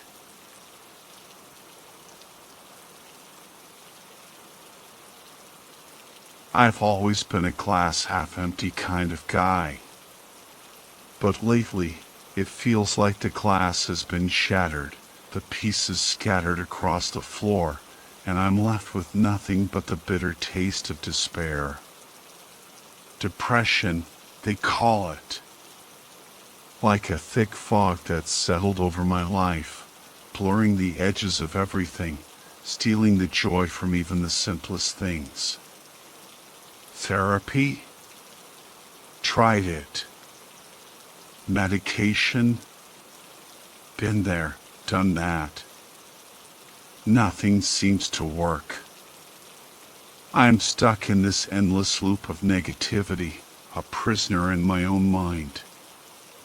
Each day is a struggle, a heavy weight pressing down on my chest, making it hard to breathe. One night, while trawling the depths of the internet, I stumbled upon a forum thread hidden deep within the dark web. It was titled Happiness, the Ultimate Solution. Curiosity piqued, I clicked on it. The thread was filled with testimonials from people claiming to have found a miracle cure for their depression, a pill that could erase all their sadness and pain. Skeptical, yet desperate, I delved deeper into the thread. There were links to a website selling these happiness pills, along with warnings about the risks involved. Apparently, these pills weren't FDA approved, and there was no information about their ingredients or potential side effects. But the testimonials were compelling. People described feeling an overwhelming sense of joy and contentment after taking the pills, like a weight had been lifted from their shoulders. They spoke of newfound energy and motivation, of finally being able to enjoy life again. I hesitated, weighing the risks against the potential rewards. Could these pills really be the answer to my prayers? Or was it just another scam, another dead end in my search for relief? In the end, desperation won out. I clicked on the link, placed my order, and waited. 3 days later, it arrived. A small, nondescript package wrapped in plain brown paper. No return address, no sender's name, just my address scrawled in messy handwriting. My heart pounded in my chest as I tore it open. Inside, nestled amongst a bed of crumpled newspaper, was a small plastic baggie filled with bright red capsules. No instructions, no warnings, just those pills. I stared at them, a wave of nausea washing over me. This was it. This was the point of no return. Was I really about to trust my mental well-being to some unknown substance from the dark web? Doubt gnawed at me, but the desperation was stronger. I was tired of being trapped in this darkness, tired of the constant struggle. With trembling hands, I popped one of the capsules into my mouth and swallowed. It tasted faintly of chemicals, a bitter tang that lingered on my tongue. I sat there, waiting, my anxiety growing with each passing second. Nothing happened. Disappointment washed over me. Maybe it was all a scam after all. Maybe I'd just thrown my money away on some useless placebo. I sighed, getting up to grab a glass of water. As I turned back, the room seemed to tilt, the walls closing in on me. I stumbled, grabbing the edge of the counter to steady myself. My heart raced, and a wave of dizziness hit me. The world around me started to shimmer, colors becoming more vibrant, sounds more intense. A strange tingling sensation spread through my body, starting from my fingertips and spreading to my limbs. I sank to the floor, fear and anticipation battling within me. What was happening? Was this it? Was this the happiness they promised? It was like someone flipped a switch. The world that had been dull and gray just moments ago was now bursting with color. The drab wallpaper in my apartment seemed to pulsate with an almost neon intensity. The hum of the refrigerator became a symphony, each note vibrating through me with a pleasant buzz. And the feeling, oh God, the feeling.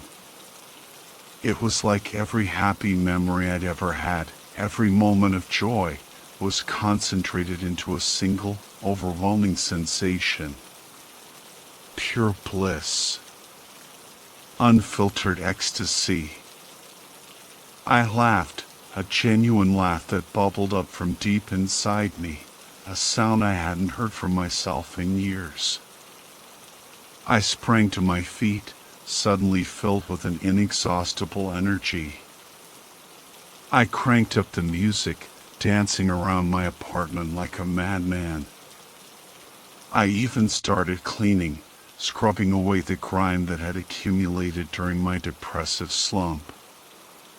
It was like I was a kid again, experiencing the world with fresh eyes, every sensation amplified, every emotion heightened. This was it. This was the life I was supposed to be living. No more dragging myself through each day, no more battling the constant weight of despair. I was free. The next few days were a blur of activity. I reconnected with old friends, went on spontaneous adventures, even signed up for a salsa class, something the old, depressed me would have scoffed at. I was radiating positivity, attracting people like a moth to a flame. Everyone wanted to be around me, basking in my newfound joy. But there was a nagging voice in the back of my mind, a tiny whisper of doubt. It told me this was too good to be true, that something wasn't right. I was neglecting my responsibilities, ignoring deadlines, and pushing away anyone who dared to question my sudden transformation. But I drowned out that voice with another pill, another hit of that pure, unadulterated happiness. I wasn't ready to let go of this feeling, now when I'd finally found something that worked. The initial euphoria started to wear off. Don't get me wrong, I was still happy, ridiculously happy. But it was like the edges of that happiness were getting blurry, like a photo left out in the sun too long. The first glitch happened at the grocery store. I was humming along to the cheesy pop song playing over the speakers, picking out avocados, which, by the way, had never looked so vibrantly green, when a wave of intense fear washed over me. My heart started pounding, my hands clammy. I felt like I was being watched, like someone was right behind me, their breath hot on my neck. I whipped around, expecting to see some creepy stalker, but there was no one there. Just a harried mom trying to wrangle her screaming toddler and a teenager with headphones glued to his ears. I shook it off, figuring it was just a panic attack. After all, I wasn't exactly known for my mental stability. But the glitches became more frequent. I'd be laughing with friends, and suddenly a chilling paranoia would grip me. I'd be walking down the street, and a wave of dizziness would hit me, making the buildings around me sway and distort. The worst part was the hallucinations. Fleeting shadows in the corner of my eye, whispers that seemed to come from nowhere, faces morphing into grotesque shapes. I tried to convince myself it was just the stress, or maybe I was just sleep deprived. But deep down, a gnawing fear was starting to take root. One night, I woke up with a jolt, my heart racing. I could have sworn I'd heard someone whispering my name, close to my ear. I scanned the room, my eyes adjusting to the darkness. Nothing. Just the usual shadows cast by the streetlight outside my window. But as I lay back down, I noticed something out of the corner of my eye. A figure, tall and gaunt, standing in the doorway. It was just a silhouette, barely visible in the dim light, but I could make out its long limbs and the way it seemed to sway. I blinked, and it was gone. I told myself it was just a dream, a trick of the light. But the image of that figure, that unsettling presence, lingered in my mind, a crack in the facade of my manufactured happiness. Okay, so, remember how I said those glitches were getting more frequent? Yeah, well, frequent turned into constant. It was like my reality was a cracked mirror, the reflections distorted and fragmented. The paranoia was the worst. I was convinced I was being followed. Every shadow seemed to hold a hidden observer, every creak in the floorboards a footstep. I started taking crazy detours on my way home, checking over my shoulder every few seconds. I even bought a cheap security camera, but that just made things worse. Every time I reviewed the footage, I'd swear I saw something move in the background, a fleeting shape just beyond the camera's range. Sleep became impossible. I'd lie in bed, eyes wide open, listening to the symphony of city noises, each one amplified and distorted by my fear. The whispers returned, more insistent now, slithering into my ears, telling me things I couldn't quite make out. Sometimes I'd catch glimpses of the figure from my doorway, lurking in the shadows of my room, its long limbs contorted at unnatural angles. My friends started to distance themselves. I couldn't blame them. I was a mess. I'd show up late to meetups, rambling about conspiracies and unseen threats. My once infectious laughter had become a nervous giggle, punctuated by paranoid glances. I was losing them, and the isolation just fueled the paranoia. One night, I snapped. I was at a bar with a few friends, trying to pretend everything was normal, when I saw him. The figure from my room, standing across the street, its eyes burning into me. I jumped up, knocking over my drink, and pointed at it, yelling, "There! Can't you see it?" My friends exchanged worried glances. "See what, man?"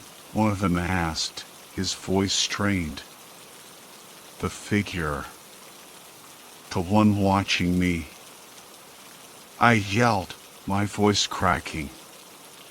They looked at me with pity, then at each other. I knew what they were thinking. I was losing it. I stormed out of the bar, ignoring their calls. I couldn't take it anymore.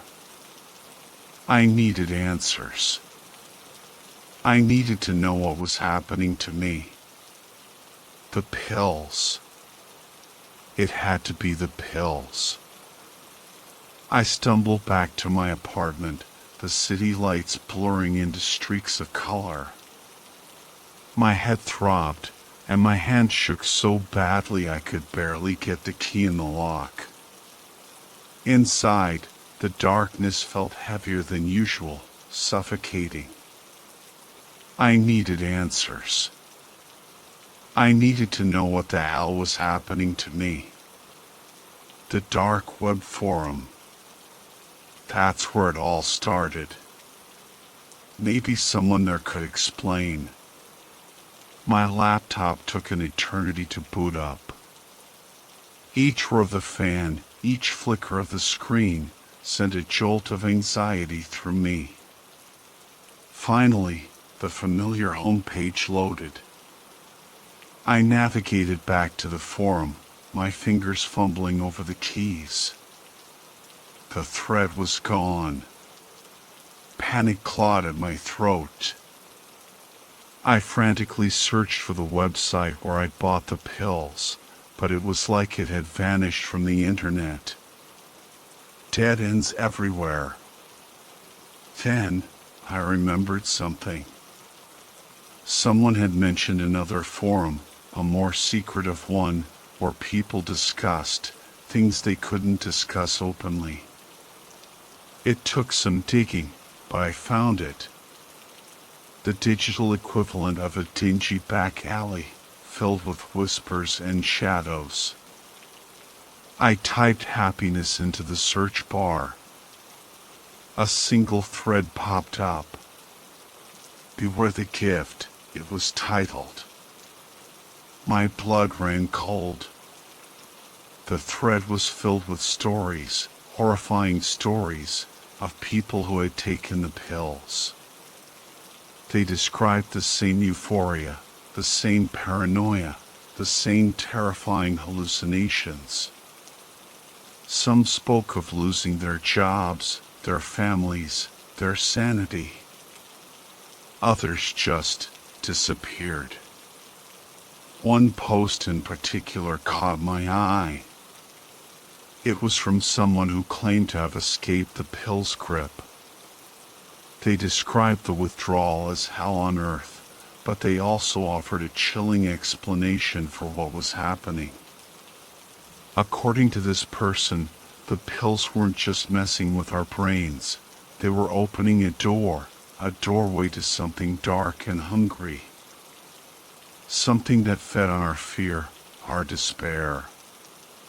Something that was watching us, waiting for us to slip. The figure. The whispers. It all made sense now. I slammed my laptop shut, my heart pounding in my chest. I wasn't just losing my mind, I was losing my soul. I spent the next few days in a haze of fear and confusion. The forum thread had opened my eyes to the horrifying truth about the happiness pills. They weren't a cure, they were a trap. A way to lure vulnerable people like me into whatever the hell that thing was. I tried to piece together the information from the forum. Some users speculated that the pills were created by a shadowy organization, experimenting on unsuspecting victims. Others believed they were the work of a malevolent entity, using the pills to gain access to our world. One thing was clear, the pills weren't just messing with our minds, they were changing us, transforming us into something else. Something susceptible to that presence. I thought about the figure, its haunting silhouette burned into my memory. Was it a hallucination? A side effect of the pills? Or was it something more sinister, something feeding on my fear? The more I thought about it, the more convinced I became that the figure was real. It was the reason behind the whispers, the paranoia, the feeling of constantly being watched. It was drawing me in, feeding on my despair. I had to get rid of the pills. I gathered the remaining capsules and flushed them down the toilet, watching them swirl down the drain. It felt like a symbolic gesture, a desperate attempt to sever my connection to whatever I'd unleashed. But it was too late. The withdrawal hit me like a truck. The euphoria vanished, replaced by a crushing wave of despair.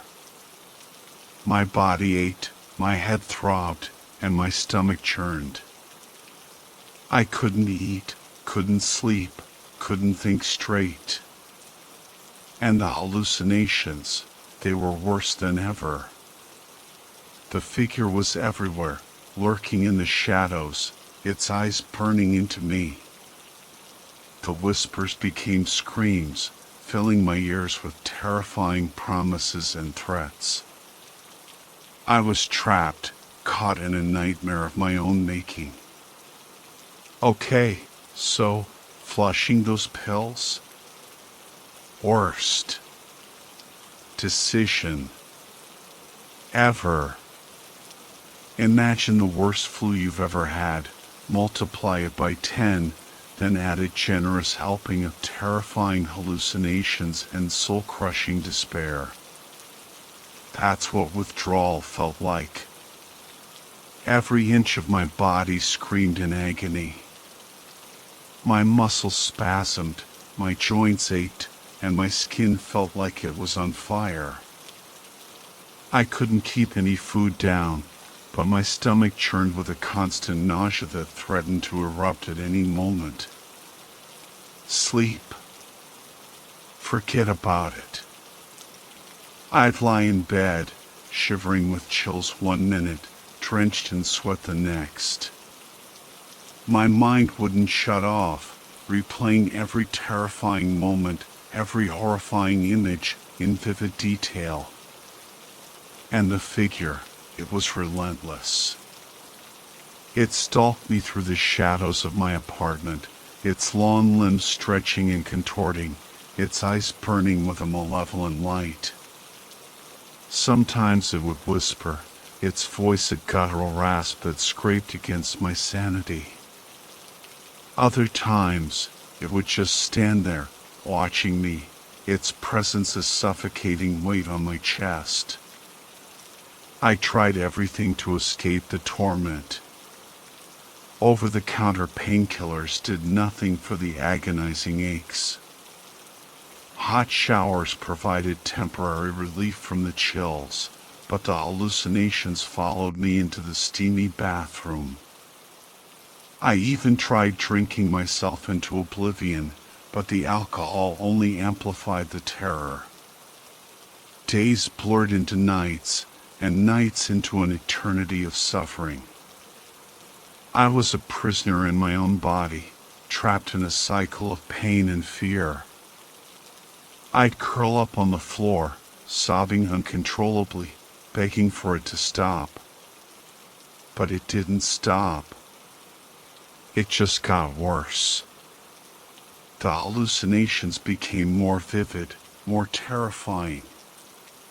The figure started to touch me, its icy fingers brushing against my skin, leaving a trail of goosebumps in their wake. The whispers morphed into screams, accusing me, threatening me, promising me a fate worse than death. I was losing my grip on reality, teetering on the edge of a complete breakdown. I knew I couldn't survive this alone. I needed help. But who could I turn to? Who would believe me? I couldn't take it anymore. The isolation, the fear, the constant torment, it was driving me insane. I had to get out of my apartment, escape the suffocating presence of the figure.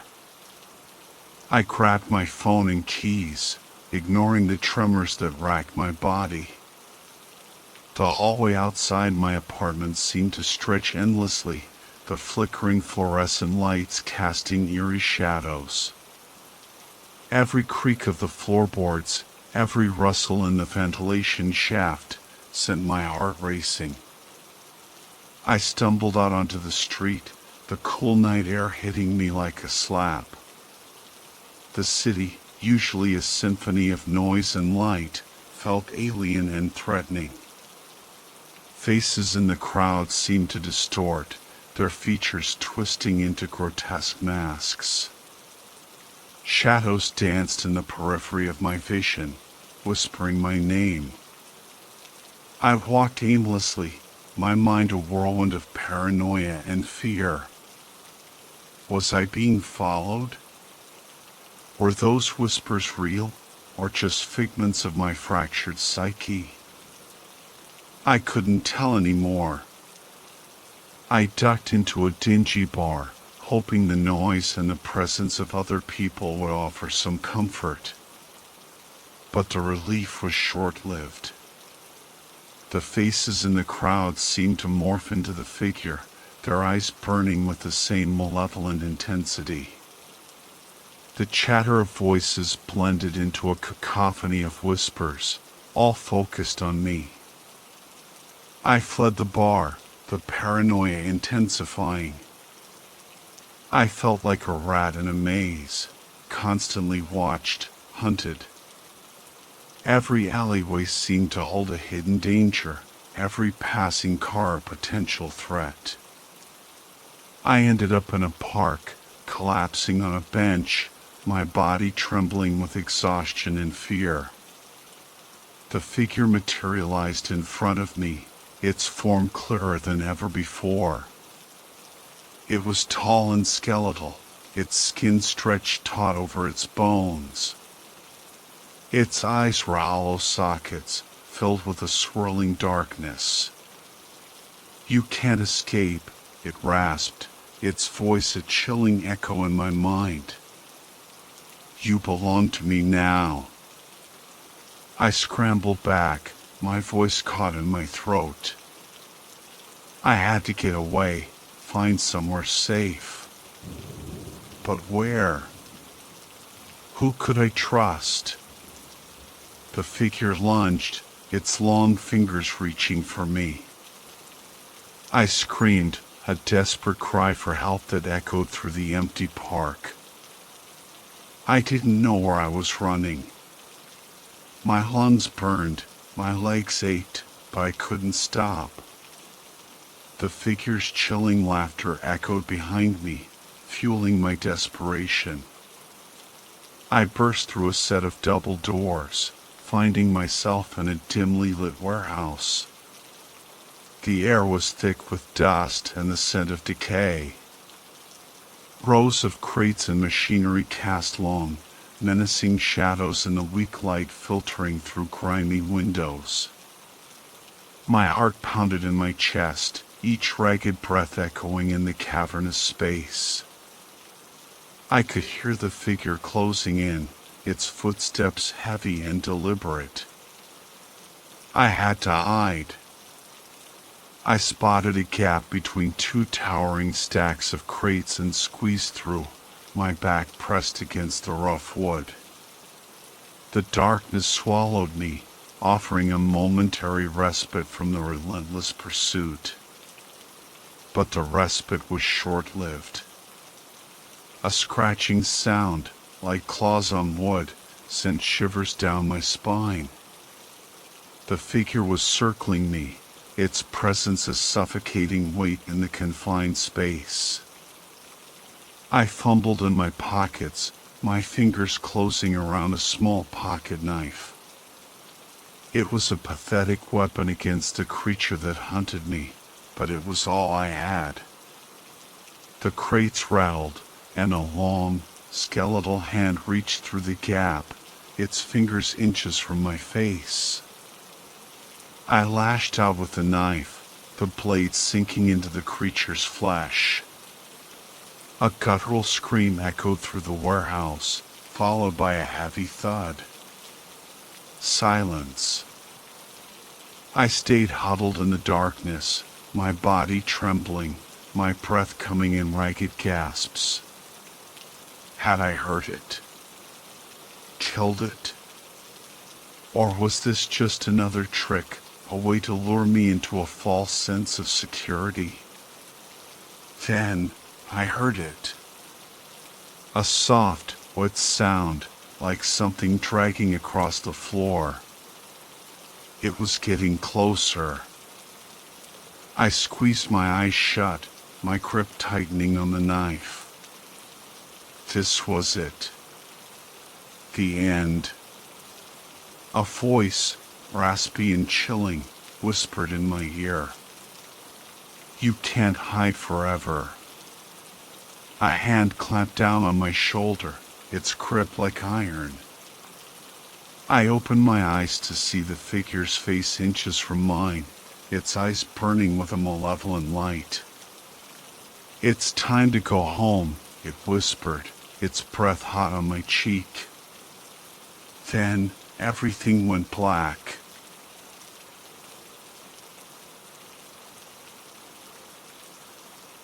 Dude, it was like 2 a.m. and I was starving. I'd been grinding away at this coding project all day, and my stomach was screaming for some greasy goodness. Of course, every damn pizza place in town was closed by then.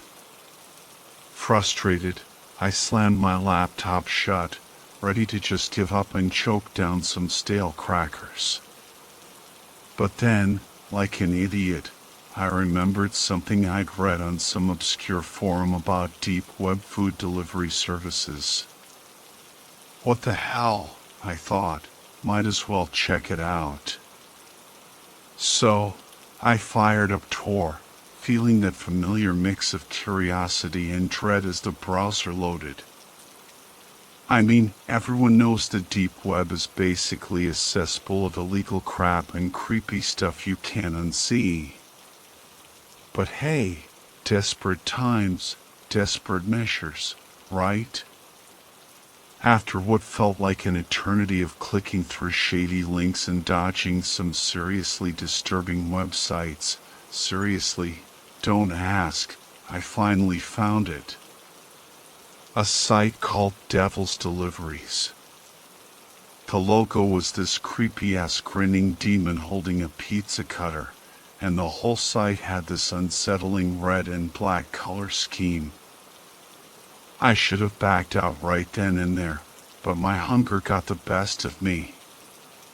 The menu was surprisingly normal, with your typical pizzas, sides, and drinks. I almost laughed, thinking it was some dumb prank. But then I saw the prices. Dirt cheap, like ridiculously cheap. Like a large pepperoni pizza for $5 cheap. That's when the alarm bells really started ringing in my head. But, like I said, I was starving. And broke. So, against my better judgment, I clicked the order button. I half expected the site to just vanish after I placed the order, figuring it was some elaborate scam to steal my credit card info. But, to my surprise, an email actually landed in my inbox a few minutes later. The subject line simply read, "Your order is confirmed." Clicking it open, I felt a shiver crawl down my spine. The email was plain text, no fancy graphics or anything, and the font was this weird, almost medieval-looking typeface. It confirmed my order, a large pepperoni pizza with extra cheese and a 2-liter of cola, and gave an estimated delivery time of 30 minutes? Seriously? Even Domino's couldn't deliver that fast in this town. But the creepiest part was at the bottom of the email. There was this line in what I think was Latin, followed by a string of numbers and symbols that looked like something out of the Matrix. It gave me the serious creeps, like I'd stumbled into something way over my head. I tried to find the website again, thinking maybe I could cancel the order. But the link I'd bookmarked was dead. Gone. Like it never even existed. Panic started to gnaw at me. What the hell had I gotten myself into? I paced around my apartment, the hunger pangs completely forgotten. My phone buzzed with another email notification. This time it was just a single sentence: "We are on our way." No sender name. No subject line. Just that chilling message staring back at me from the screen. I felt a cold sweat break out on my forehead. This was definitely not your average pizza delivery. I swear, I almost jumped out of my skin when I heard the knock. It was exactly 30 minutes after I'd placed the order. 30 minutes. Who the hell delivers a pizza that fast, especially in the middle of the night? I crept towards the door, peering through the peephole. Standing on my porch was a guy who looked like he'd just stepped out of a Rob Zombie movie. Pale, gaunt, with these sunken eyes that seemed to bore right through the door. He was wearing a greasy Devil's Deliveries uniform, and his smile was all kinds of wrong. It wasn't friendly, more like a predatory grin that sent chills down my spine. My hand trembled as I unlocked the door. "Ah, hey," I mumbled, trying to sound casual. "Your pizza," he rasped, his voice like nails on a chalkboard. He thrust the pizza box towards me. It felt oddly warm, almost pulsating in my hands. I glanced at the box, and the logo, that grinning demon, seemed to be moving. No, that couldn't be right. Must be the flickering porch light playing tricks on my eyes. "Enjoy," the delivery guy said, his eyes fixed on me with an intensity that made my skin crawl.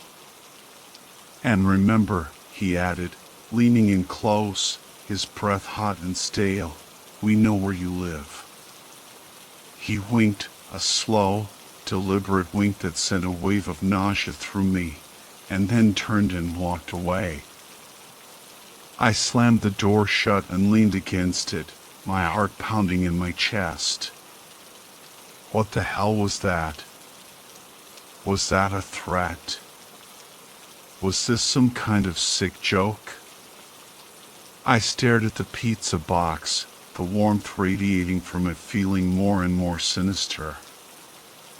I almost didn't want to open it, but the smell of pepperoni and cheese was too tempting to resist. With trembling hands, I lifted the lid. The pizza looked normal. Just your average pepperoni pizza with extra cheese, steaming hot and smelling delicious. I mean, it looked maybe a little too perfect, like something out of a commercial. But I was starving, and the initial shock of the delivery guy was starting to wear off. I grabbed a slice, the cheese stretching out in long, gooey strings. I took a bite, and it tasted weird. Not bad, exactly. Just off. The sauce was a bit too sweet, the cheese had this strange aftertaste, and the pepperoni was almost spicy. I couldn't put my finger on it, but something about the flavor was unsettling. I tried another bite, forcing it down. Maybe it was just my nerves. But as I ate, a wave of dizziness washed over me. The room started to spin, and the walls seemed to close in. I felt sick, like I was going to puke. I stumbled to the bathroom, barely making it to the toilet before I threw up. It wasn't just a pizza. It was like I was purging everything I'd ever eaten. I was shaking, sweating, my head pounding. When I finally managed to drag myself back to the living room, the pizza box was gone. Vanished. I checked the trash, under the couch, everywhere. Nothing. It was like it had never been there at all. That's when the nightmares started. Vivid, disturbing dreams of shadowy figures, distorted faces, and that creepy delivery guy with his sinister grin. I woke up in a cold sweat, my heart racing, the feeling of dread clinging to me like a second skin. I couldn't shake the feeling that I was being watched, that something was terribly wrong. The nightmares continued every night. Each one more vivid, more disturbing than the last. I started seeing that damn grinning demon everywhere, in the shadows of my room, in the patterns on the wallpaper, even in the damn pepperoni slices I hallucinated on my empty pizza plate. Then the phone calls began. At first, it was just heavy breathing on the other end. No voice, just breathing. Rhythmic, raspy, like someone was right outside my window. I hang up, heart pounding, and checked the locks, but there was never anyone there. The calls escalated. Sometimes a distorted voice would whisper my name, or utter threats I couldn't quite make out. Other times, it was just bursts of static, or chilling laughter that echoed in my ears long after I hung up. The caller ID was always blocked. I tried tracing the calls, but the phone company said it was impossible. Like the calls were coming from nowhere. One night, the voice on the other end was clear. "You shouldn't have ordered from us," it hissed. "We know your secrets. We know what you did." Panic surged through me. What did they know? What secrets? I had nothing to hide, did I? My mind raced, trying to figure out who could be behind this, who could possibly know my deepest, darkest fears. The calls became more frequent, more menacing. They came at all hours, shattering the silence of my apartment, chipping away at my sanity. I stopped sleeping, stopped eating.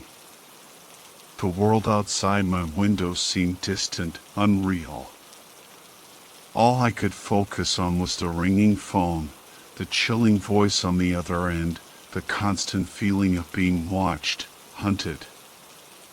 The phone calls were just the beginning. I started noticing things, strange things. A car that seemed to be following me home from work, always a few cars back, always the same dark sedan with tinted windows. I'd catch glimpses of a figure lurking in the shadows across the street from my apartment, a tall, gaunt figure that looked eerily familiar. Then there were the gifts. At first, it was just a single black rose left on my doorstep. Then a dead rat, its tiny eyes staring blankly at the ceiling. And finally, a pizza box. Empty, but with a single word scrawled inside the lid in what looked like blood: soon. Fear became my constant companion. I barely left my apartment, ordering groceries online and working from home. Every creak in the floorboards, every rustle outside my window, sent my heart racing. I felt like a prisoner in my own home, trapped in a nightmare I couldn't wake up from. One evening, I finally snapped. I couldn't take it anymore. I grabbed my phone, ready to call the police, but hesitated. Who would believe me? A creepy pizza delivery guy, threatening phone calls, dead rats. It sounded insane. They'd probably just think I was some paranoid lunatic. Instead, I did something stupid. I went out. I needed air. I needed to escape the suffocating confines of my apartment, even if it was just for a few minutes. I walked aimlessly, my head down, trying to avoid eye contact with anyone. But I couldn't shake the feeling that I was being followed, that those unseen eyes were still on me. As I turned a corner, I collided with someone. I looked up, and my blood ran cold. It was him. The delivery guy. His pale face was even thinner, his eyes even more sunken. He grinned that same predatory grin, and I knew I was in trouble. Sleep became a distant memory. Every time I closed my eyes, I'd see his face, the delivery guy, his grin stretched wide, his eyes burning into me. I'd jolt awake, heart pounding, the echoes of his parting words, "We know where you live," ringing in my ears. My apartment, once a sanctuary, now felt like a haunted house. Shadows danced in the corners of my vision. Whispers seemed to slither from the walls. I started seeing things, fleeting figures darting past the edge of my sight. Was I losing my mind? Then came the sleep paralysis. I'd wake up in the dead of night, my body frozen, unable to move a muscle. The room would be pitch black, except for the faint glow of the city lights filtering through the blinds. And then I'd see them. Shadowy figures, tall and gaunt, standing at the foot of my bed, their eyes glowing red in the darkness. I'd try to scream, to cry out for help, but no sound would escape my lips. The figures would just stand there, watching me, their silence more terrifying than any scream. Sometimes they'd whisper, their voices a chilling chorus of unintelligible sounds that seemed to seep into my bones. The sleep paralysis episodes became more frequent, more intense. The figures grew bolder, their whispers turning to guttural growls, their red eyes burning brighter. I'd wake up in a cold sweat, my sheets twisted around me, the feeling of their presence lingering long after they were gone. One night, I woke up to a scratching sound coming from inside my walls. It wasn't the usual settling sounds of an old building. This was different. It was rhythmic, deliberate, like something was trying to claw its way out. I pressed my ear against the wall, my heart pounding in my chest. The scratching continued, accompanied by a low, guttural growl that seemed to vibrate through the very foundation of the building. Terror gripped me, and I knew, with chilling certainty, that I wasn't alone. The scratching in the walls continued for days, a constant reminder that I was being watched, hunted.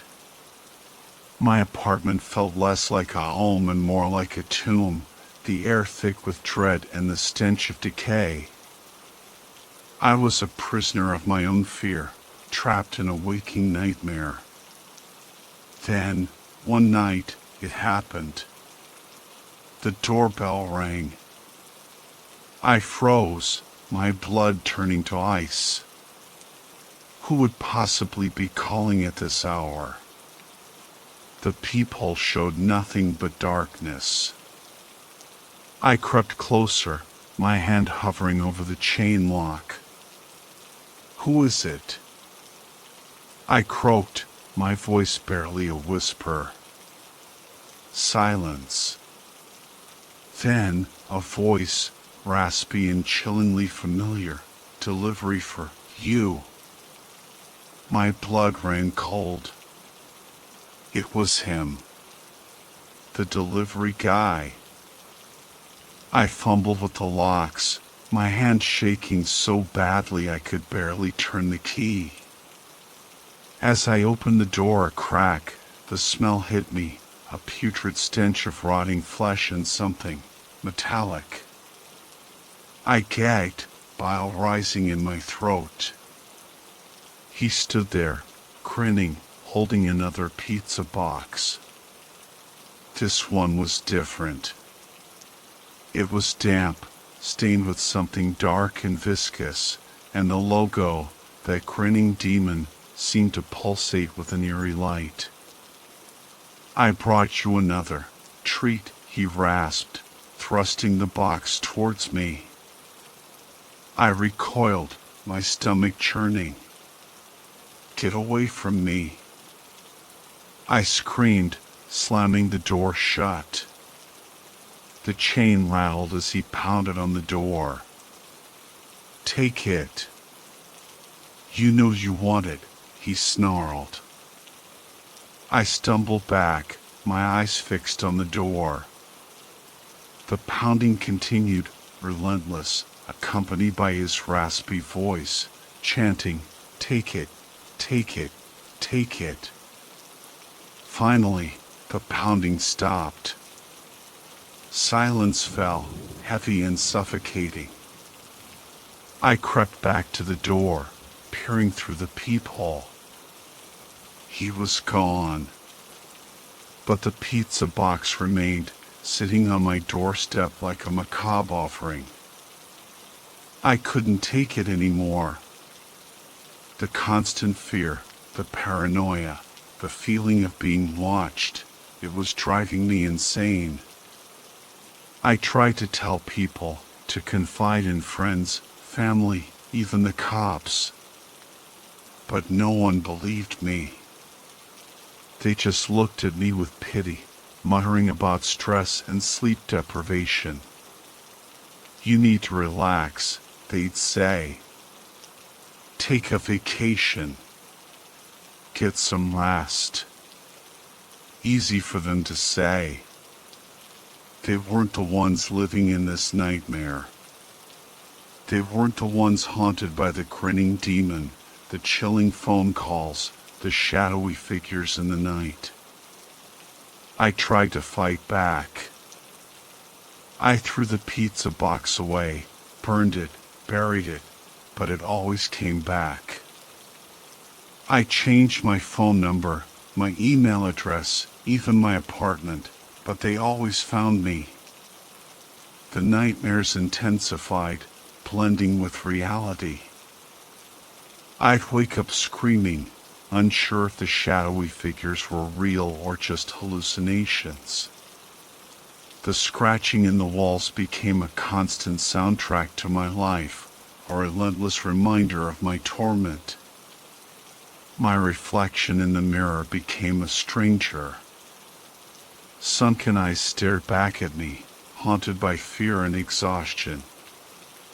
My skin was pale, my hair greasy, my clothes rumpled. I looked like a ghost, a shell of my former self. One day, I snapped. I smashed the mirror, the shards scattering across the floor. I trashed my apartment, tearing down the curtains, ripping up the furniture, screaming until my voice was raw. I was a prisoner in my own mind, trapped in a cycle of fear and paranoia. And then I saw it. A message scrawled on the wall in what looked like blood. Join us. The words seemed to pulsate, to beckon me towards the darkness. A chilling calmness washed over me, a sense of acceptance. Maybe they were right. Maybe this was my fate. Maybe I was meant to join them. The message on the wall was an invitation, a command, a promise. Join us. It echoed in my head, a siren song luring me towards the abyss. My mind, fractured and fragile, clung to the words like a lifeline. I stumbled towards my laptop, the screen flickering with the remnants of my last frantic search for answers. The deep web beckoned, a dark portal promising escape from my torment. Or perhaps it was the gateway to something even more sinister. With trembling fingers, I typed in the familiar URL, Devil's Deliveries. The website materialized, the grinning demon logo seeming to leer at me from the screen. This time, there was a new option on the menu, Join Us. A single click, and the screen dissolved into a swirling vortex of colors and shapes. My stomach lurched, and a wave of dizziness washed over me. I felt myself falling, tumbling into the depths of the digital abyss. Then, darkness. When I awoke, I was in a cold, damp room. The air was thick with the smell of blood and something metallic. My head throbbed, and my body ached. I tried to sit up, but my hands were bound behind my back. A figure emerged from the shadows. The delivery guy. His grin was whiter than ever, his eyes burning with a malevolent light. "Welcome," he rasped, his voice echoing in the cavernous space. "We've been expecting you." He held up a pizza cutter, the blade gleaming in the dim light. "Ready for your next delivery?" The screen went black.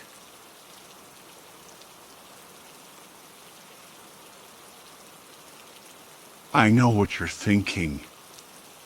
Don't go on the deep web, blah blah blah. Everyone says that, right? Like it's some kind of forbidden zone where monsters hide.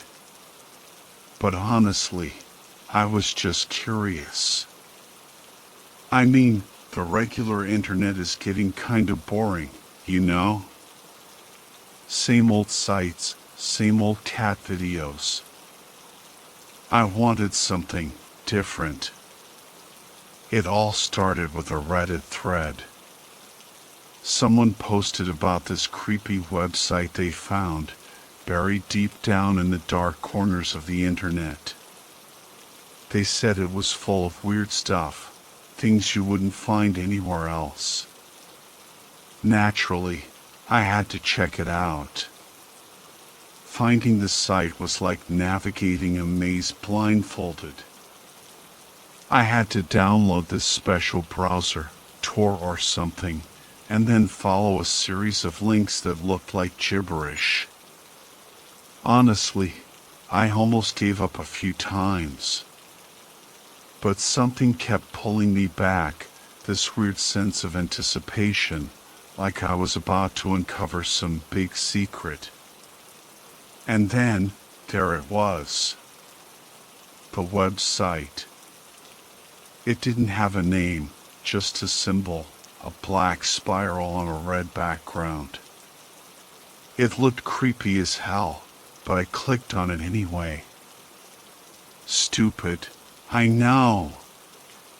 The site itself was even weirder than I expected.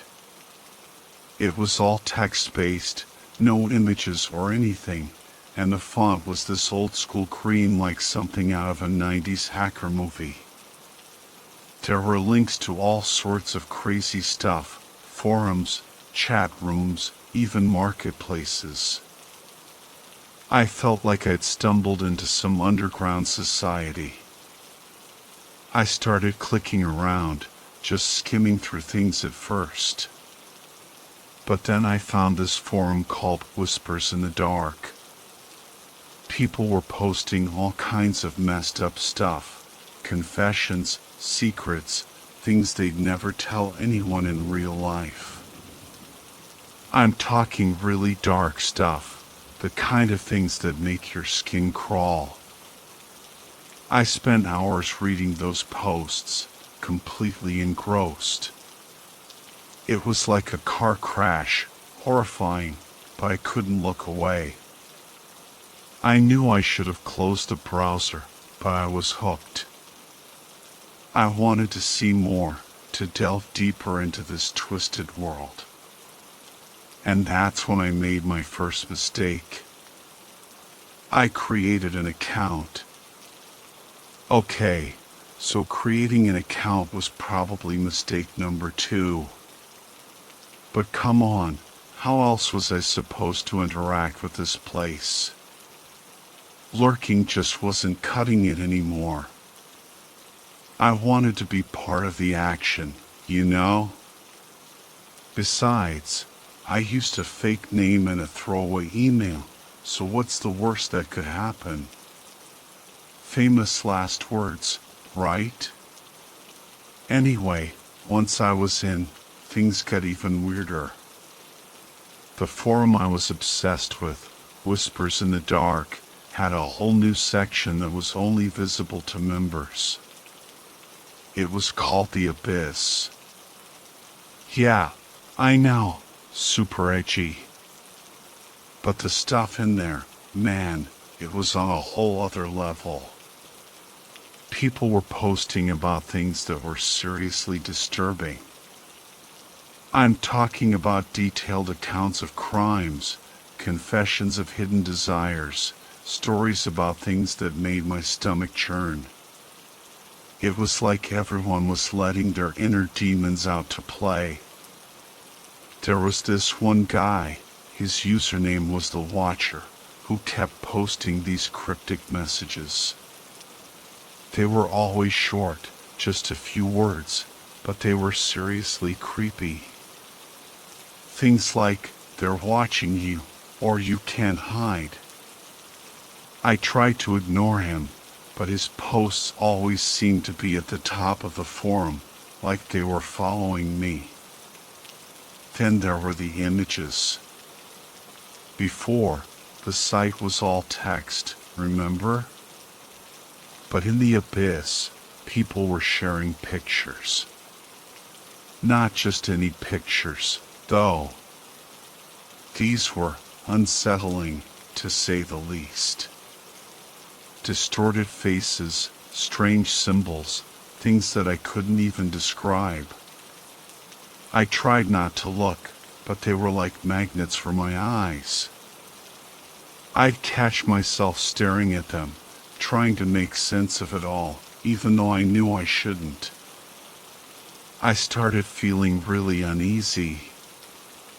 Like someone was watching me, even when I was offline. I'd get these weird chills, and I couldn't shake the feeling that I was being followed. I even started having nightmares. Faces from the images would pop up in my dreams, whispering things I couldn't understand. But I couldn't stop. It was like an addiction. I had to see what else was down there, in the depths of this twisted website. I knew it was messing with my head, but I couldn't resist the pull. I was in too deep. I know. I should have stopped while I was ahead. But that's the thing about curiosity, isn't it? It's like an itch you can't scratch. And the deeper I went into the abyss, the more I needed to know. One night, I stumbled across a thread that made all the other creepy stuff look like child's play. It was titled My Deepest, Darkest Secret, and it had a single, anonymous post. The post was a confession. A long, rambling confession from someone who claimed to have done something truly horrific.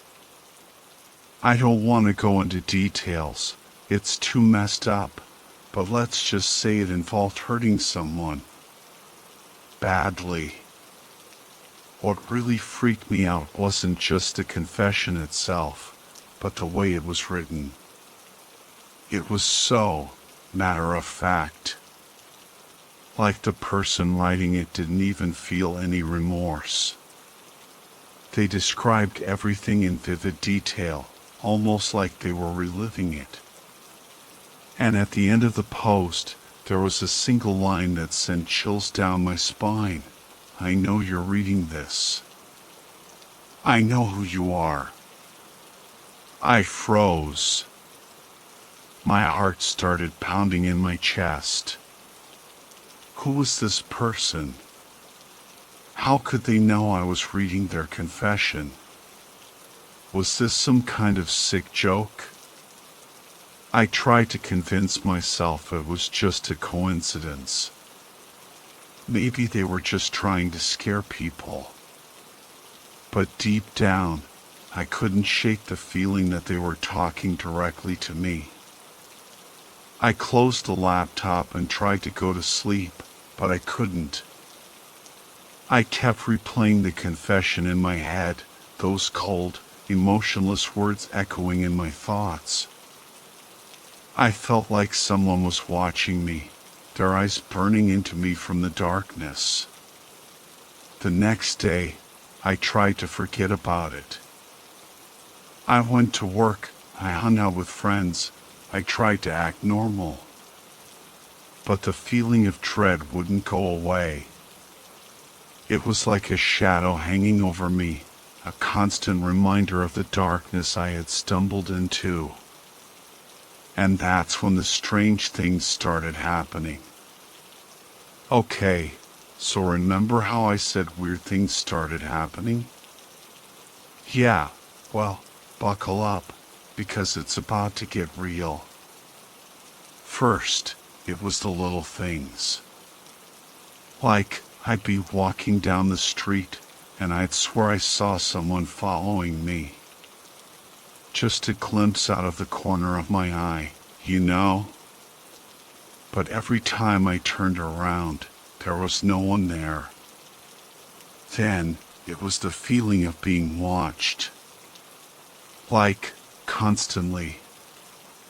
Even in my own apartment, I felt like there were eyes on me. I started checking the locks, the windows, even the closets, just to make sure no one was there. And then there were the nightmares. They got worse, way worse. It wasn't just the faces from the website anymore. It was me. I'd see myself doing terrible things, things I would never do in real life. I'd wake up in a cold sweat, my heart pounding, convinced that I was losing my mind. But the worst part was the technology. My phone started acting up.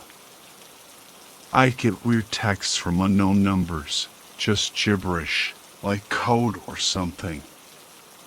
My laptop would crash for no reason, and sometimes I'd swear I saw the black spiral symbol from the website flash across the screen. I tried to tell myself it was all in my head. Stress, lack of sleep, whatever. But deep down, I knew it was more than that. It was like that confession, that line about knowing who I was, had opened some kind of door. And now, something was coming through.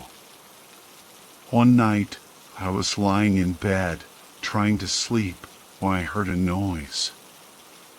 It was a soft scratching sound, coming from the window. I froze, my blood turning to ice. I slowly got up and crept towards the window, my heart pounding in my ears. I peeked through the blinds, and that's when I saw it. A face, pressed against the glass, staring at me.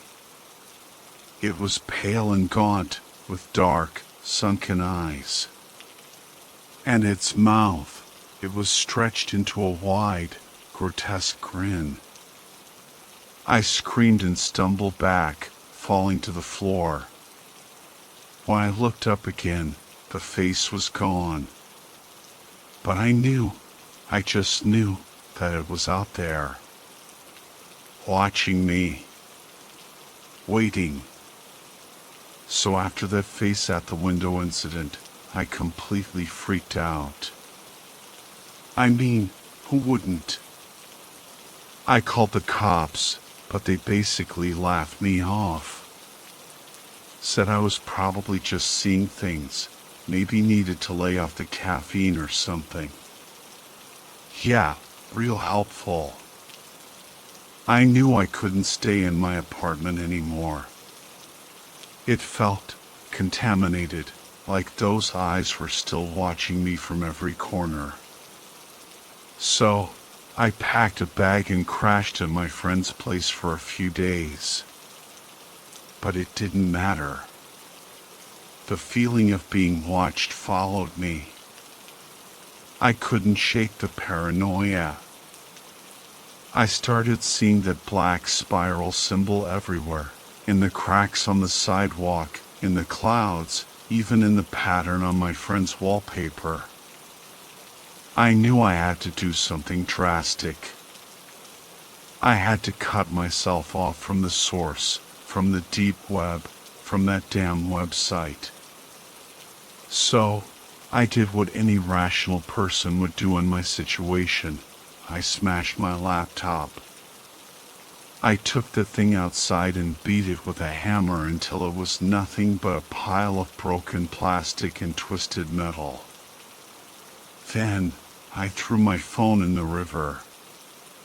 No more internet, no more deep web, no more whispers in the dark. Problem solved, right? Wrong. Things just got weirder. The nightmares intensified. I started seeing shadows moving in the periphery of my vision, hearing whispers when no one was around. I felt like I was losing my grip on reality. And then came the messages. Not on my phone, obviously, but elsewhere. I'd find them written on the bathroom mirror, scrawled on the walls of my friend's apartment, even carved into the bark of a tree in the park. Always the same message: you can't escape. It was like they were taunting me, those people from the deep web. Like they were playing with me, enjoying my descent into madness. And the worst part was, I couldn't tell anyone. Who would believe me? I sounded like a crazy person. I was trapped, disconnected from the digital world, but more connected than ever to the darkness I had unleashed. And I knew, with a chilling certainty, that this was just the beginning. So I'm basically a walking, talking anxiety attack at this point. I can't sleep, can't eat, can't even think straight. I'm jumpy as hell, constantly looking over my shoulder, expecting to see that pale face grinning at me from the shadows. But then, something even creepier happened. I got a package. It arrived in the mail, addressed to me, with no return address. Just my name and address, scrawled in messy handwriting. I almost didn't open it. I mean, come on, after everything that's happened, who in their right mind would open a mysterious package? But curiosity got the better of me, as usual. I carefully sliced open the tape with a knife, half expecting something to jump out at me. But inside, there was just a small, wooden box. I opened the box, and my blood ran cold. Inside, nestled on a bed of velvet, was a single, human finger. I dropped the box with a gasp, the finger rolling out onto the floor. It was pale and wrinkled, with a long, yellowed fingernail. It looked old. And it definitely wasn't mine. I felt sick to my stomach. Who would send me something like this? What did it mean? Was it a threat? A warning? Or something even more sinister? I called the cops again, and this time they actually took me seriously. They took the finger and the box as evidence, and they promised to investigate. But I knew, deep down, that they wouldn't find anything. This was beyond their comprehension. This was the deep web, a place where the rules of the real world didn't apply. I tried to convince myself that it was just a prank, a sick joke by someone trying to scare me. But the fear was gnawing at me, eating away at my sanity. I couldn't escape the feeling that this was just the beginning, that something far worse was coming. And I was right. Okay, so after the finger incident, things went from creepy to full-blown terrifying. The cops, bless their hearts, tried to be helpful.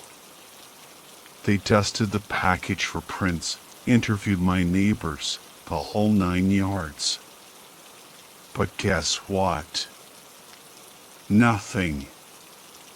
No leads, no suspects, no nothing. It's like it just appeared out of thin air, the detective said, scratching his head. Yeah, no kidding, Sherlock. I tried to explain about the deep web, the website, the confession, the whole shebang.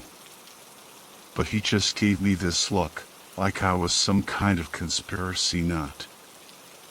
Son, he said, sometimes things happen that we can't explain. Easy for him to say. He wasn't the one living this nightmare. I felt completely alone. My friends were starting to get freaked out too.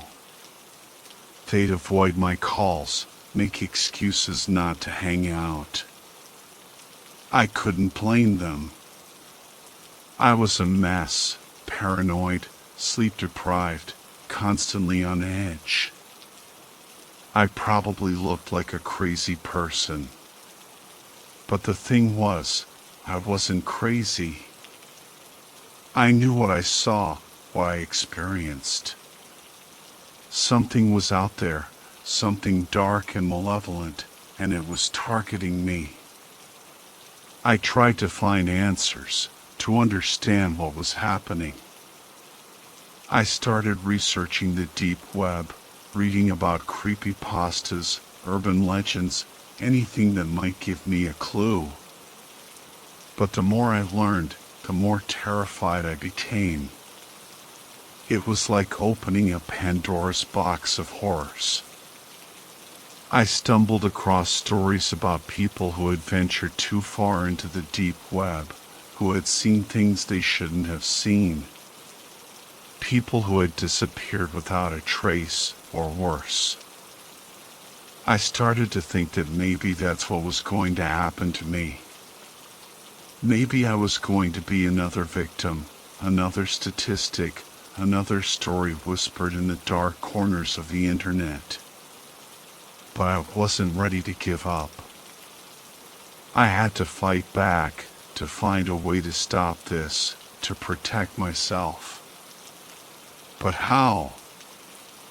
I was just one guy, up against an unknown enemy, a force that seemed to operate outside the rules of reality.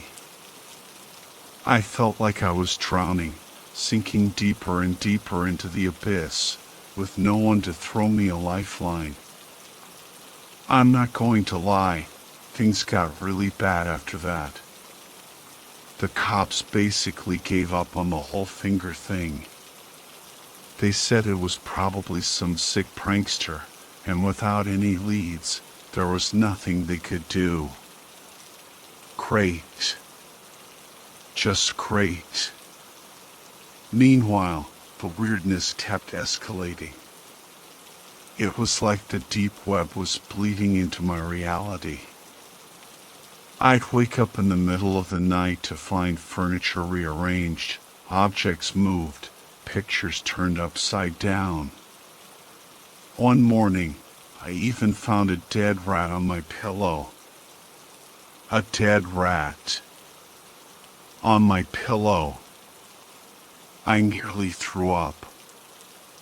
I tried to stay at my friend's place, but it didn't feel safe anymore. I felt like I was being watched there too, like those eyes were following me everywhere.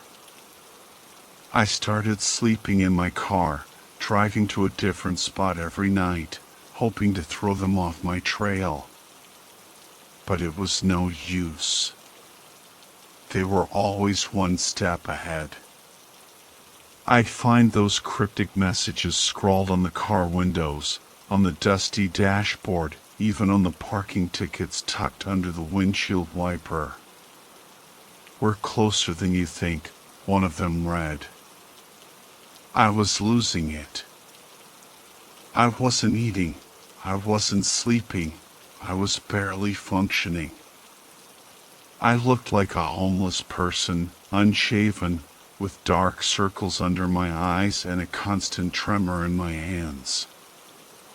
I was a shadow of my former self. And then it happened. I was driving down a deserted highway late one night, trying to find a place to crash, when my car suddenly stalled. I tried to restart it, but the engine wouldn't turn over. I was stranded, alone, in the middle of nowhere. I got out of the car and popped the hood, pretending to know what I was doing. But the truth was, I was terrified. I felt exposed, vulnerable, like a sitting duck. And then I heard it. A soft, rustling sound coming from the darkness beyond the headlights. I slowly turned around, my heart pounding in my chest. And that's when I saw them. Figures. Emerging from the shadows, surrounding my car. They were tall and gaunt, their faces obscured by the darkness. But I could see their eyes, glowing red in the night. I was trapped. There was nowhere to run, nowhere to hide. They were closing in, and I knew, with a sickening certainty, that this was the end. So those figures, they weren't what I expected. I thought they'd be, I don't know, monstrous, like something out of a horror movie. But they were just people. Ordinary-looking people, dressed in regular clothes. Except for their eyes. Those glowing red eyes, filled with malice. They surrounded my car, their faces expressionless, their movements slow and deliberate. I was paralyzed with fear, my body frozen in place. I couldn't breathe, couldn't scream, couldn't even think. One of them stepped forward, a tall, thin man with a shaved head. He leaned down and peered through the window, his red eyes boring into mine.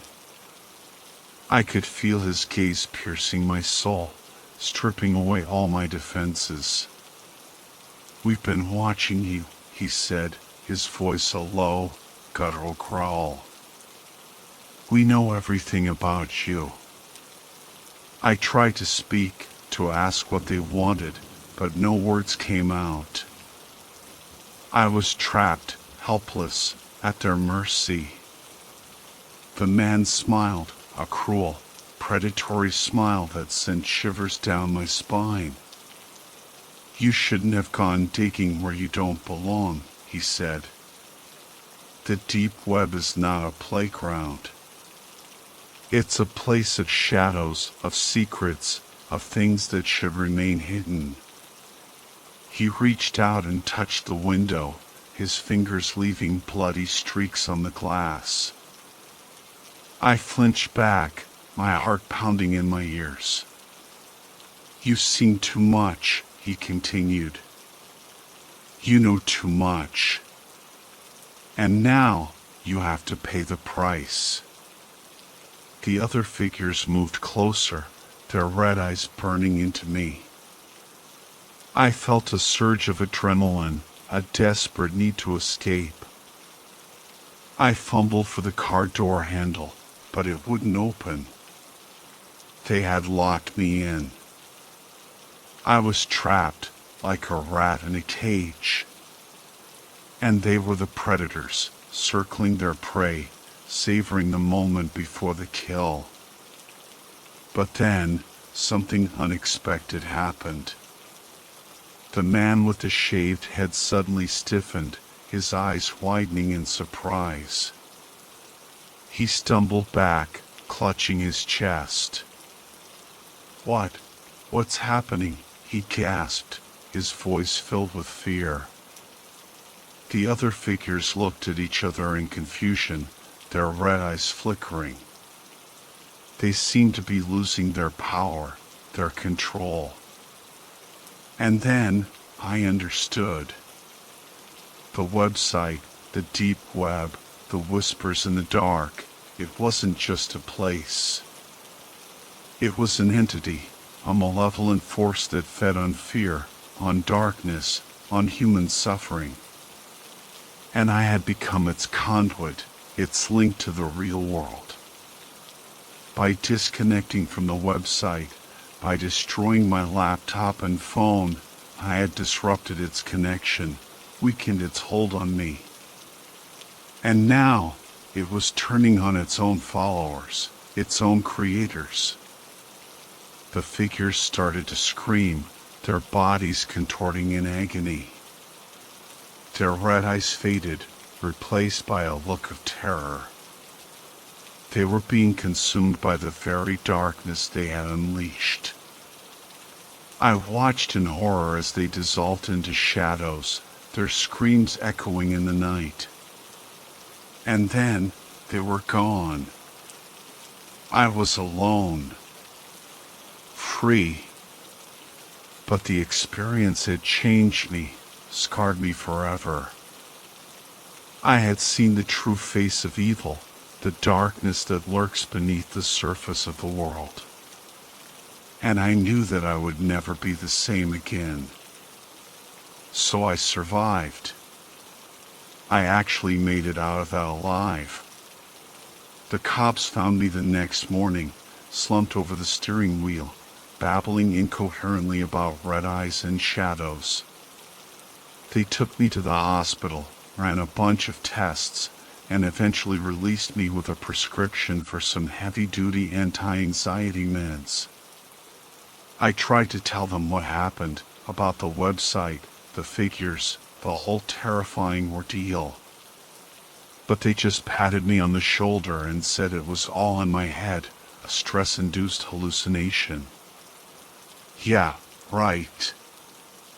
I knew they wouldn't believe me. No one would.